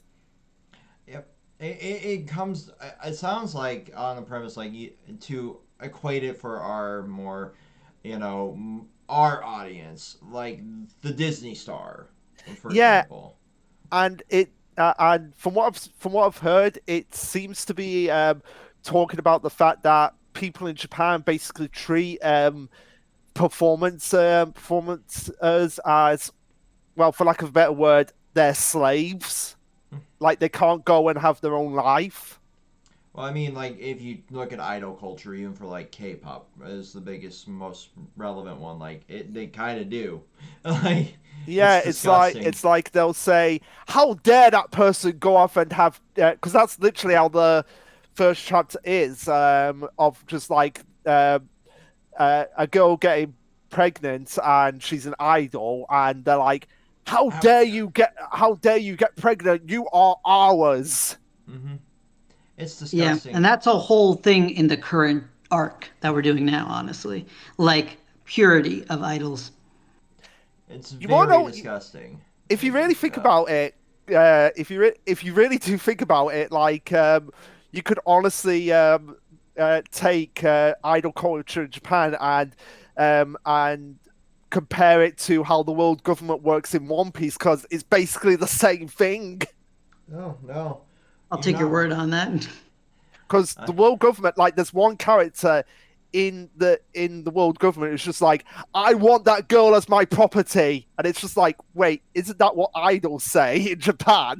Like, it's weird. It's very weird. But like, you have a public image to uphold if you're like public facing. You know, like a Disney star or an idol or whatever, and you have to be that character in your real life. That's why like a lot of female stars, like if they take a swimsuit photo here, they get chastised by their company, or if they're caught, smoking pot, it's like, no, we can't have you on this. To the point, like even like during the 90s, there were like child stars, like realistically these were 18, 19, 20-year-old people that were seeing portrayed as like 16, 17, 18. um, that are just like, you know what, I'm going to go film an adult movie and get out of my contract. And that would be how they would escape their contract. Would be just like, you know what, I'm just going to go me shoot a fucking photo shoot for a Playboy or whatever. It's weird. Like that entire culture is disgusting. Yeah. But Witch Watch, on the other hand, is wholesome and pure. Oh, Witch Watch, aka the series where the author is completely trolling me at the moment. In, Because literally the last color page they had Nemu on there, and I'm like, why isn't she in the house yet? Nemu in the house. Because it has been built up for ages that Nemu is eventually going to get. I honestly wouldn't be surprised if chapter 100 comes around. It's like, finally, we get Nemu in the house. I don't know. Like I kind of like this like Troll Luke era from the author, like never joining the house till the very last chapter, and now I'm here. Oh my god! If that happens, I'm gonna be like, I hate you, but I love you at the same time for the biggest trolling ever. But yeah, no, I can see this one being another mainstay for a while, but I really think it's one of those that I don't think will last for very much longer either. Like maybe mid 2024, this one will be done. I'll give it the benefit of the doubt and say mid 2025. Really? Yeah, I think I'm closer with Luke on that. But that's mostly because this author will write as many slice of life gag chapters as they want Oh between yeah, plot points.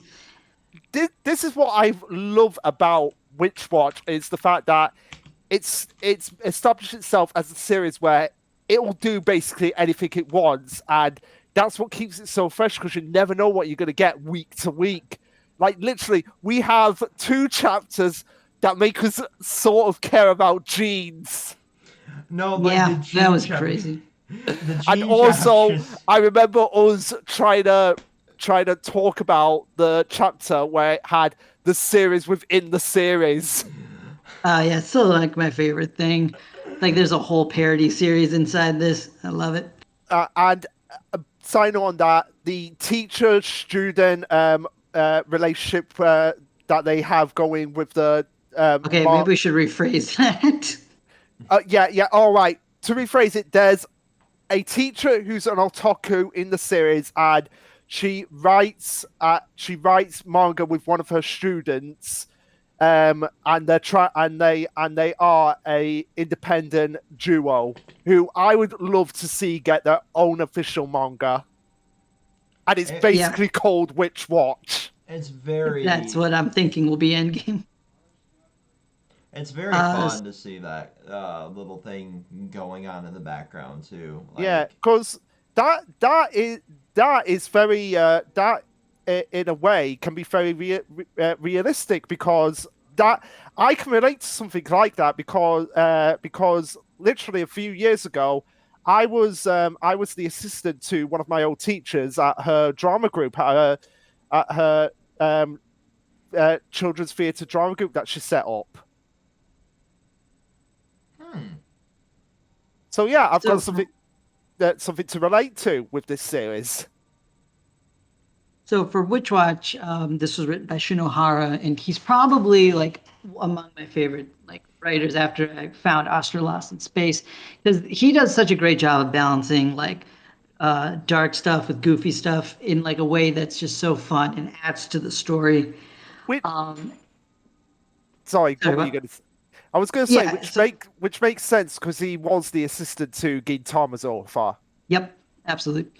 And yeah, like, and then one thing I wanted to say was just that, like, the current, like, I love the current chapters that we just had, which added so much world building, which kind of proved to me that Witch Watch can really do what it wants. I was recently talking in a different server about how we might get more Tengu lore later with our Tengu buddy, and we could just keep going and building up more and more of the world while the characters are goofing off and doing high school stuff. And while we did mention other series that don't have plot progression, I think the reason that Witch Watch it works is because the silly, goofy stuff ties very well back into the plot once it happens. And that's why you never know what will be important and why you need to tune in effectively each week to see what's going to happen. Yeah.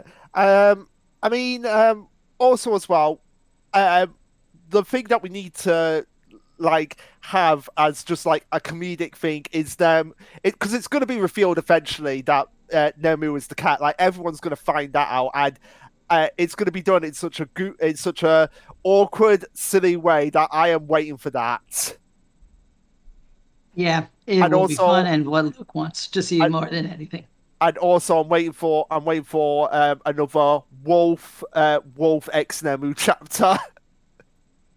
Where she's simping over the two personalities. Well, we should probably move on to the next series if we're still lightning rounding this. Okay, so Chainsaw Man, anime and part 2. This will be one of the little bit longer ones, and then we'll go back to lightning rounding. So Chainsaw Man's anime just wrapped up. They just put up a, like, every track ever that was the ending track thing or opening track that had them all compiled for like a milestone, which that's really cool. Part 2 is in this weird spot right now because we didn't film a review for it because there was just like not a lot to talk about, honestly, but there's a lot of a character drama going on, which is really nice, with Asa being in this state of like realizing that like she can do things, but every time she tries to do something, she gets like completely shit on by her own bad luck or whatever's going on there. And then now Yoshida being one that has a cell phone. And also, why the hell are the cell phones flip phones in a series that's set in the 1990s? I have no idea. Were they not flip phones back then? I don't even remember. No, I think they were flip phones at that age. The majority of phones were like those big bulky bricks still in the 90s. Yeah, that's true. Yeah. I was still super young. I didn't have a phone till high school, so I don't even know what. I had a Razor. And my phone was a flip phone, and I know it was outdated at that time, so I don't remember. I mean, it's an alternative 1990s, so I guess they could have been around earlier. Sure, we'll go with the Motorola Razr existing in the 1990s because the plot says so. But yeah, going back to what you were just saying, especially in the last chapter where Asa feels like she's always worried that whatever she does, she's gonna be judged not only by other people but by herself as well. That really hit close to home because that's basically me on a day-to-day basis. Mm-hmm. Like that, I sent it to you. I posted it up as like a tweet. Like that one hurt. Like that line hurt. It hurts because it's realistic. Mm-hmm. Let me just Yeah. Yeah, so Chainsaw Man, the anime, it was very good. Weirdly, I don't know why there was a whole petition about some people wanting to get it reanimated. I don't know what I people think it. saw that I didn't see. I think it was because people. I'm only going by what one particular person said that they don't like how they were trying to add realism to an abstract series. Oh no! What? That was basically this person's reason that Mappa said they were trying to make it the animation as realistic as possible, but they were like, no, it has to be abstract because that's what Fujimoto is. Who helped on the production of the project? You fucking troglodyte. I hate Anime only friends who didn't really like the art direction. And like one of my close friends who I've mentioned a couple times in our discussion, he didn't really like the first episode in general. He felt it was like JJK, but not as good, which I don't really understand how he saw that, but whatever. But But in general, I think it was like a really good adaptation. It made me like parts of the story I didn't even like early on in the manga. So I feel like, again, the anime is probably the definitive way to experience Chainsaw Man. Yeah. fair enough. But I will say, and I did watch Shonen OG's video earlier, that one of the things that I love and respect about Chainsaw Man is the fact that it can basically swap out who the focus character is and make it seem natural because literally it's Chainsaw Man and we've not really focused on Denji for the most part. Mm. Yeah, and I agree with that. It reminds me of when Dr. Stone, when we spent a little time with Suika as our primary lead. Yeah, it was a good time. Yeah, which I wish we had more. And I'm just saying that because I like Suika's character. Well, let's hope the anime adaptation will just add so much filler at that point in the story, but that's a discussion for another day. That's another discussion for another day. But yeah, Asa I do like more as a main character than Denji because of the fact that she does see herself as a flawed human being, whereas Denji doesn't really see himself as flawed. Yeah, I agree with that. And echoing Shonen Oji's video again, which OJ, if you happen to have watched this part, hi. I also agree that the Fujimoto did a much better job making deaths feel more impactful. Because in like even like the parts of the anime where they just started killing off a bunch of characters, even at that point, it still felt to me like, this feels like it's just trying to be super over dramatic, but it's fine because that's the kind of world they're trying to establish.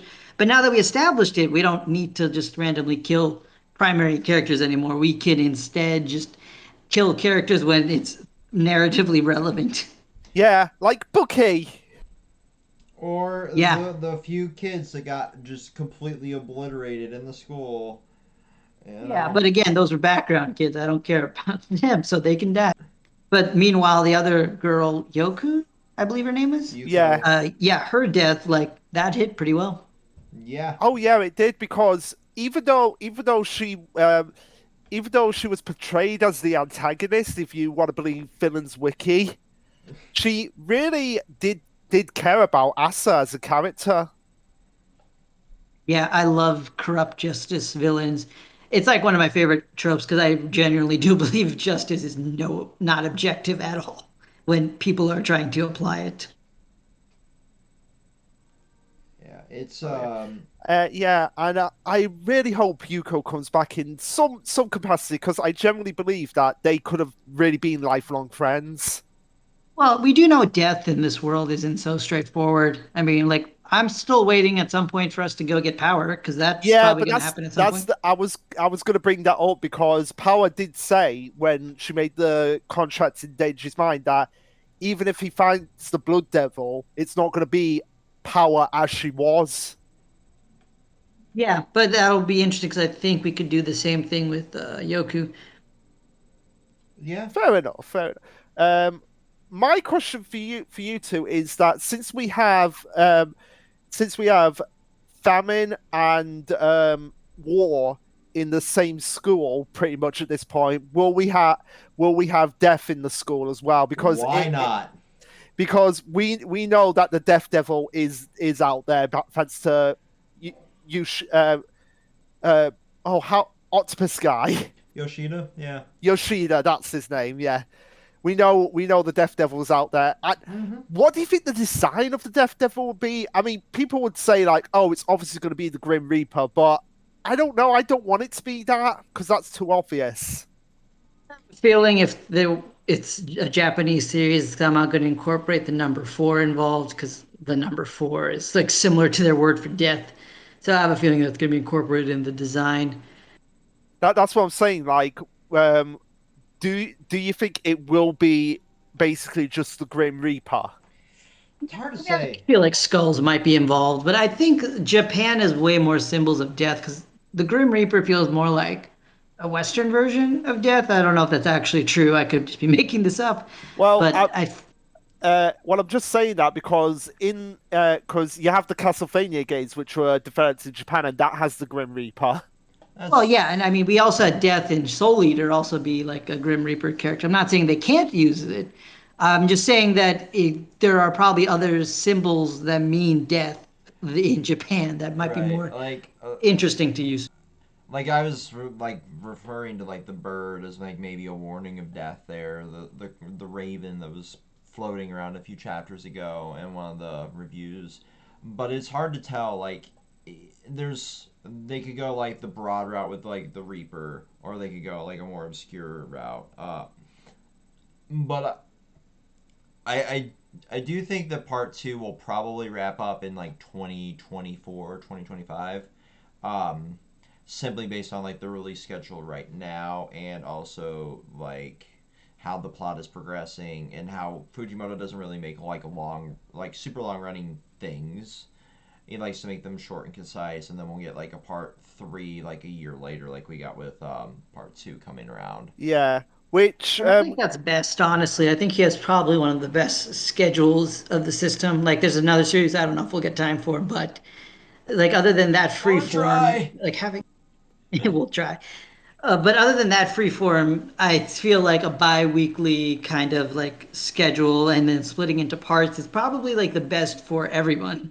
Yeah, I agree with that. And the thing that I want for part 3, if we do get part 3, is it to be the since we have the public sector saga as they call part 1 and the academy saga for part 2 I want part 3 to be the primordial fear saga, where we focus primarily on the primordial fears. That would be interesting, but I think that would be a really short saga. It's like, you're all fucked. Goodbye. Because you figure one-shot win. Yeah, because you figure that they would be relevant, like the Darkness Devil, and I feel like this is a discussion for another day. Like, what devils do we want to see in Chainsaw Man? And I've said it before. I've said it before, and I'll say it again. I want there to be the 2 I'm most looking forward to find out if they are the Lonely Devil and the Unknown Devil. I'm just waiting for Kobani's Sloppy Blowjob Devil to come out. That's all I'm waiting on. I still love that meme. That's going to be the Lonely Devil. That has to be the Lonely Devil. Yeah, because Kobani would have to have the Lonely Devil if anybody. Because Kobani is a very lonely character, if you really think about it. Yeah, I mean, other people are presuming that her devil is just something super OP, which could also be kind of fun. But actually, that actually would be the Lonely Devil, because if you really think about it, loneliness, even the most introverted people, they need to have like that basic human interaction with someone, otherwise they'd go crazy. Yeah, when I meant OP, I meant something more like the primordials. That's more. Yeah, that's why I'm saying it's like a primordial fear. Because like if you look at Dr. Stone, even Senku, who's like perfectly content talking talking to himself and being with himself, even he needed people to be around him. Like, please, someone. But no, like I don't know. Like I really don't like. I don't think I would want her to be OP, but it would make sense for a Fujimoto story for her of all people to be this like super OP. Like even Makima was kind of terrified of her, kind of thing. You know, but And that would make sense for Makima to be terrified if she did have the Lonely Devil, because Makima wanted to. Makima's whole thing was that she wanted to belong with someone. Mm-hmm. Well, we'll see. We don't know what Kobani is coming into the story, or Kishibe for that matter. We're Well, waiting my for a lot boy. of people to come back. Yeah, like I said, Kishibe has to be like the not the principal, but sort of like the head governor of the school, and Ultimate Kobani has to be Spider-Man, Nick Fury running the school kind of thing. and Kobani has to be like a assistant teacher at the school, like keeping an eye on Denji.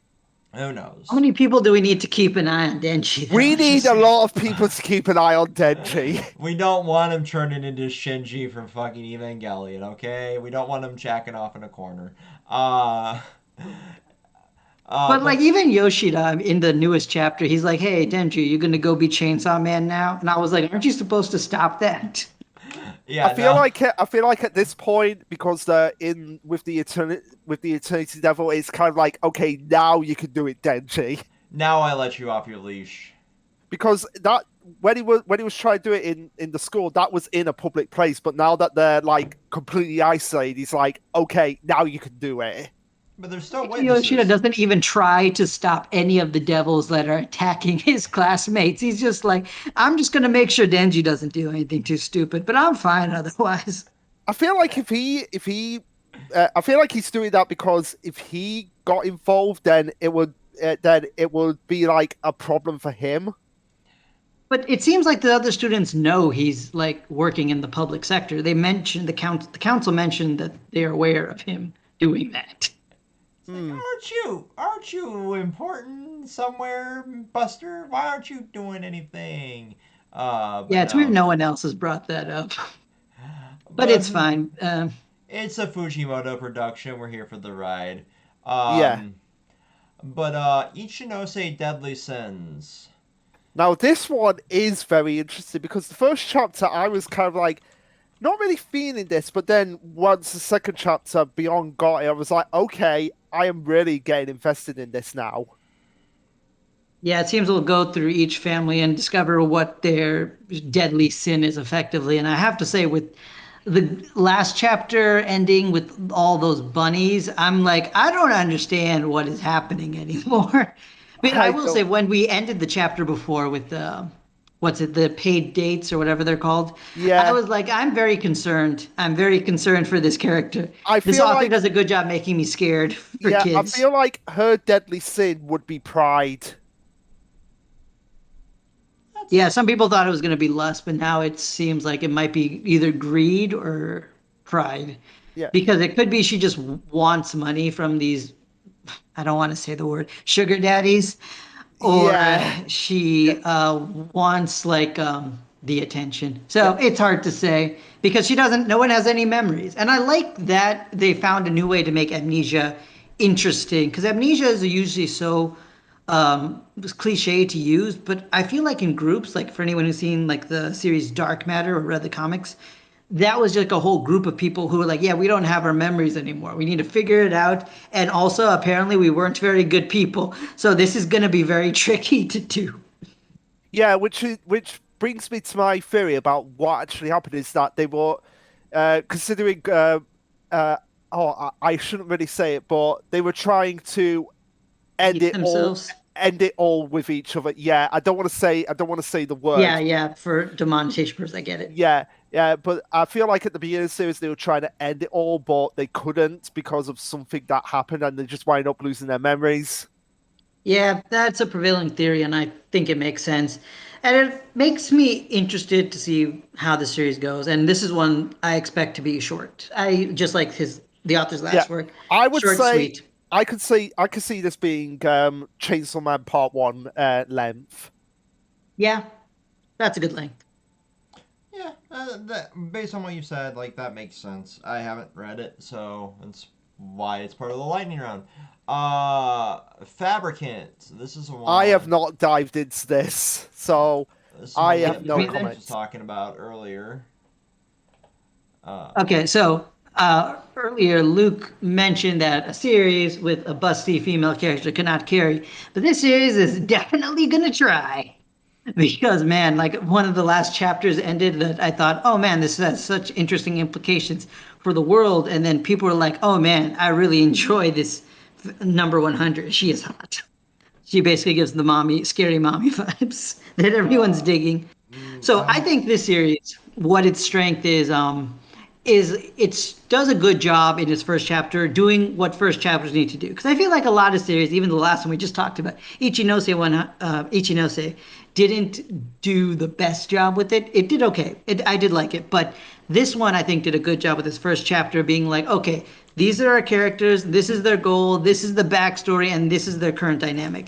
And I guess to just give a summary, we're following a protagonist, a kid who just lost his whole family to fabricants. Fabricants being like these artificial creations who are designed to be some kind of perfect human or something, but the creator was disappointed with his work. So after he made number 100, he just gave up and died.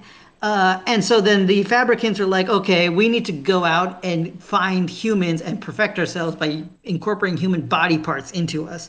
And so we follow the series finding fabricants who've found like elite human body parts that give them all effectively quote unquote superpowers. Like one has like really good legs, others have really good lungs, etc. And we kind of have to fight them off and kill them alongside number 100, the last fabricant, who's supposedly the strongest because they get stronger in order or something dumb like that. So Fabricant, the reason 100's helping us is because she was part of the group that killed the main character's family because their family is a family of elites who have like the best traits and live for a long time, and their blood is like special or something. And so he uses his blood to attract other fabricants to him, and they just find them on instinct. And so then Fabricant 100 will kill them off, and there's a deal where he will give his body up to Fabricant 100 once he's reached of age. So the whole story is basically going around killing fabricants, finding new fabricants that have superpowers, and we kill them. But what's interesting is the recent chapters, and we're only 5 chapters in, is we already found out there's other humans who are fighting fabricants, and there's probably a whole resistance group in general. So at first you'd think, okay, we're gonna have a whole series finding all 100 of these guys, like 17 of them or so are dead. But now it's like, no, way more are dead, and there's a whole group of people who can potentially be allies. So that's where we are in the story. And I think it's a series that the community really enjoys and probably finds the most promising since Kane. I have certain doubts about if this series can last long because I feel like the formula could get repetitive, but I do enjoy it and I think it has potential. I also think it'll be short though because there's literally only like less than 80 enemies we got to defeat, and we've killed enemies off in single chapters before. So I imagine it's going to be a very short series. I could see it like ending within like 2 years. I'm sorry you had me at strong, tough, dommy mommy. Yeah, I think you'll enjoy it for that alone, honestly. It's funny because like when you first meet 100, she's like this overprotective mom who's like, "No, don't hurt yourself," and stuff. But it's because she wants his body to. So it's like scary mommy Tommy vibes all throughout. Like people, mangakas know what we want. Okay, they know. They know, and we love them for it. Like thank you, Japan. Thank you for doing what the West won't. Ginka Gyuna. This is another brand new series. Yeah, I've not really dived into this, so again, I can't say anything. Okay, I guess it's just another me one. All Yeah, right, so this series, basically, it's like another magic series, and like in the first chapter, they established the protagonist is already insanely OP, and I think that was one of the biggest mistakes because like the at first it just seemed like oh this protagonist is so OP, so maybe it's less about the action and the fighting so much as it's about like just the fantastic world. But the world building itself is honestly kind of weak. We already seen the protagonist go toe to toe with some of the best of the world that we know of. So there's not much more to progress her. And she already has some friends who are kind of like in the I hate to say this, but kind of like the Ichigo's school friends category of why are you here? But okay, I guess you're tagging along for the ride. So You're I don't see the Chattanooga. series.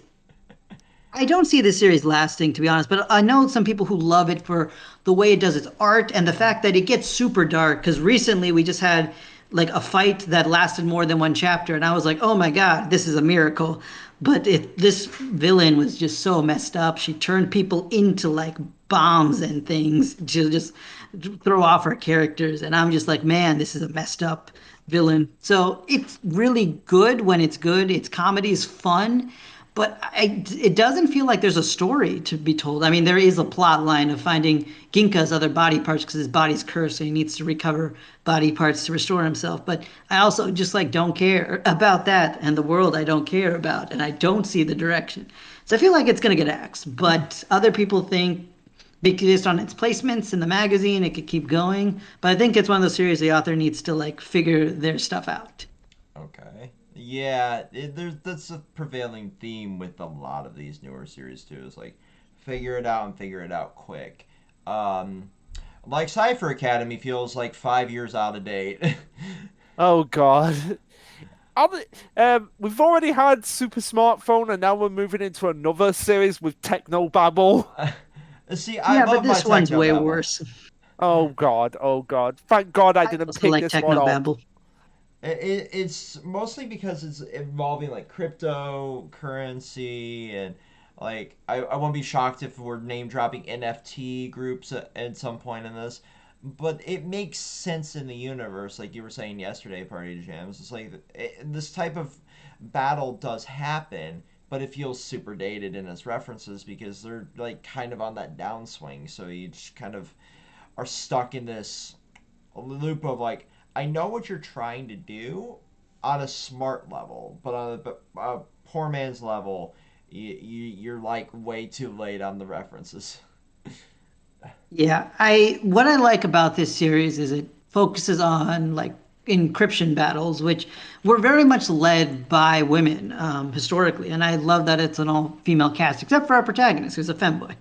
And so it's fun watching that, and I find that I enjoy this chapters when I don't think too much about it and just enjoy the ride.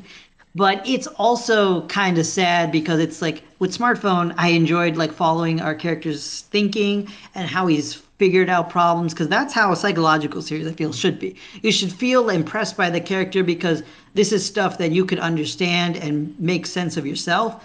But in this series, it's more like, no, you wouldn't be able to do any of this on your own because you need no English, Japanese, and the most convoluted knowledge in the most twisted ways possible.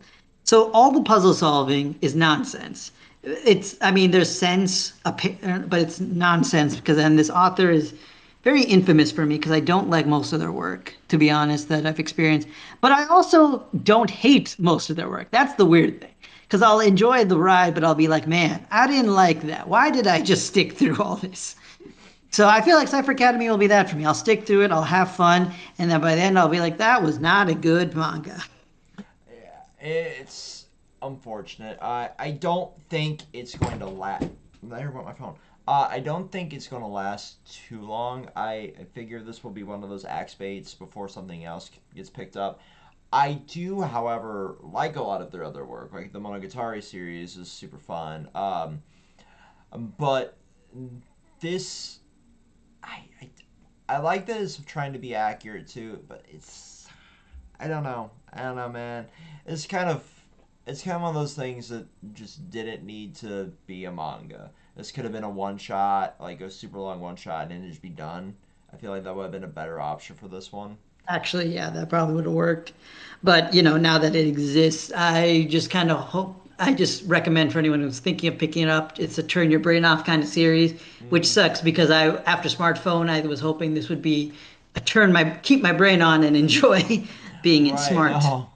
Uh, but maybe Ichigoki under control is a better option for you to stick with. trying to get the last 8 out. I mean, here's the thing. I think most people don't like this series. I feel like this is Yeah, going to be the new most hated series. I don't like this series.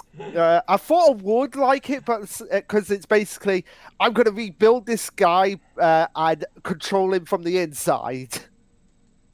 Yeah, the premise is basically a high school sweet, okay, love interest kind of thing. Except the twist is the main dude is rebuilt into a cyborg, and he's being controlled by his childhood friend who shrunk herself because she's like a mad scientist type of character, and she's also a goofball. I love its like silly, goofy, off the wall humor. It's very random, and random humor doesn't always work. But in this series, it's more physical based, so I enjoy it very much. But it's very much hated, and to be fair, it also looks quite ugly compared to a lot of other Jump series.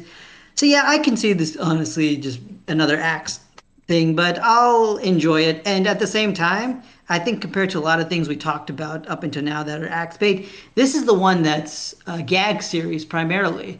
And gag series like High School Family and Roboco somehow survive. So I could honestly see it surviving just because of that. Whew. Wow. We're nearly done, guys. Nearly done.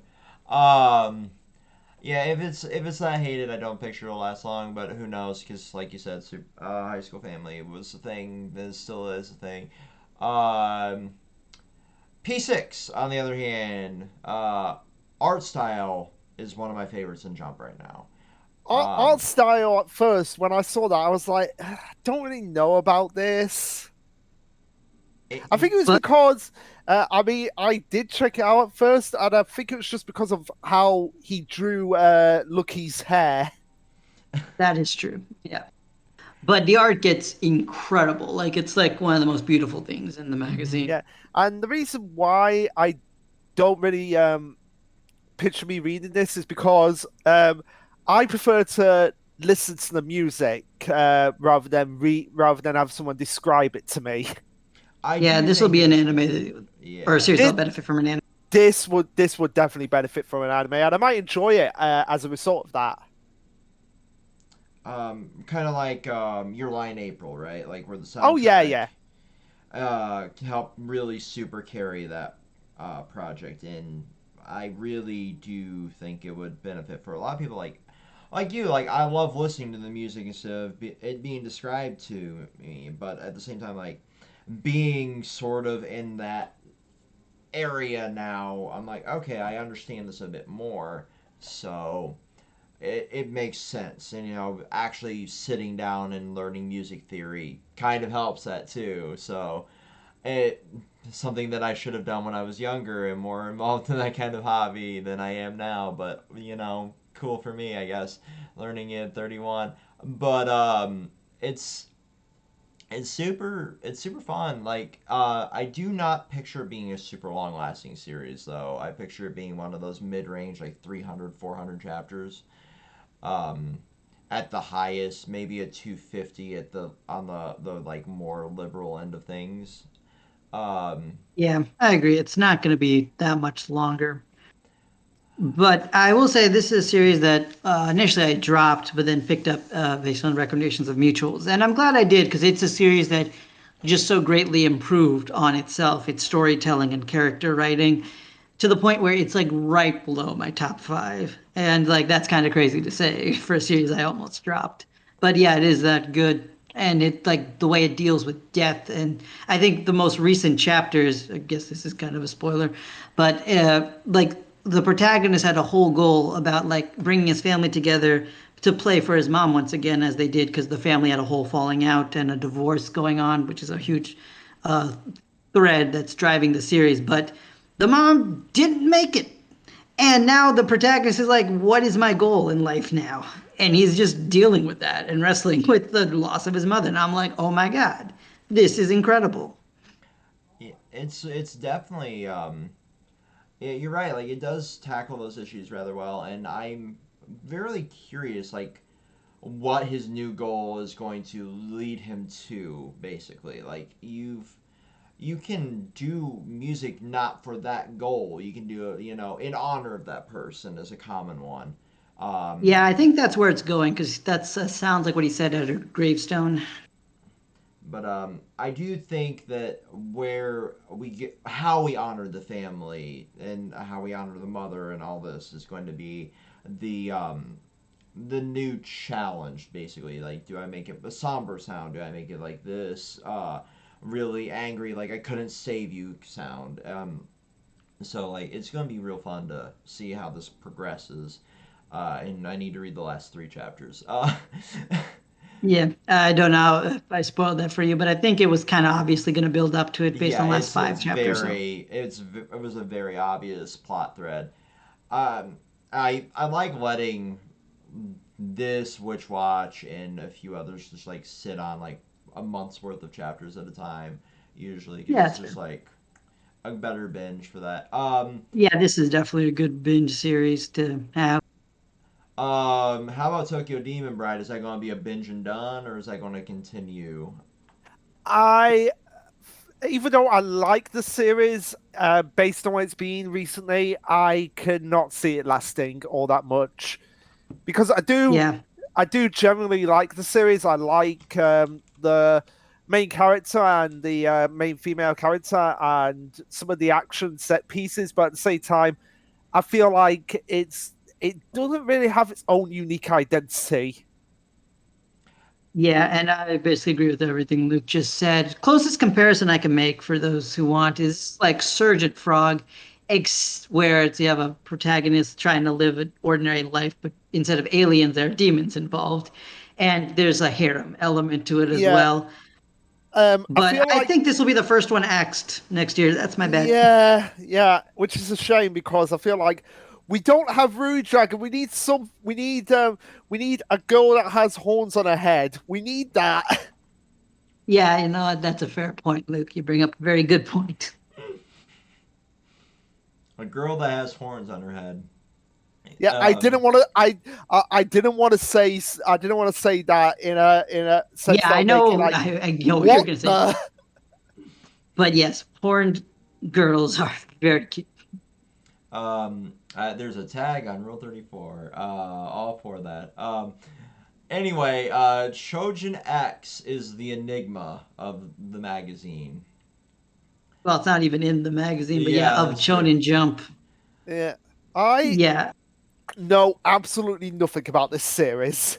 Yeah, you know about as much as me, man. I read like the first 2, I think, chapters, 3 chapters, and Oh, then only that far in. Okay, I guess I'll take most of this then. So basically, it's a series by Tokyo Ghoul's author, and what's very interesting about it is somehow, by some miracle, this man got an agreement to be like, "Hey, I'll release my chapters whenever I just feel like it," and they agreed. And even though you would think that would just really hurt the pacing, and maybe early on it kind of did, to be honest, I feel like it just works super well for the series because every chapter feels like okay, this is significant, and maybe it just need the first chapters were so much build up, and that's why I felt like it. But yeah, right now we're basically following in this world instead of ghouls like Tokyo Ghoul, with Chojins, who are people with supernatural abilities, and there's like a whole society of them that live alongside humans, and we're kind of dealing with the political. Well, I should say, I don't know if I should say political, but like the yeah, I guess politics works. Basically, the whole conflict between multiple groups of Chojins, and we're coming to a head with what our protagonists and like what their end goal is meant for, like what they're destined to become, and if they want to avoid that fate or go towards it, because it's like world-ending stuff. And I have to say, I love every chapter of it as it comes out. It's like among my favorites in the magazine or in Jump Plus, I guess. I'd say the only reason it's not higher as high as series like Oshinoko or Don to Don, but very close, is just because of its irregular release, which does kind of be like, oh yeah, let's see when this series is gonna come out. I kind of forget it exists sometime. But yeah, right. Trojan X, highly recommended. But at this point, it's hard to recommend it as a manga because it just comes out so irregularly. And even the translations are come out at weird times because sometimes I think 2 chapters ago the chapters came out way before the translation, so I don't know what's going on there. But if it gets an anime, easy rec. Okay, we have made it to the final 4, guys. Uh, Woo! Kaiju number 8 has an anime coming out. Yes, it does. In the same year as Mission Yosakura. Which is What weird studio to think made about. again? 2024. No, no. What studio? Oh, let me look it up. Okay, because I want to. I remember it's a big action studio, but I forgot. Anyway, yeah. So is this a series again Uh, that only I've read? Production I read a IG. little bit of it, but I did not read a whole lot. I should get back to it because I love kaiju stories. It just felt like it's a story I've read before, which Yeah, is Yeah, and I think that's its big weakness. yeah. Luke, sorry, we're going to say something. yeah. Production IG is the one doing the anime. What I was gonna say was that Kaiju number 8 just didn't interest me. And you had Faboyo in the server trying to convince me otherwise of it, and and just saying how the main character is just awesome, awesome, and you really should He's not check that out awesome. I don't know check what it he's out. talking about. You know what I'm talking about, like how they're trying to convince me like the main character was awesome, and I was just like Yeah, but anything he's else. really not. I'm Eh, just eh, letting people know. and I was just like, okay, anything else? And there was literally nothing else. It was just like, read it for the main character. I'm It's just like, no, do not do that. Do not read this for Kafka. He's like so irrelevant right now. Oh man, but like the thing is, the main character was like the hook of the series, right? Because you had a protagonist who was like, I think he wants to say his 30s. So you have like a middle-aged adult protagonist, and who is kind of you almost think like given up on his dreams, but now is reliving them. And so you think it'll be something interesting in that vein, especially with giant monsters involved, and he gets the power to turn into giant monsters. But the thing is, it quickly develops into such a generic battles series, and the reason to read it is for the action. It's and like some of like the art drawing and the comedy is pretty good, but it's mostly just the action, and that's why Production IG is a good studio to adapt it because it's as long as they can capture the action very well and the animation, which I think I've seen trailers and they do, then you'll enjoy that for it. But it's such a waste, I think, at its current state because I thought the story had more potential than it's actually shown. And it can do character writing pretty well at points. So I will say there are definitely points where I'm like, okay, this is good character writing. But for the most part, I just found it like disappointing that Kafka ended up being so sidelined and basically just like a 15-year-old in a 30-man body. And like the fights he's involved with are cool, but they're very short lived, especially compared to some of the other characters that have cooler fights. So yeah, Kaiju number 8, it's a fun read, but it's not a very deep read. And it surprises me it sold so well, but it's gonna keep selling well because it's giant monster fights and kaiju are popular. So yeah, yeah, that's my main thoughts of Kaiju number 8. Read it for the action and some semi decent characters, but for the most part, it's nothing special as a series. Okay. Glad I let it sit then. I'll read it as it's Yeah, been in just my watch brain the all week. anime. Don't even bother reading it. Just watch the anime, I think. That also works. Hopefully it continues and doesn't just get the like, yeah, it's only a season one thing, and then I have to read the manga. But yeah, Blue Exorcist getting a new anime is probably the wildest story out of 2022 in regards to anime and manga, in my opinion. Because how many times is this going to get resurrected? Yeah, has it's it been super weird. Even has it been resurrected more times than Family Guy? Yes, it okay, has. maybe not that much. Well, I mean, Family Guy only got rescued the once. This has got rescued twice now. But yeah, Wait, it's didn't Family? I thought it got canceled like more than once, or almost canceled more than once. But maybe I'm almost yes, misremembering. but it only got officially canceled and brought back once. Oh, okay. But It yeah, had the Blue writer strike Exorcist. affecting it too, I think. But yeah, Yeah, yeah, I remember that. But yeah, Blue Exorcist. Even the manga is very strange because it had like the longest hiatus ever in what I thought was going, and what I still think is probably actually no, I did thought it was the final arc, but now I'm just not sure. Because they are actually fighting like in the manga Satan right now, and so we're having the big battle of all the allies going against all the bad guys, and it's pretty cool, but also very hard to keep track of. And like with the anime, I'm glad it's back because I still feel like the anime might be the best way to go about it.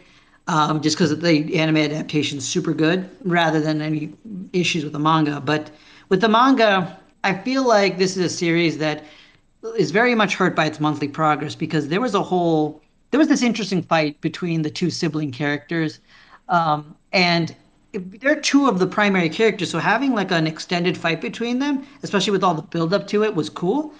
But since it was a monthly series, there was like I think this was last year actually. Half the year was spent on this one fight.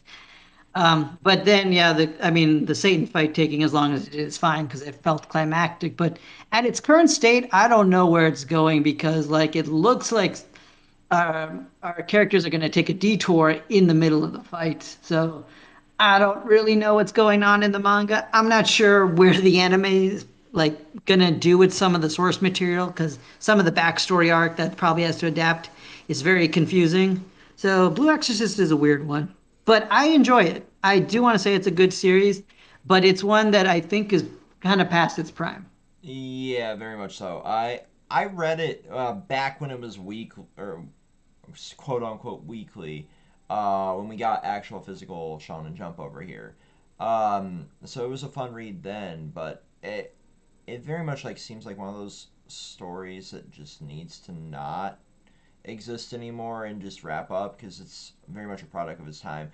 And after like that massive hiatus, it just felt like it's like now we're doing a new anime number one, and we're doing more manga, and now we're in a final-ish arc maybe, but who knows? I could take another 7 year hiatus. It's very very odd. But it is a fun read if you want to get into it. But I definitely do think you should read it and not watch the anime because the anime is just how the fuck is it going to adapt anything anymore? But I also feel like, yeah, I feel like I can do it. Maybe. If they try hard enough, maybe. I hope they do well with it though, because it is worthy of that. Twin Star Exorcist, the manga that anime ruined for me. Oh God, it was it that bad? It was that bad, Yep. man. I didn't watch it, but I've heard everything from the anime watchers who read the manga. Apparently, it's at a point where it should just get a reboot or something because the series is Yeah, actually really good. it deserves Uh, a great anime adaptation because having read the manga, after that, I'm like, oh my god, I wish this was better when it was animated, because there is some great action, there's some great fucking plot in there, and the anime just kind of took a nice diarrhea all over it. Um, but it's sort of ending, sort of not ending. It's another one of those jump SQ titles that's very oddly paced and everything. yeah, I'm not even fully caught up on this one, so I can't say too much. But yeah, it was entering its final arc, and I think it's a good place to end it now because I mean, I shouldn't say we just had our time skip. Time skip is just where I was at, but we're in a time skip, so I think it's about time to end the series. Hmm. And I'll eventually get around to finishing it, but now that I know it's ending, I think I might just wait for it to be done and just binge the rest. Because Twin Star was just such a great binge read, and I think that's why I just Uh left huh. it alone. It's very much a great binge read. I don't see it lasting another 2 years, Yeah, me but neither. I I don't see how it could. I Except for do. the fact that it's monthly, actually, because of that, it might. Yeah, but I do have to remember it is a monthly series, not a bi-weekly series, so it might be a 2 to 3 year wrap up period if it Yeah, keeps on a cause consistent pace. yeah, cause if it is a monthly series and that's 2 years, that's only 24 chapters. Yeah, so maybe three. Because there's not a whole lot left to do per se, but there is enough of a plot to where it could be drug out for maybe that 3 year time period. I do, however, think it once it wraps up, it does very much deserve a rebooted anime. If fucking Yeah, Hanako-kun absolutely. can get one, and it just be because they messed up the pacing, I think this can too because this one I just don't even think. Okay, this is a side note. I don't even think Hanako really even needed a reboot. Like they could have just done what Shadow's House did, but yeah. that's a side tangent. Yeah, it could have. But the final one being Seraph of the End, another monthly series. Is that really our last one? Wow, what Yes. a downer way to end. Wow. Okay, so yeah, again, is this one of my only series again? I think it I is. believe it is at this point. I'm like 40 some chapters behind, man. Okay. So never trust the manga. I follow him on Twitter. Super awesome guy, actually. But never trust him when he says the series is almost over. Says that so much. It's never true. And this year was filled with, like, again, it's a monthly series, like chapters that are just like delaying the pace. And what's funny is it's almost like the characters in universe are also a little frustrated by it. Because like there was a point where they were talking to Gurren, like their teacher. It's like, okay, Gurren, you had this whole big plot that you've been plotting. What's up with that? It's like, yeah, I'll tell you guys eventually, but we have to go on this car ride to a place. Now, to be fair, we did get there eventually, and he did explain, but it's like there was like 2, 3 chapters of that, and one of those chapters was like the protagonist being like, "Okay, you know what? I'm getting really sick of your shit, Corinne. I'm just gonna like beat out the answers at you," and I'm like, you know what? You do it. But yeah, anyway, the current Seraph of the End has like a special place for me just because for the longest time, and maybe even now, it was like one of my all-time favorite series because I loved the aesthetic of it. And Wood Studio did such a great adaptation in the anime, and it'll never get a season 3 because of how the sales went. But or not the sales of the manga. The manga sells incredibly stupid well, but the I guess merchandise, I don't know, DVD sales. But the manga series, like right now, the protagonist is at a place where he's like, okay, I'm not siding with either one of the like enemy side or the protagonist side, so I need to figure out like what is going on and how to proceed. Except he's really, really dumb. Like they've devolved his character's intelligence so much that he's stupid and needs to rely on his like main friend at this point to be like, okay, you figure this out and I'll help you. And that's kind of where we're at right now. We're basically getting a lot of backstory, which is really good backstory, and finding a way to resolve this without needing to annihilate the human race accidentally again. Yeah, So it's yeah, the Seraph of the End. I watched the anime, and you don't really need to read the manga, but it's a very popular series, and I think for good reason. I think there's a good story in there, but the fan base really sucks. It really, really sucks. I will end off yeah, by I saying that. noticed that. I've Let me noticed guess. that. They're calling it the greatest thing since sliced bread. No, actually, a lot of fans are also kind of frustrated with the story itself. The reason it's very toxic is because this is a fan base that really takes its shipping a little too seriously. Um, and I don't want to like harass any specific kind of group, especially because I'm scared of this fan base a little bit. But I think when I noticed was They're it this like year? the I don't. anime equivalent of the Genshin fandom. Yeah, actually, that's a pretty good way to put it. Like there was a one chapter, and I'll probably have to look up if it's this year or not, but that brought our character cast, our central cast, back together after being divided for so long. And I was so happy just to see the crew reunited and kind of recuperating. But everyone else is like, no, these characters should be way more traumatized than they are now. And I'm like, they live in a post-apocalyptic world and fight vampires. I think they'll be fine. But yeah, I got a lot of flack for that. And I'm like, you know what? I don't like this fan base. I'm just going to just read the story on my own. Yeah, sometimes you just gotta do that. Like the My Hero fandom is a perfect example of that one. Like you just gotta, if you enjoy that story, you just gotta, keep it to your quiet little self. Otherwise, you'll get the shipping wars. Not to mention the fact that these are children. But okay, go off. Yeah, you can go off and just make your ships. And also, yeah, a lot of you are just really fucking creepy. But like Seraph of the End, like I said, just from the vibe I got from the subreddit alone was Oh, yeah. Genshin on drugs, but weebs. I guess you could Yep. consider the Genshin fans weebs too, because I think that's getting an anime too. Something. I don't know. I just want to sit back and watch my Nier Automata anime now. Uh, but so this is the number 2 done, and we're going to do this every quarter.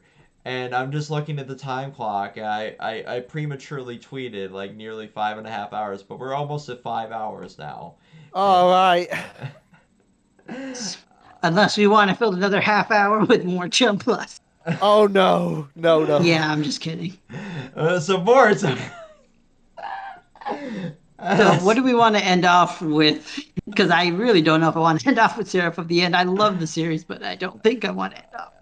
I'll Like, let do we have any you. other like issues for 2023? Like I said, I want a psychological series to come back to Jump, and I'm starting to get more into sports series with Blue Lock and Awashi. So I hope we get one of those too, like a good sports Yeah, series or a Sentai series like Ranger Reject.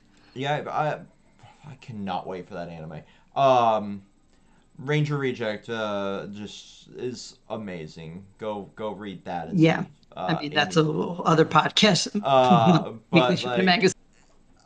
I would love to see a Sentai series come back. But I do agree. Like a psychological series is very much needed to make it a new staple. Because we don't always have a sports series. We mostly always have a sports series, but we always seem to have a psychological story in Jump, and we don't have one now. So that's a good point.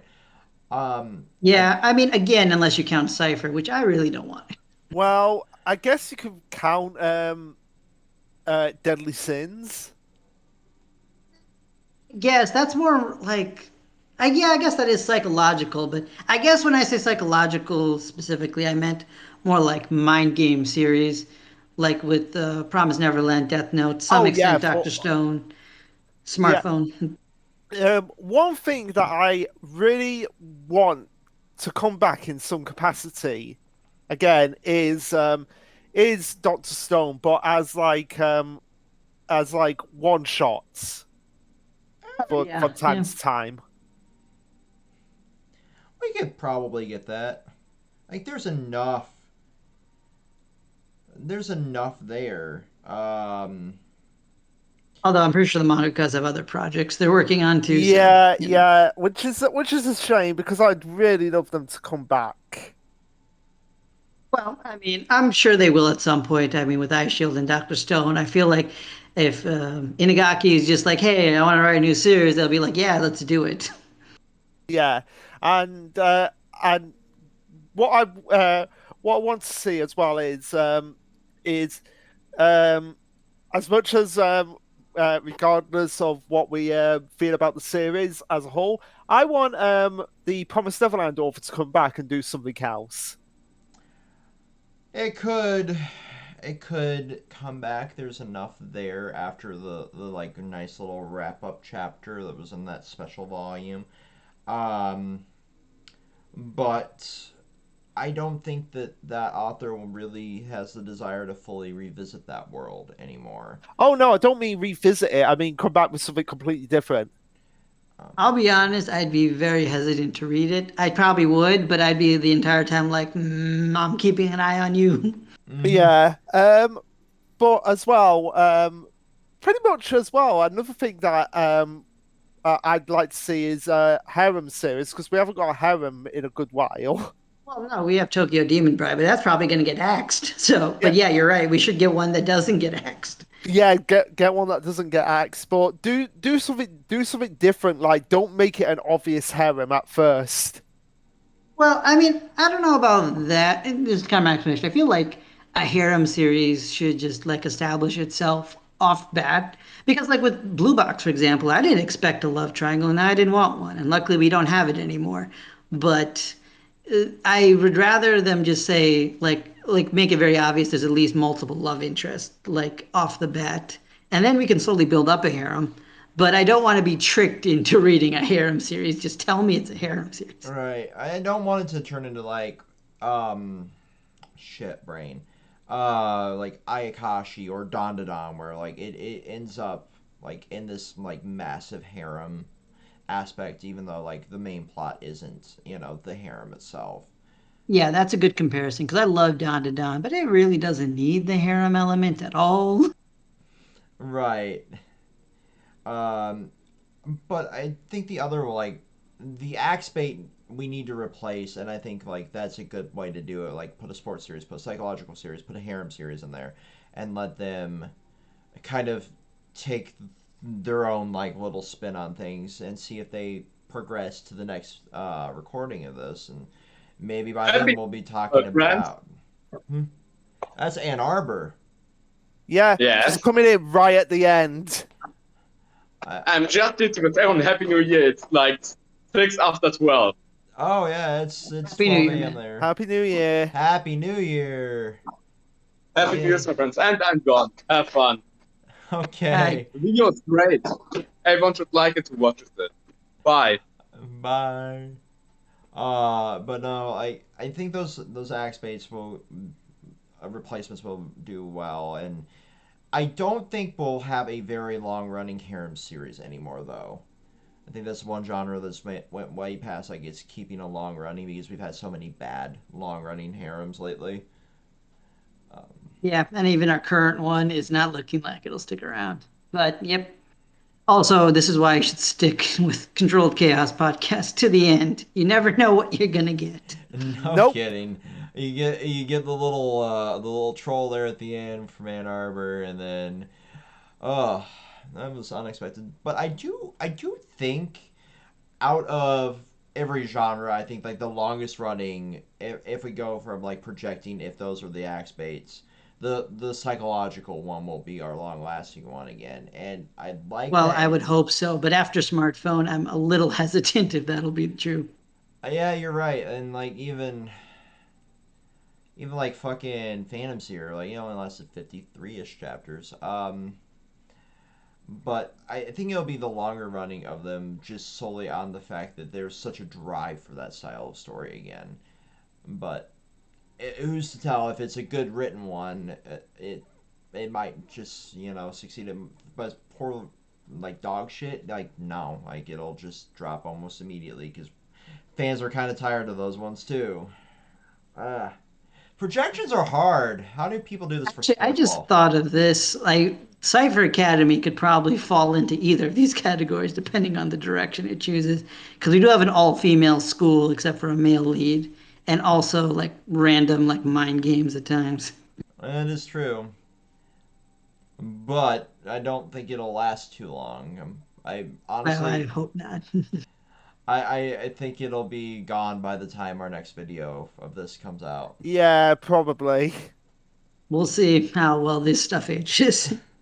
And by the time this one ages, we'll have the most successful, techie, technobabble, cryptocurrency shilling manga ever made. Who knows? It's a Shonen Jump. But yeah, like New Yeah, Year's. you can never tell what they allow to live. Yeah, no. Like we've tried to predict the axing, but yeah, it's very hard. I do think I would love to see Oh Great come back if Cypher fails though, because that's a mangaka that I really like, and I want to see them succeed in some capacity. Although Monogatari is like one of the most successful setting style series out there, so they're doing great from that. So by the next video, projection wise, I think we'll have 3 axes and then 2 more that are wrapping up. Yeah. Because we do these That seems quarterly. fair. I'd say that's good. I'm trying to actually get this to the 5-hour mark, and it's becoming increasingly difficult. We're How far are we? 456 and some change. Oh, Okay. So let's see if I can come with anything else because we talked about most of the series in Jump except for the Jump Plus things. I guess randomly I'll say other Jump Plus if we won't get to them. I recommend Marriage Toxin. I recommend Maggie Lumiere. That's been going on for a year already, and it's really Wow. good. It's like Magical Girls plus Business and Diamond in the Rough. Like those are like series I can like swear by are quality. Diamond in the Rough was one that really shocked me. Like it kept getting hounded to me by Faboyo. Like, hey, watch, or read this on stream, read this on stream, read this on stream. I'm like, fine, I'll do it. And it had a lot of false starts, but once it gets to that start, it's really good. Yep. But And in terms of newer Jump Plus series, there's Skeleton Double, which looks promising but is very early on, so I don't know if it'll be good. And there's Dark Doctor Ikaru, which I don't know how long that's going to go. It feels like it's like on the verge of getting destroyed, but can't tell in Jump Plus. it is very hard to tell. Like it could just be like very near the end of a story because you have so many 15 chapter stories, which is a whole other topic that we want to get into at some point. Along with every Power Rangers ever, and then going through all of Naruto. Jesus. Oh God, that's going to be an adventure and a half. I did talk to an artist about getting like professional style thumbnails done for those two, though. Like, it's because those are like massive in undertakings, like massive. Like every Power Rangers ever is like 700 episodes, 800 episodes of content, and then Naruto is right there as well. Like it's 700 and some odd uh, episodes, and then Boruto's got to be involved in that, and hopefully by then Boruto's done. Won't that be surprising? No, like that dude just wants to drag that on forever. Like it's Yeah, ridiculous. I still enjoy it for what it is. But like, And I guess since we still have some time, I'll also say World Trigger is a fun monthly series to read if you want sci-fi strategy series, and then Showa Shoten's a great gag series about comedy. It's a great way to learn about how Japanese comedy works, and it's drawn by the Death Note artist. yeah, that's what kind of got me a little interested in it, but it's not something that I think I would enjoy. So I've kind of let You it might be sit there. surprised. I think there's actually some good character writing in it. That's good. But like World Trigger, like I highly recommend that. It is on like a more irregular monthly schedule sometimes, but it is very much worth the read. And then like Abyss Rage of the like old ones, like that is a really good Jump Plus title. Um, it's just fucking straight up like it's hard to describe exactly what it is, but it's like a revenge manga set in the world of fighting, and it's really fun. And we have reached the 5 hour mark. Holy shit. Nice. Nice, nice. Well, that is a podcast. Thanks for tuning into this meaty season 2 premiere. I need therapy after this. I think I need a rest after that. And we will be back in like 2 weeks for another podcast talking about Ash leaving the anime. So until then, peace.